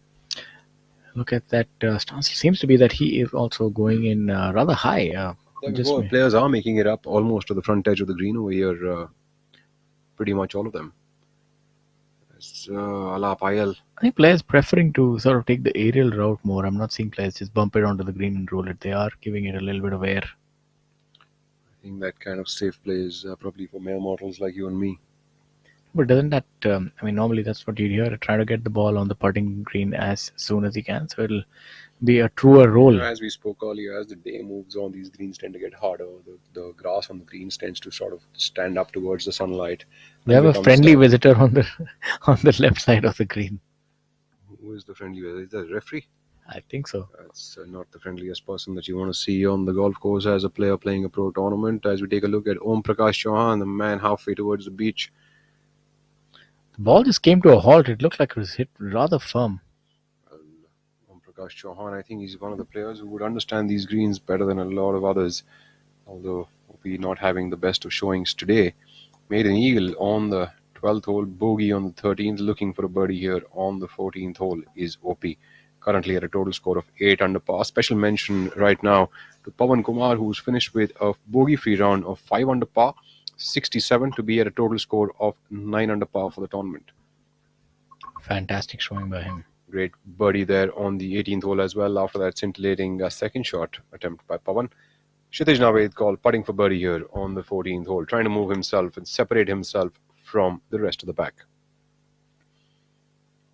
We see Yuvraj Singh Sandhu has dropped a shot on the 13th hole and moved down to 9 under par now. Kshitij for birdie. And he does take it over now to 11 under par. Kshitij Naved call, separating himself now by 2 shots among the rest of the lead pack.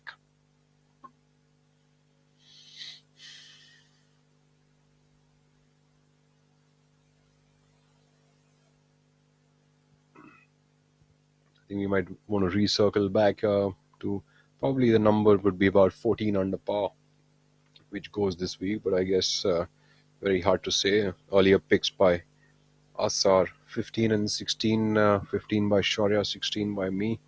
It seems like an unlikely number to reach up to, but this is golf, ladies and gentlemen, and these are the best golfers in the country, so you never know what might really take shape. Playing this week, for all of you who are just about joining us now, we are this week at the Digboy Golf Links in Digboy town in Assam.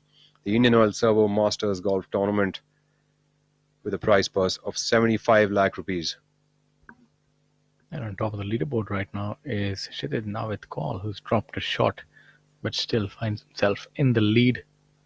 So breaks have been applied as far as the score was concerned. After 2 days, we had Yuvraj leading at 11 under par, and Yuvraj has dropped another shot and he's moved to 9 under par. And his playing partner is Arjun Sharma, also at 1 over par for the day. Anura Rohana also over. So the leader group is not having the best of days. As we have a look at hole number 18. Manu Gandas, the champion from the previous week. I think the more prudent approach coming in from this angle is to play it a little bit right of the hole and keep it up onto that second tier. You don't want to leave yourself short of that first slope that you see on the front part of the green. That slope is about 5 or 7 yards from the front edge. Players should definitely try to get over and above that. Manu Gandas has lashed at it. This really went high into the air. High and left, but that should be fine as he's on the same level as the top layer of the green. That seems like the ball was above his feet over there. Shaurya, you want to tell our viewers what would happen if the ball was above your feet in crabgrass and a steep embankment as that? What would really go on? Ideally, what we just saw, high and to the left, the ball normally mimics the slope that you're on. So if the ball is below your feet, and normally it's difficult to catch crisp contact, and you'll end up hitting a thin shot to the right. On the other hand, when the slope you're on a slope and the ball is above your feet, you'll end up pulling it to the left. And in this case, he had a slope he was on an upslope, and the ball was also above his feet, so he ended up hitting a high shot to the left. So normally that's what happens, and good professionals, they sort of adjust their stance and try to hit the ball accordingly. But if you were to just stand up in a neutral alignment, that's the slope would dictate the way your shot would sort of behave. Is that Anshul Patel's drive? That is a really, really long way right next to the road over there. What kind of distance are we talking about? I think that is well over 320 yards. That's about 330 yards or so to get it out there. Maybe even a touch more than that. Only if you catch it really, really hot and pitch it on the correct slopes will you get there. Unless, there's something about the firepower of Anshul Patel that I'm unaware of. Well, I think for the left-handed player, he would be able to hit a draw. Absolutely. So draw would definitely roll a lot more than a fade. True. So that might be a factor which has caused this ball to roll out to almost about 325 yards. This hole does play at about 360 yards. Not as the crow flies, but so the players are having to play according to the design of the hole. So they are playing all of 360 yards because they are curving the ball as well. So this drive maybe has traveled about 320. So it might have rolled good 30-35 yards at least, owing to the draw. And when you have a right-hand player hit a fade, it doesn't quite roll that much. In judgment of that lob wedge shot is at best now for Anshul, which probably looks like about a 60 or a 65 yard shot left over for him here on the 18th hole. Patel, who's currently at 6 under par for the tournament, looking to make birdie here on the final hole after that scintillating drive. Seems like he's got enough yardage on that ball, and he does. Fairly good shot there. Anshul Patel will have a good look at birdie here, coming in from the left to the right, about 8 feet away. Fantastic shot by Anshul. Just showed you the difficulty on this golf course. He pitched it in the right place with the correct ball flight and spin, but very difficult to sort of judge it to roll the amount that it did. So Anshul's caddy abandoned him, or is there some other story that we need to find out for our viewers?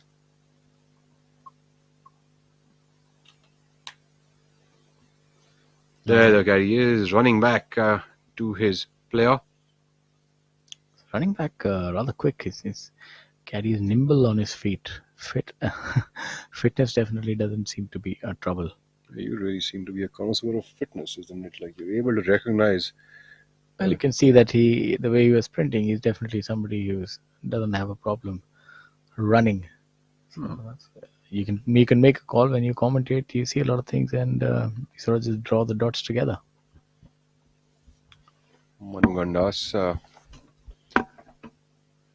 making, I think he's dropped a shot here on the final hole. Manu Gandas, who has also been at 6 under par, tie for 16th position for him. Gaurav Pratap Singh on our screens now. Gaurav Pratap having not the most favorable of days. 2 over par for the day. Total of 2 under par for the tournament. Steadied his ship going into the back nine at a tough start on his day with a bogey and a triple bogey to begin with on the first 2 holes. That's a tough one for a starter. And a birdie on the ninth. String of pars on the back nine. Waiting to see what he does here. On the 18th hole, Gaurav Pratap Singh for birdie.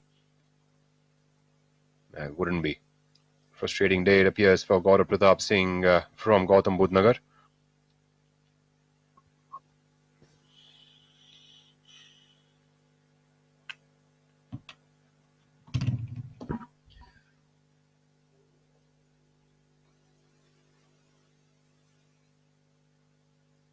Gaurav Pratap Singh has had difficulty sort of following up on his performances from the first 2 days. It's been a theme from, I think, the last 2 or 3 years at least, that he's not able to mount any challenge on the final 2 days. In fact, on the last day, you almost see him capitulating almost every second tournament, shooting over par on the final day and here on the third day. So not quite sure why that is, but that's something that he would need to correct if he needs to get back into the thick of things.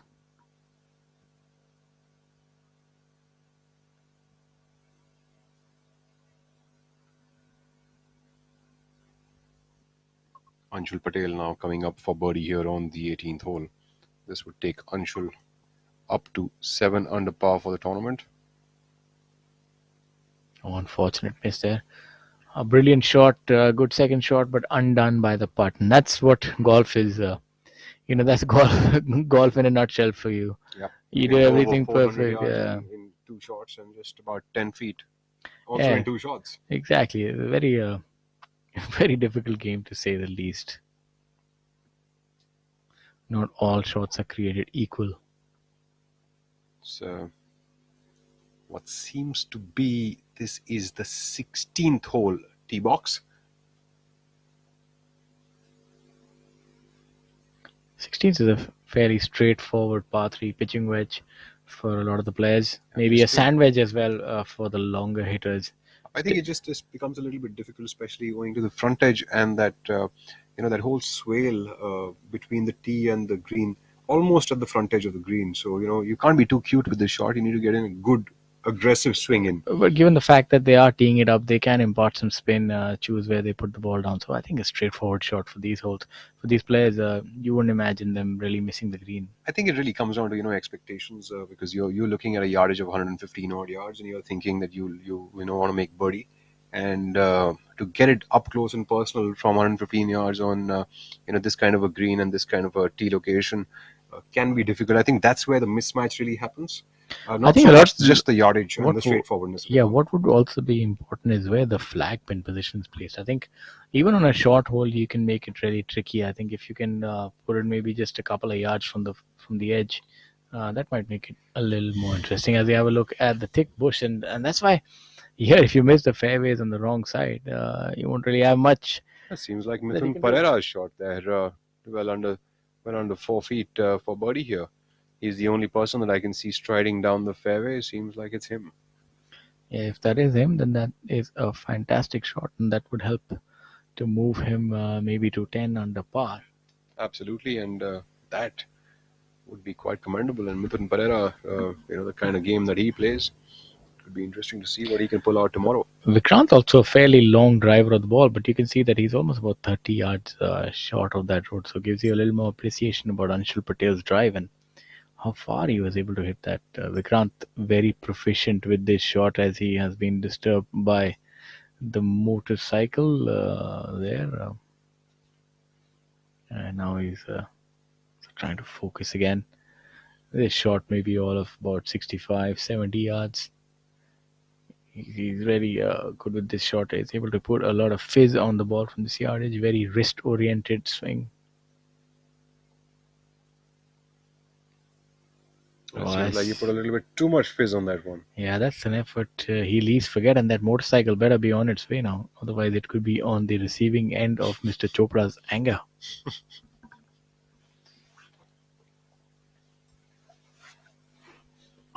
Vikrant seems to be miffed by what just happened over there, not being able to take a step forward.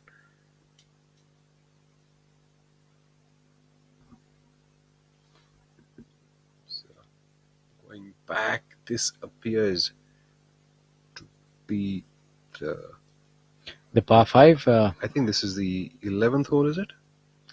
Not too certain. I think this is definitely from a little while ago. And that seems to be Kalin Joshi in the fairway. That's Alap Ayal. Seems to be hole number 11. You might be right, because it's sort of turning to the left and has that considerable yardage. It's a par 5. That could very well be the 15th hole as well. Yes, that is the 15th hole. My apologies.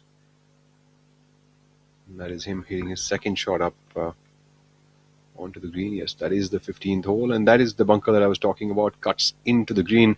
Apayal with a brilliant shot there. But on the par 5. It's an eagle effort for him. Fairly straightforward, seems like. So that would have been his drive down there, you reckon? Absolutely. Making mincemeat of this hole, then maybe having nothing more than a 7 or 8 iron after that drive. Making mincemeat of it, is it? Sure seems like it. It's later in the day. You run out of superlatives. Your mind gets a little slower. The caffeine hit sort of goes away. And you see these 7 players at 9 under par. 7 players. That's a lot. What is going on? It's getting really crowded up here. To be honest, I don't even know what 7. What's that called? You have a triplet, quadruplet, 6, 6, 6, tuplet, 7. I'm not too sure what it is. 7-lit. We'll have to look that up. We'll just call it a 7-way tie for now, as we have a look at Vikrant, who definitely was not happy with that effort. Let's see if he can make amends with that broomstick. Probably only one or two of the broomsticks left in the country. One with Vikrant Chopra, and I think one with Amandeep Joel. I somehow don't. Has he hit it enough? I somehow don't find the broomstick to be the ideal choice on slower greens. You'd really have to take quite the backswing to hit that, but it seems to have worked out fine for him there. It's more. I think the broomstick is more attuned for quicker greens. The whole idea of a broomstick is to limit the amount of movement and mistakes that you can make. So, with slower greens, you would end up maybe having more of a rushed sort of a stroke. But I'm sure he's having all that figured out. As you have a look at Mithun Da. I think that wasn't his ball. That wasn't his ball. Mithun Pereira. He's on the other side of the hole. Seems like we caught attention of another one. Oh, this is rather unfortunate. That seems to be a bogey here then. And that was Arjun Bhati's ball. Mithun, this was not expected of you, my friend. Seems like a straight pull off the bat. Well, I guess Mithun never expected that himself. I'm not so sure if he pulled it, but I'm certainly sure he appears to be surprised, rather shocked by that outcome.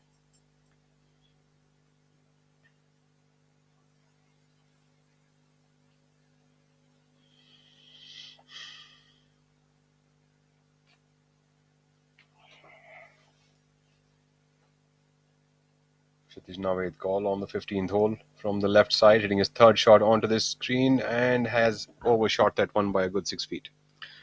A good effort, nevertheless. It shows you what kind of difficulty Pereira's approach that you have on this green. If you miss it to the right, you can kiss that ball goodbye.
Alap not making the most of that good shot there from the fairway.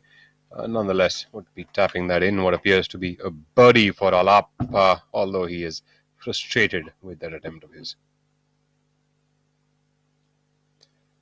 Om Prakash Chauhan himself having an attempt from around 10 feet.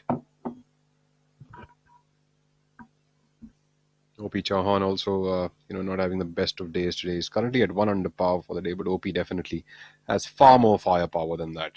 His putting stroke was made for greens like this. Right, it's surprising that we all think so. Yes, he would, benefit on greens like these, and he would definitely have a certain advantage over a lot of the perfect putters out there. But I've seen OP really putting well on even slick, fast greens, and that really goes to show he's quite a versatile player. He knows how to adjust to various conditions, and he is quite a world-class ball striker. I'd call him, because he's one of the finer ball strikers out there. And in terms of his putting stroke, the stroke might appear a little homemade, but it adapts really well even when he goes to a better putting surface. Yeah, I agree with you, but I still feel that he'd be at an advantage because he's able to put that sort of a wristy roll on it. It rolls really. Certainly. His putting stroke is very assertive. Yeah. And it's a little risky, and that is helpful in these kind of conditions because the ball has a tendency to sort of not stay on line, and he's able to put that top spin onto the ball better than the other player. So I think he would definitely putt better on these kind of greens as opposed to the field. Kshitij Naved call now with his putt. Birdie attempt here for Kshitij to take himself up to 12 under par and open up a sizable 3-shot lead. Oh yes, he does. That's a good lead. I said, with the blink of an eye, we've seen the leaders evaporate, go down the leaderboard, and you have a new leader. Kshitij now called by 3 shots. So we have a look at Udyan on hole number 17. Udyan unfortunately dropping a shot on the 15th hole, par 5, and making a 6 over there. Has dropped off to 9 under par, although 16th, 17th, and 18th holes remain for him to be updated. Om Prakash Chauhan is tapping that one in. I think these kind of greens, if a player can add a little bit of topspin onto the ball, sort of catch it around the equator instead of below the equator, could actually end up holding the line a lot better than someone who actually, sort of makes a perfect stroke. A topspin ball could actually end up, you can say, 100.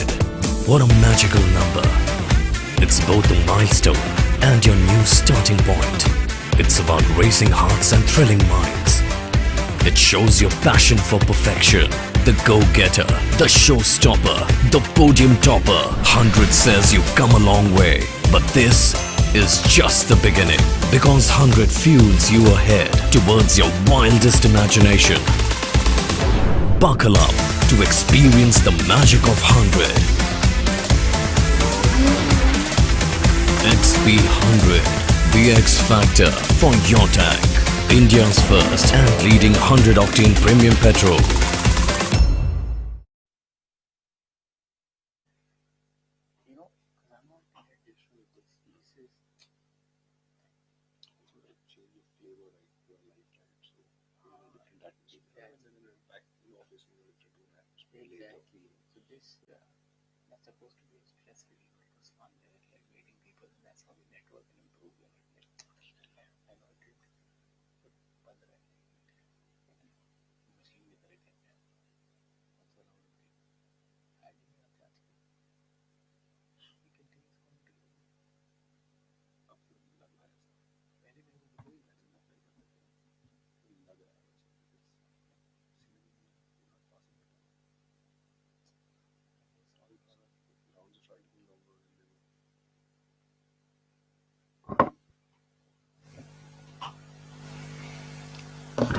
As in break time, we discuss perspectives of life between me and Shaurya Singh. And here we are back again now on air as we take a look at Kshitij Naved call, our leader.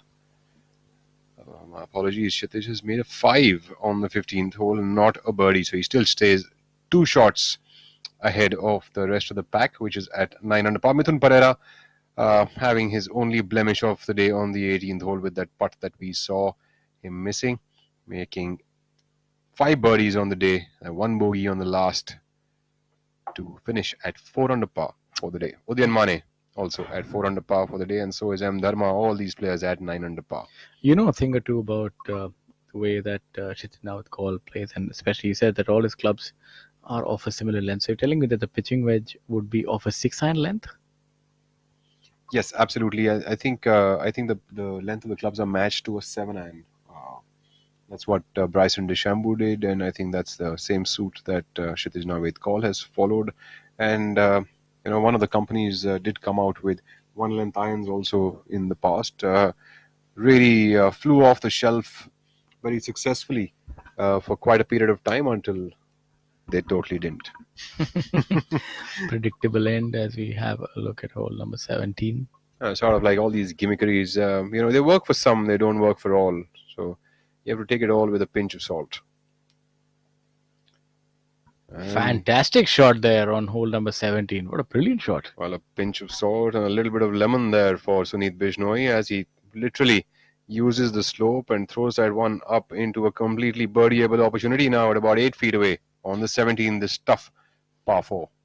Looked like his was a very deliberate sort of a swing. He really sat down on that. I thought, tried to keep that low. I think that was the slope there where the golf balls have been found. If you see, even Yashas Chandra's golf ball is further down that slope. He will be actually, literally have his left foot below his right foot by quite a bit. Jairaj Singh Sandhu coming up from a similar location, but going with a full swing, enough elevation on that ball. Coming out a lot higher as opposed to Sunit's shot.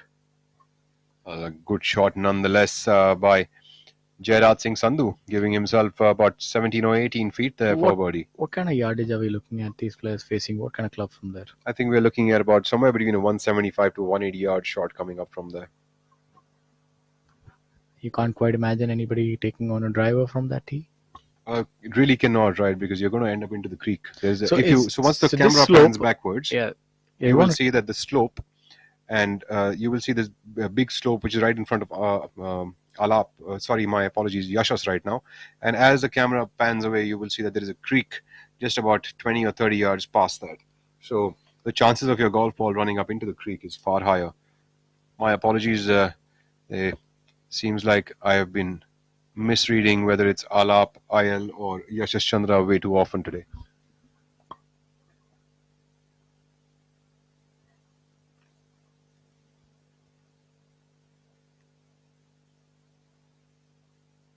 As you all might be able to see now, the steep slope over there, and as the players are walking sideways, that's only to avoid that little creek. So if you can see those two red stakes in the middle of the fairway, that is the entire creek running sideways on this fairway. So it's not even like you can hit it on one side and try to avoid it. You will definitely bounce into it as the entire slope of this fairway is going downwards, and then the players have to move back uphill towards the green. So what kind of club are the players taking to lay up on that one? Can't they lay up on the lower level, or that's too risky? It's just a little risky. So usually players would be hitting a 4 or a 5 iron to keep it up top.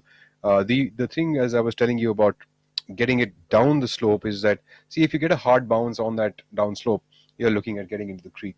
If you try to be too cute with it, you're risking it to stopping the ball on that slope itself.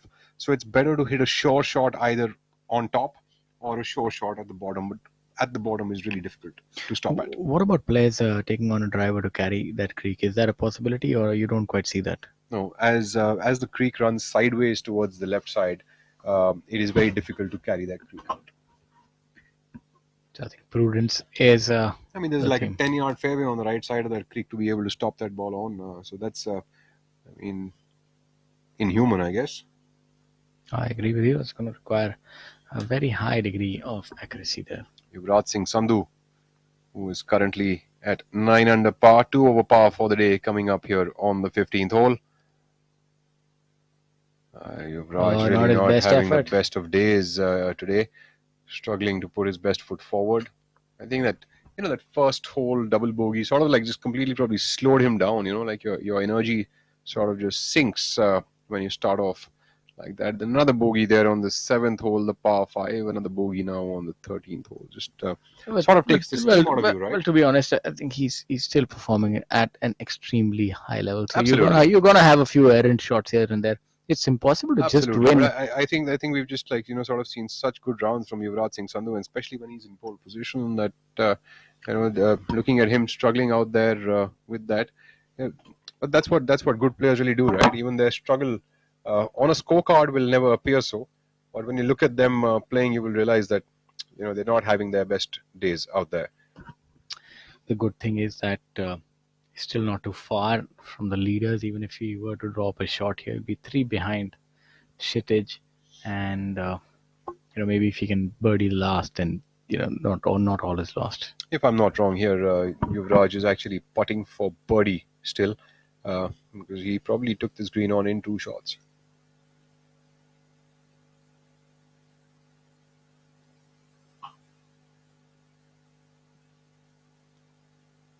Although a lengthy attempt at that, but I wouldn't be surprised if Yuvraj actually ends up holding this one.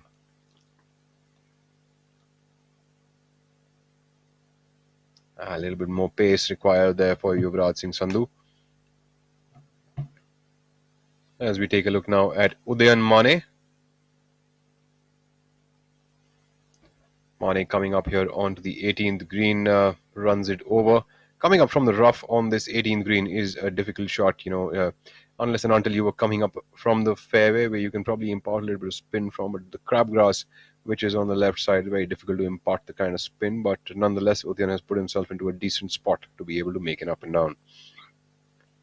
So we take a look at Karthik Sharma, who is also coming in from the rough here on the left side of the hole, as ball also seems to be sitting down here for Karthik. He will have to control a little bit of that yardage so that he can stop this ball and not have it run too far by.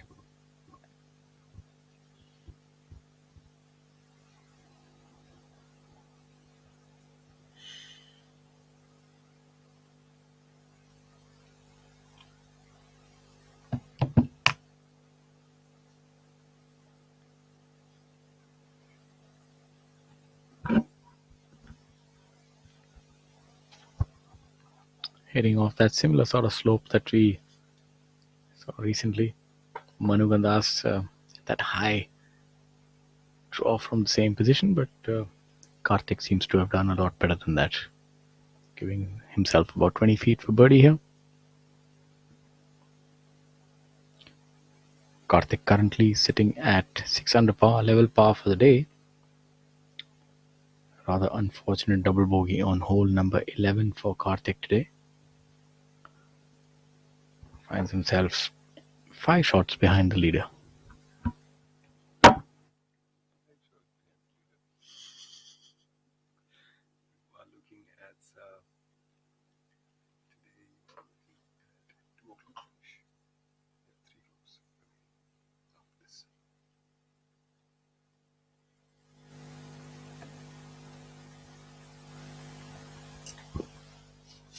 Sandhu, which I think has made a par here on the 15th hole, the par 5.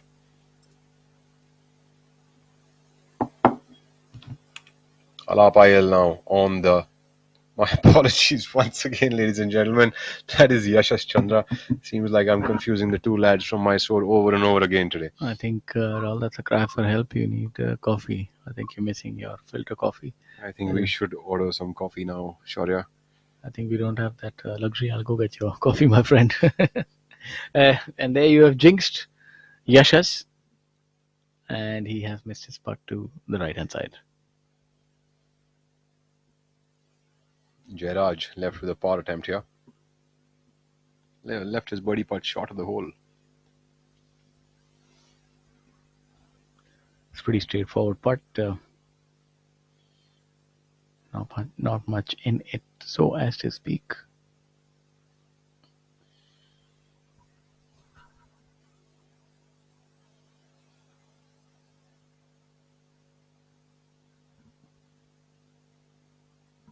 Jairaj really bends over, almost like Michel V kind of a posture here. Oh, look at that. I think we're jinxing the... No, but both these golf balls actually moved from the right of the hole. So the other golf ball also moved from the left to the right, and his golf ball also moved from the right to the left from the side that he was putting on. And I think the players didn't really sort of expect that sort of a break here. Yeah, I think that definitely got us up from our slumber. Those two putts were rather unfortunate, and that one just seemed like it was on a rope and moved away to the left. Arjun Well, that's Sharma was. That's why we were coming back to our point about having top spin on the putter. It's so important on these kind of greens. Otherwise, the grain will just take it away. Arjun Sharma himself currently at 2 over par for the day, 8 under par for the tournament. Wedge here for him on the 16th hole.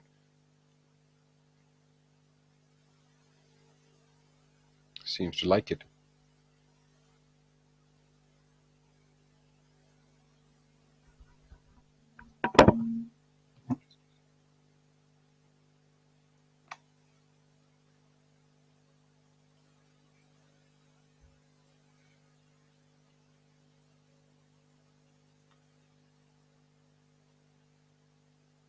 Sunil Bishnoi here on the 18th hole, trying to fade this one back into the fairway. The funny part is that it seems like there is no room on the right side, but the players can really fade this one good 50-60 yards without a problem.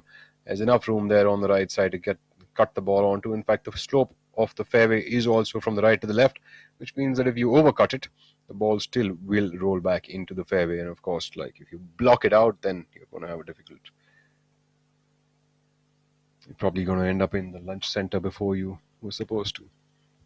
That's where the clubhouse is at. Yashas on 18 going with the driver. Let's see if he can hit it near the road. We yet to see anybody reach close to where Anshul Patel managed to. If anybody can get there, Yashas can. He's also a prolific long driver.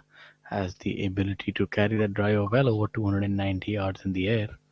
And if he can catch one in the center of that club face, should be able to make it to the road. Let me just refresh what is going on over here, as it seems we have made an error on the scores. Arjun Sharma, who seems to be at 1 under par for the day and a total of 11 under par for the tournament, is at a tie alongside Kshitij Naved Kaul. Yash is looking on a little anxiously, not quite sure where that has landed up for him, as we have the left-handed Jairaj Singh here. Will be interesting to note if Jairaj can. Oh, he's going with an iron. Not quite. No. That's a different sort of an approach. I've never really seen that approach on the 18th hole here. Not quite certain that I have either. Not much difficulty. Probably finds it easier to draw his long iron than he, that finds to draw his driver. Maybe. Yeah, that might be the only reason that he's going with an iron, because he might not be that comfortable drawing a 3-wood or an iron, maybe just going with a 4-iron. Yeah, I think possibly that could be the cause. In fact, back in the day when we heard that sound, it came right from behind this 18 tee box. I remember hitting that 18 tee shot that day when I heard that sound. I swear I wanted to hit that tee shot within a second and move away. Are you making up that story, or you actually It is a true story. You saw a tiger? It is a true story. I didn't see it. I heard it. I mean, how do you know it was a tiger? Everyone heard it. But how do they know it was a tiger? Well, the road is like that, right? It could be a roaring elephant mimicking a tiger. Roaring elephant. Could be. I mean, do you realize what level you're stooping down to right now? Well, it's what we do here just pick in anything, this box. right? Anything. Just because someone's given you a chair and now you're a commentator, so you just say whatever you feel like, and people will believe you, right? It's not supposed to be believable. It's supposed to be said in light. But you tell me, how do you know that it was a tiger? Like, I want to understand that. Is that you've heard a tiger roar because before? Everyone discussed it later. But was the tiger visible? Someone did see it, though. So one of the players did see it, but not all of us. But all of us heard it that day. It's a true story. Could be a good practical joke to play on players as well. Maybe put a. Let me tell you that whatever said and done, that day on the 18th hole tee shot, I was on the 7th hole when I heard it, which is about 3 fairways away. And when I was told that the sound came from behind the 18th tee. When I reached the 18th tee, I really wanted to hit that tee shot within a second, just move away from there. Good thing I wasn't playing. I can't hit any shot in a second. I think I would have been the first one that the tiger would have eaten. I think this was the 3rd or the 4th day. Then I would have been safe, I think. Probably I could have been riding that tiger and roaming around with him in the jungle there. This is all a conversation in jest, ladies and gentlemen. So Please do not take us seriously. You can still go enjoy your golf. No tigers will chase you. But I've seen a couple of those Instagram posts, golf courses in South Africa. We have tiger, lions, monkeys, crocodiles. Have you seen that? I don't understand how do people really go end up playing that golf course. I love to follow their Instagram pages though, because it's really a sight to behold. Yeah, I'm not certain if there's something like a domesticated tiger or a domesticated elephant. Those animals are actually dangerous, but I don't know. They roam around the golf course. Must be a difficult time being a greenskeeper on that golf course. Yeah, and I also think that they probably call off their members from the course when they hear of these animals. I mean, but like it just seems like there's not one breed. There's like a bunch of different sort of animals, and it's a cacophony. It's just full of different dangerous wild animals. There's crocodiles. It seems like a wildlife reserve, and here you have a benign little bird there. I'm not too certain behind the scoreboard. What is it? I always only have one or two. It's either a pelican or a crane, and that's where my knowledge ends. That's where my knowledge ends, or maybe a woodpecker. I think it's a pelican. I know there's a lot of wild animals there on the South African golf courses, and I've been following those pages as well, and I find it a lot of fun to follow them.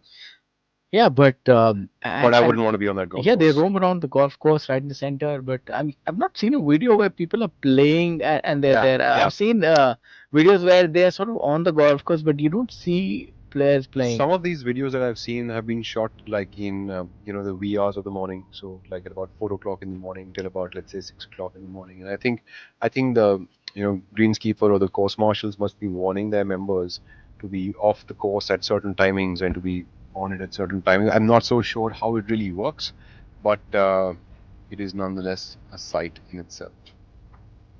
This reminds me of the PGA Tour when you have those golfers. There's crocodiles that come out of the golf courses in Florida mainly, and yeah, somebody I can't remember who the player was. Well, with all of these animals that we are talking about, we have Udian Mane, another beast in himself, now finishing up at a total score of 11 under par today's round at 6 under par to tie alongside Kshitij as well as Arjun at 11 under par. Udian Mane does have a lot of strength, to be honest. I mean, he can really maul a golf course, and he's able to hit that drive well over 300 yards, one of the strongest physically on tour. It's good to see him finally atop that leaderboard after quite a few months or maybe even a complete year of struggle. A great shot there coming in from the player here on the 18th hole. Again, we see that seems like Gerard Sandhu seems like that approach with the iron was a good idea. I mean, now it seems like a good idea, but he hit it into, that's the rough, right, on the left of the fairway, so they're definitely not in the fairway. And this time I'm going to do it right. That is Yashash Chandra. I think it's about time. Yashash there. I think this looks a lot more straightforward than Manu Gandhas's shot. The ball doesn't seem to be that far ahead or above his feet. So while we look at the action here on the 18th hole, Arjun Sharma has sneakily made another birdie on the 16th hole and moved up to 12 under par to take solo lead over Udayan Mane and Kshitij Navid Kaul. Hoisting that up in the air. That's a pretty good shot there by Yashas coming in from that left rough, as we've seen earlier. Balls that drop over that slope are hard to stop, and I think Yashas has done a fantastic job of that. As we take a look now at Sunit Bishnoi, who has a downhill and a side hill lie both together, and now to stop this ball up top there, it's going to be an interesting shot to view.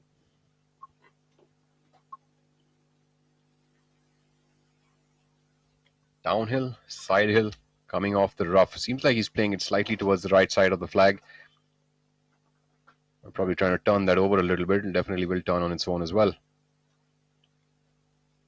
Has he got that right?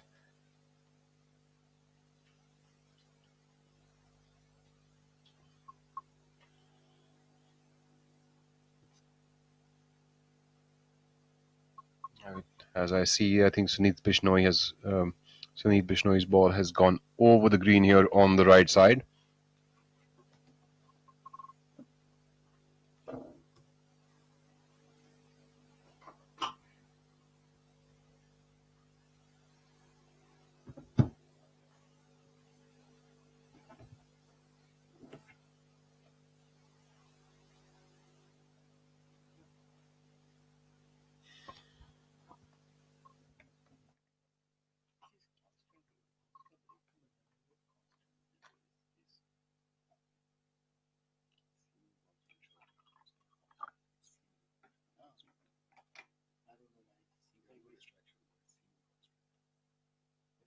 like it, man. It feels like giving some sort of exam. AC तो ठंडा करो ज़्यादा गर्म कर दिया jacket उतार दे ठीक हो जाएगा कोई नहीं दिखा रहा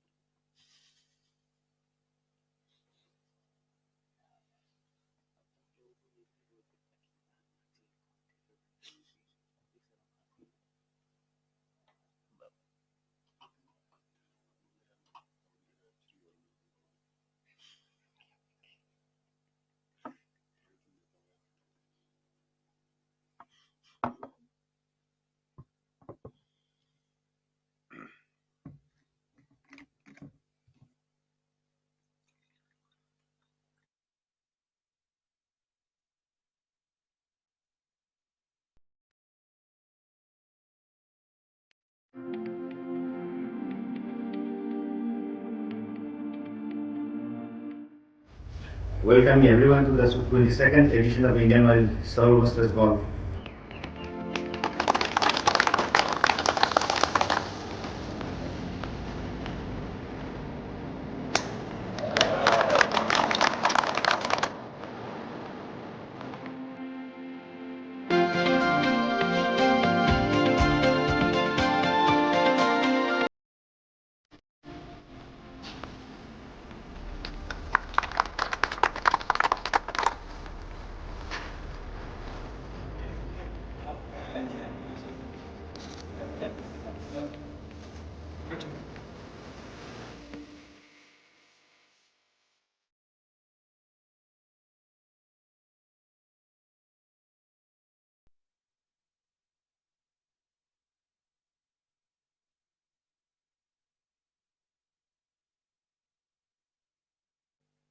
अविनाश कहता है हाय रोहित कहता है हाय अश्विन जोसेफ कहता है गुड पट उदय माने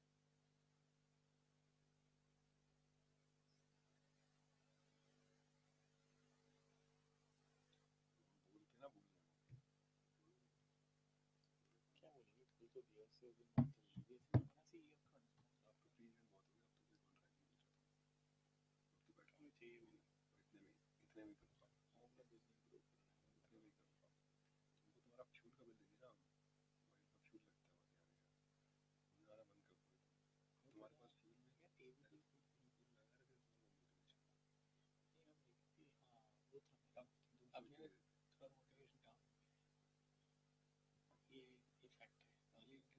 better Back onto the live action here at the Dick Boy Golf Links. Hole number 17, we have Kshitij Naved call coming up from the left side of the 17th green.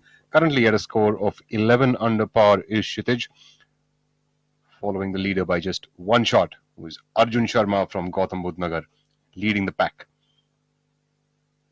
Kshitij with a fairly good chip there, about 3 feet away.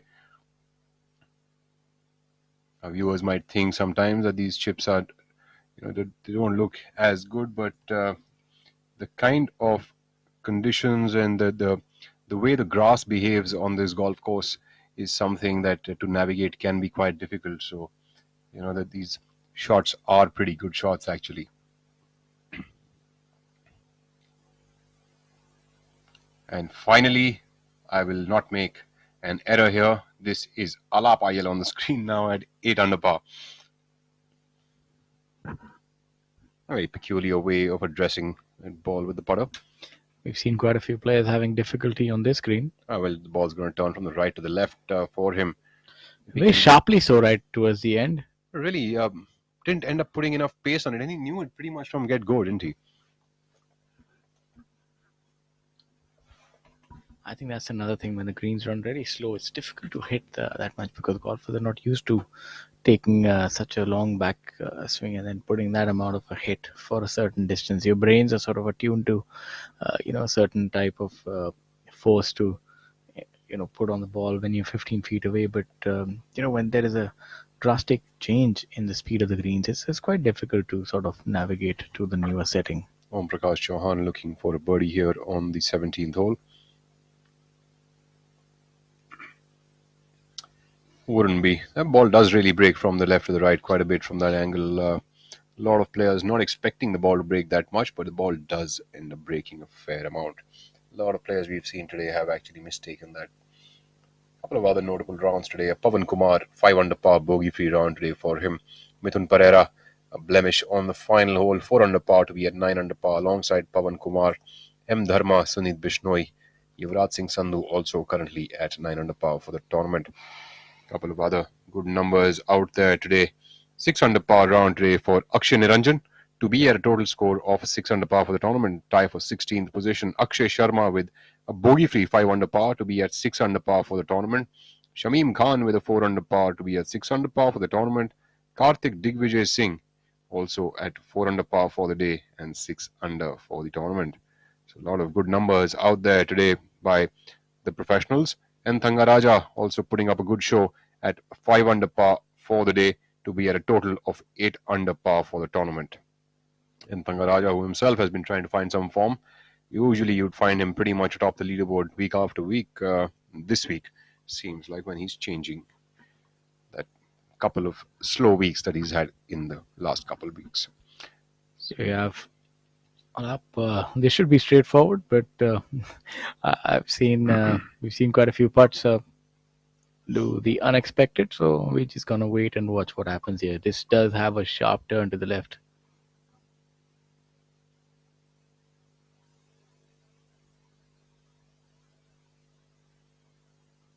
No trouble there for Alap.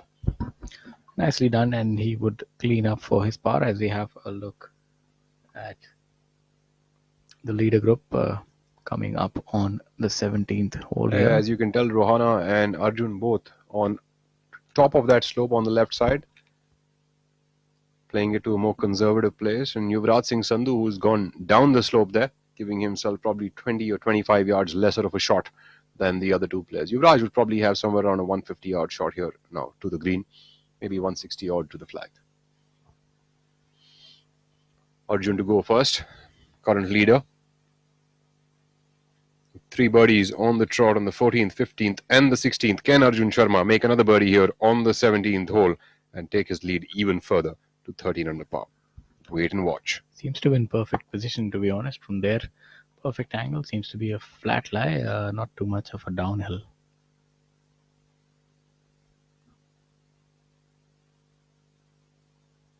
Seems to have hit just a tad right of the flag, it seems.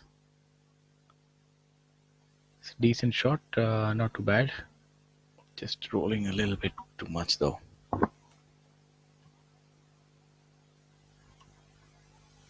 Coming in from a downhill lie sometimes can be very difficult to even impart enough amount of spin on the ball.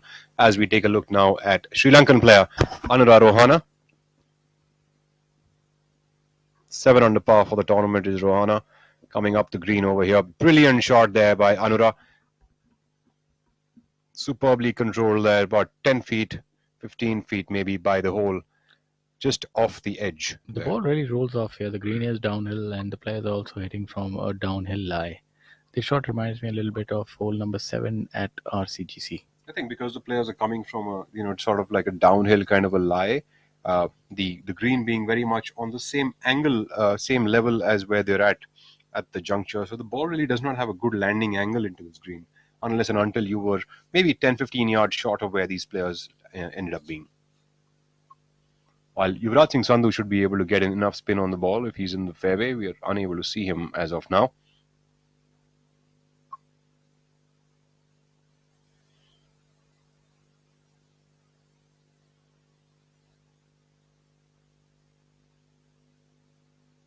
What's the idea there? What is Alap trying to do with that sort of a pretty short routine? I think he's trying to start his club and his body together in his backswing, and then trying to return it back to a similar spot by the point of contact. And that's just probably just something that he's working on currently with his coach. This is one of the things that I think viewers can benefit from. Even pro golfers who are quite prolific at their skill set and know what they're doing are constantly working on something or the other to improve their skill set. Something or the other ends up getting off, be it in their basics, be it in their swing. And it's sort of like a work in progress at all times. It's not easy to move these hundreds of muscles to get after that golf ball and be able to deliver it exactly where you want it to be delivered. I think on that instance he was able to move all the muscles in cohesion, and that produced a fantastic golf shot right down the center, as you could see. He pulled the tee off and walked without really much delay. So that seems to be a perfect drive by Alap on the final hole. As we have a look at the leader group, Yuvraj and Arjun find themselves in close proximity there.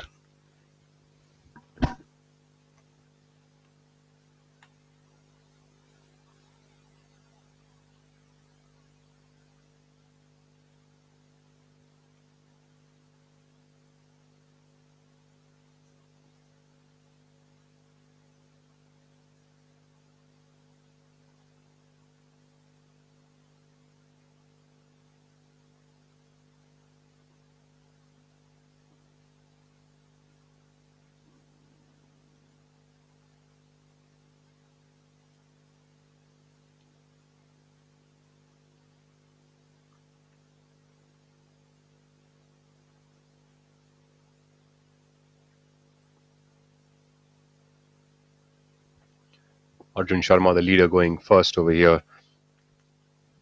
It looks like he's trying to find the right kind of spin for this shot. This ball should drop a little bit towards the left of the hole and sort of release up. I think maybe a yard or two inside the green should be enough for him. Yes, not too bad. That would still leave Arjun with a little bit of work to do from about 4 feet away. Not a bad attempt. As we move on now to Yuvraj Singh Sandhu.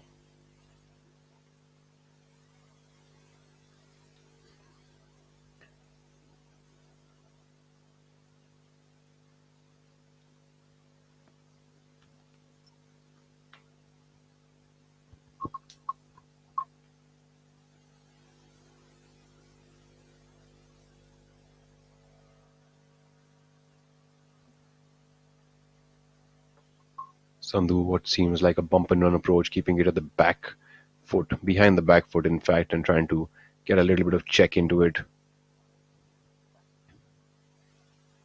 Good attempt there by Yuvraj, trying to chip that one in. Positive shot, about 2.5 feet by the hole. As we move on now to Sri Lankan Anuradhana, coming up for birdie from about 15 feet away, just past the hole, just over the green onto the fringe. Anurag couldn't have pitched it in a more perfect location, to just at the front of the green, but absolutely, still wasn't able to releasing as much. I think obviously the compression rate as well would have reduced with the years as well. He used to be somebody. I'm still certain that he hits the ball the same distance, but maybe the compression has reduced a little bit. Probably a little hard to say that. Also leaving it short.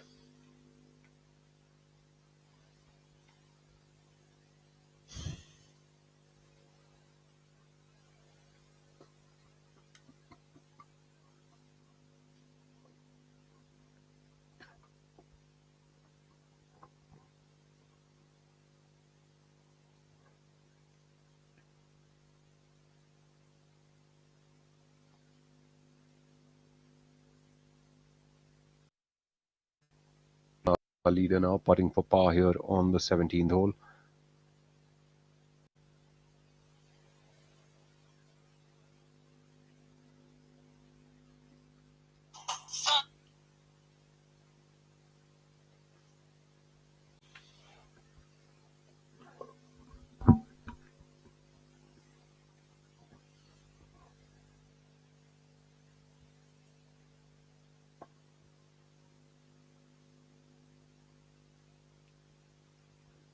This is a really important part here coming up for Arjun. Must Absolutely. make this one. And he does. Arjun Sharma, solid par here on the 17th hole. Moves into the 18th hole on this penultimate day. Now staying in the lead by a shot. I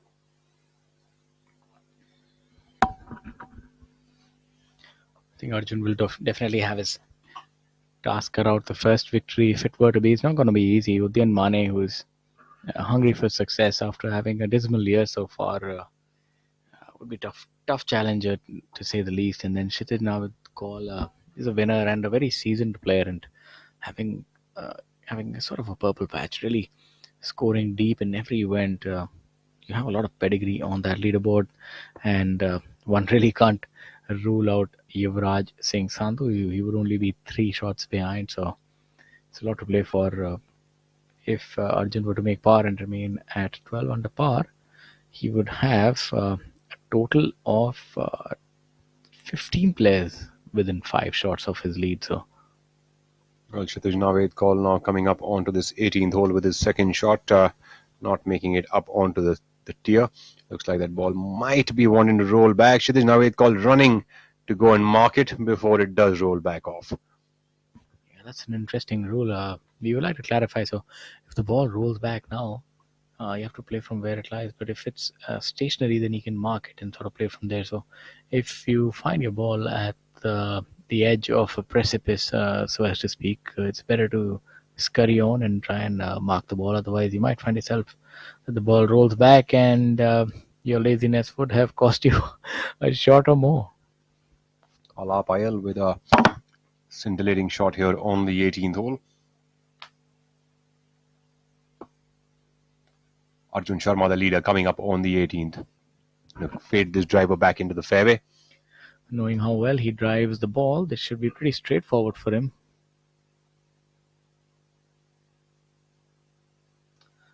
He's hit it off to the right, but I think that should be fine. The right side does have a big bailout area.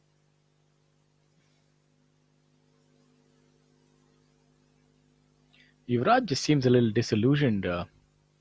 It could also be a case of just too much golf. Probably. I think he's just trying to get by the day, not having the best of showing. He saw his body English on the 17th hole green as well after making that putt and making a par there on the 17th. I think he probably just needs a little bit of rest and recuperate today, and we'll be back again tomorrow for unleashing the beast that he is. This swing will be a telling sign how he's feeling right now.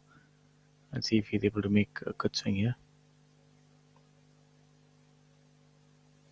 Looking on pensively, I think that would have gone to a little bit to the left. That's his reaction says that he's pulled it a little bit to the left-hand side. Anura Rohana now, probably the quickest golfer that ever existed. Doesn't take a practice swing, doesn't really think the stands and delivers.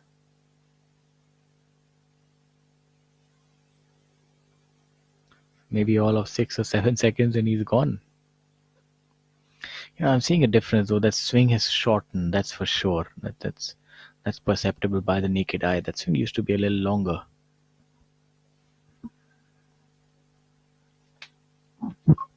Kshitij Naved call here with literally an uphill task to get the ball up towards the hole. This ball is going to break a little bit from the right to the left for Kshitij. Probably just over a grip onto the right side. Will need enough of a pace though, as the entire green is moving uphill away from him.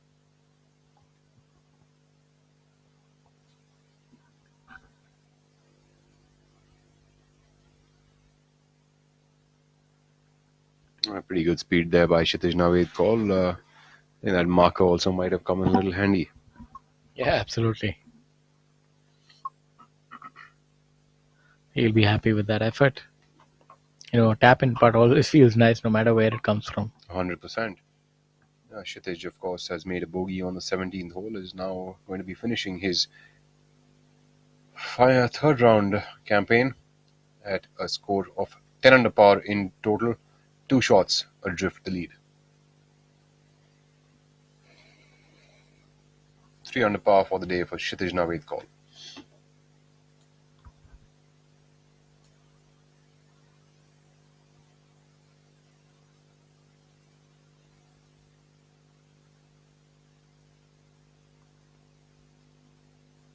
Ala Payal, who's currently at 8 under par for the tournament, trying to find another birdie here on the last hole to bring himself up to 9 under par and a tie for 4th, moving into the final day.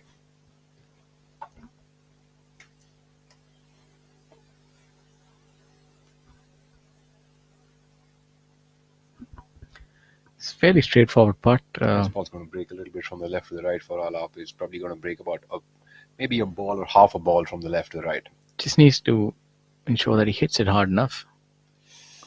Probably end up hitting it hard enough, but maybe a touch extra on the line. The left-right downhill putt has done it again. If you hit it hard enough, it sort of goes through the line. If you kind of baby it in there, it just fades away. So very That's difficult. the thing with these greens, right? You can't really sort of like die putts in, Right? You have to hit everything a little bit on the firmer side. But he's still in the mix at 8 under par. Not Absolutely, too far. very much within shooting distance. The best round thus far today has been by Akshay Niranjan, a 6 under par. Fantastic showing by him, and Same by Udayan Mane, 6 under par for him as well. And Akshay Sharma as well, a 5 under par. So some really good scores today. We've seen a lot of under par rounds today. Tangaraja at 5 under par. We also have Pawan Kumar who shot 5 under par.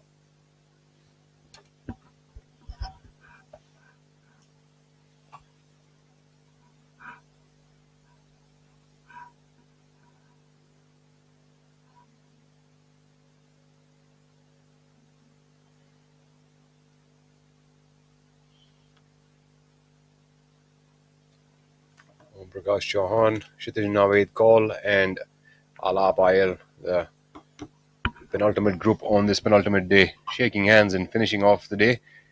Kshitij Naved Kaul finishes up at 10 under par after 3 days of the tournament. Alap Iyer at 8 under par after 3 days, and Om Prakash Chauhan at 7 under par after 3 days. It's left. It remains to be seen what the players are going to be doing tomorrow and who is going to be the champion of the IndianOil Servo Masters 2022, with the biggest prize purse for this tournament so far at 75 lakh rupees. Arjun Sharma leads the way, and we await for him to come up onto the green now. Arjun Sharma has found his ball. He's on the right side of the fairway, probably tugged in slight bit on in the rough. Doesn't seem like a terrible place to be. There might still be an easier shot coming in from that side than from the left side of this fairway, as you're able to see the green at least from that angle. A pretty good shot there by the player playing this leader group.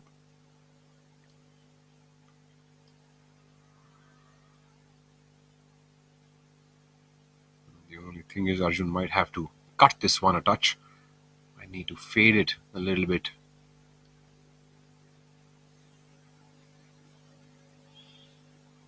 Also might need to keep it low under these trees, so really not exactly the most favorable of spots, but he'll have to keep it under and going. I think he's done well there. Oh, he's done exceedingly well, to be honest. Get up ball, and nope, that ball should stay under the slope and off the green on the right side. Just a little bit more of a jumper is what it needed. But we're having new appreciation for that drive by I think that Anshul Patel, which is right next to that road, and we're seeing a lot of the players are about good 40-50 yards behind that, so must have been quite the hit by Anshul. Yuvraj there, I think he's obviously of similar. I think he hits it a lot further than Anshul. Obviously, the draw and the fade is the difference, but he's gotten it to about 50 yards of the flag. Look for this to be close. Just trying to flop that one up to the green. That's the thing, coming off from the rough over here, the ball's not going to stop. It's been that kind of a day for Yuvraj, to be honest. Yuvraj now remains a little bit of a task here on the final hole, and up and down from the back of the green to save his par. Hopefully he can put his feet up today and relax and recuperate from this and get ready for the final round.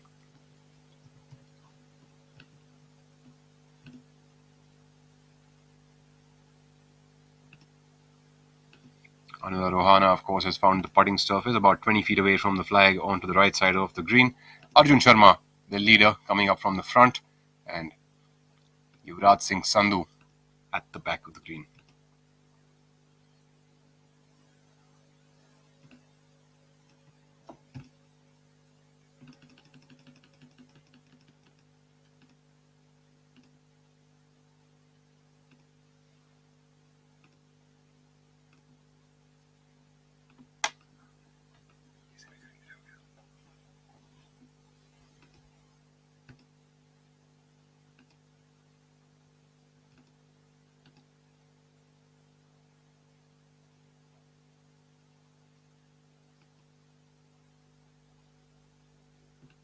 Arjun Sharma trying to pitch this one up the slope and let it release up to the hole, but it does look like he is he seems to be a little bit in the bunker, if I'm not wrong. Seems to have opened that club face quite a bit.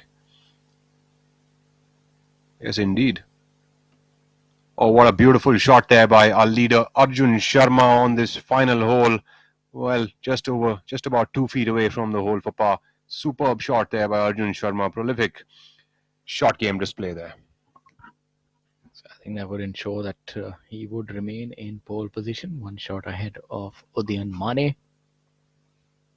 It's going to make for an interesting setting tomorrow, and I think our prediction of 15-16 might be the final number. But what is really owed to the difficulty on this day? I think if you look at everybody else apart from the leaders, have not really gained too many shots, and that's what has happened. I think the leader group always has it the most difficult. I feel the golf course a little more worn out by the time they reach those holes as well. Absolutely, and the greens, like we spoke earlier, are getting harder, and the grass is sort of changing its shape yes, the number of players that have walked those lines before these players have made it up there, and you can't discount the situation of the game. Yuvraj, with a pretty decent effort there, will still have about 3 feet for his par. Yuvraj looked a little jaded on this back nine, to be honest. Not his usual steely-eyed kind of focus. I think he'd want to revisit that. Maybe a little too aggressive, like on this second shot. Could have been a little more conservative instead of choosing that high flop shot, which was sort of a risk-reward approach. Maybe he'll sort that out, and after a good day's rest, should be able to shoot a deep number tomorrow. I would think that Yuvraj will need to shoot at least 6 under par to win this tournament tomorrow. Well, Rohana giving that one a run for a birdie, still will have about 5 feet for par here on the last hole. Rohana with the hiccups for himself all the way through. Really an up and down round for him, very colourful. He's made bogeys on 1 and 3, made a double bogey on the 6th hole, 5 birdies from the 7th till the 11th, like 7-11. And we have from the 12th to the 14th, he has ended up making bogeys after bogey. So what's your take on this part? Will there be a lot of break again in this that we've seen on the 18th hole? A touch from the right. I think it's a right inside or a right edge sort of a putt. And of course a touch form. But this is a lot easier than the one coming from the other side. So should not too much mystery in this, so to speak. Right and then firm should do it. I would agree with that. Coming in from the left and slide downhill becomes a little bit more difficult to judge it. This is probably a better location to come in from. Yep, no trouble there. That's a good par by Yuvraj. Really didn't want to drop a shot here. I mean, not the day that he would have hoped to have, but that's all right because he'll come back strong again tomorrow. As we take a look at seasoned professional from Sri Lanka, Anura Rohana, putting for par here on the last hole to finish at 7 under par for his penultimate day. Going into the final round, he will have his work cut out, 5 shots away from the lead.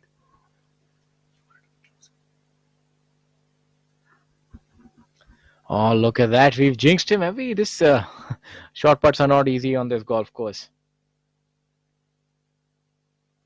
This golf course has proven to be difficult for players to try and make putts from within 3 feet now. Although this is, I mean, it looks fairly benign, to be honest, but don't count your chickens before they hatch, and Arjun would know better. Should be a straightforward putt for Arjun.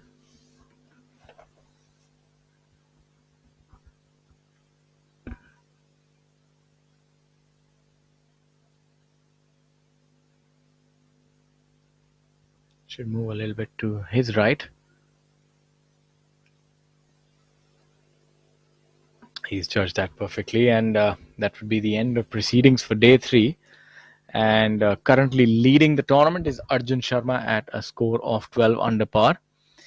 Chasing him is Udayan Mane, and then Kshitij Nawit Kaul at 3rd position, 10 under par. We'll be live again at the same time tomorrow. We'll be here at Digboy to bring you the final day's golf at the Digboy Golf Links.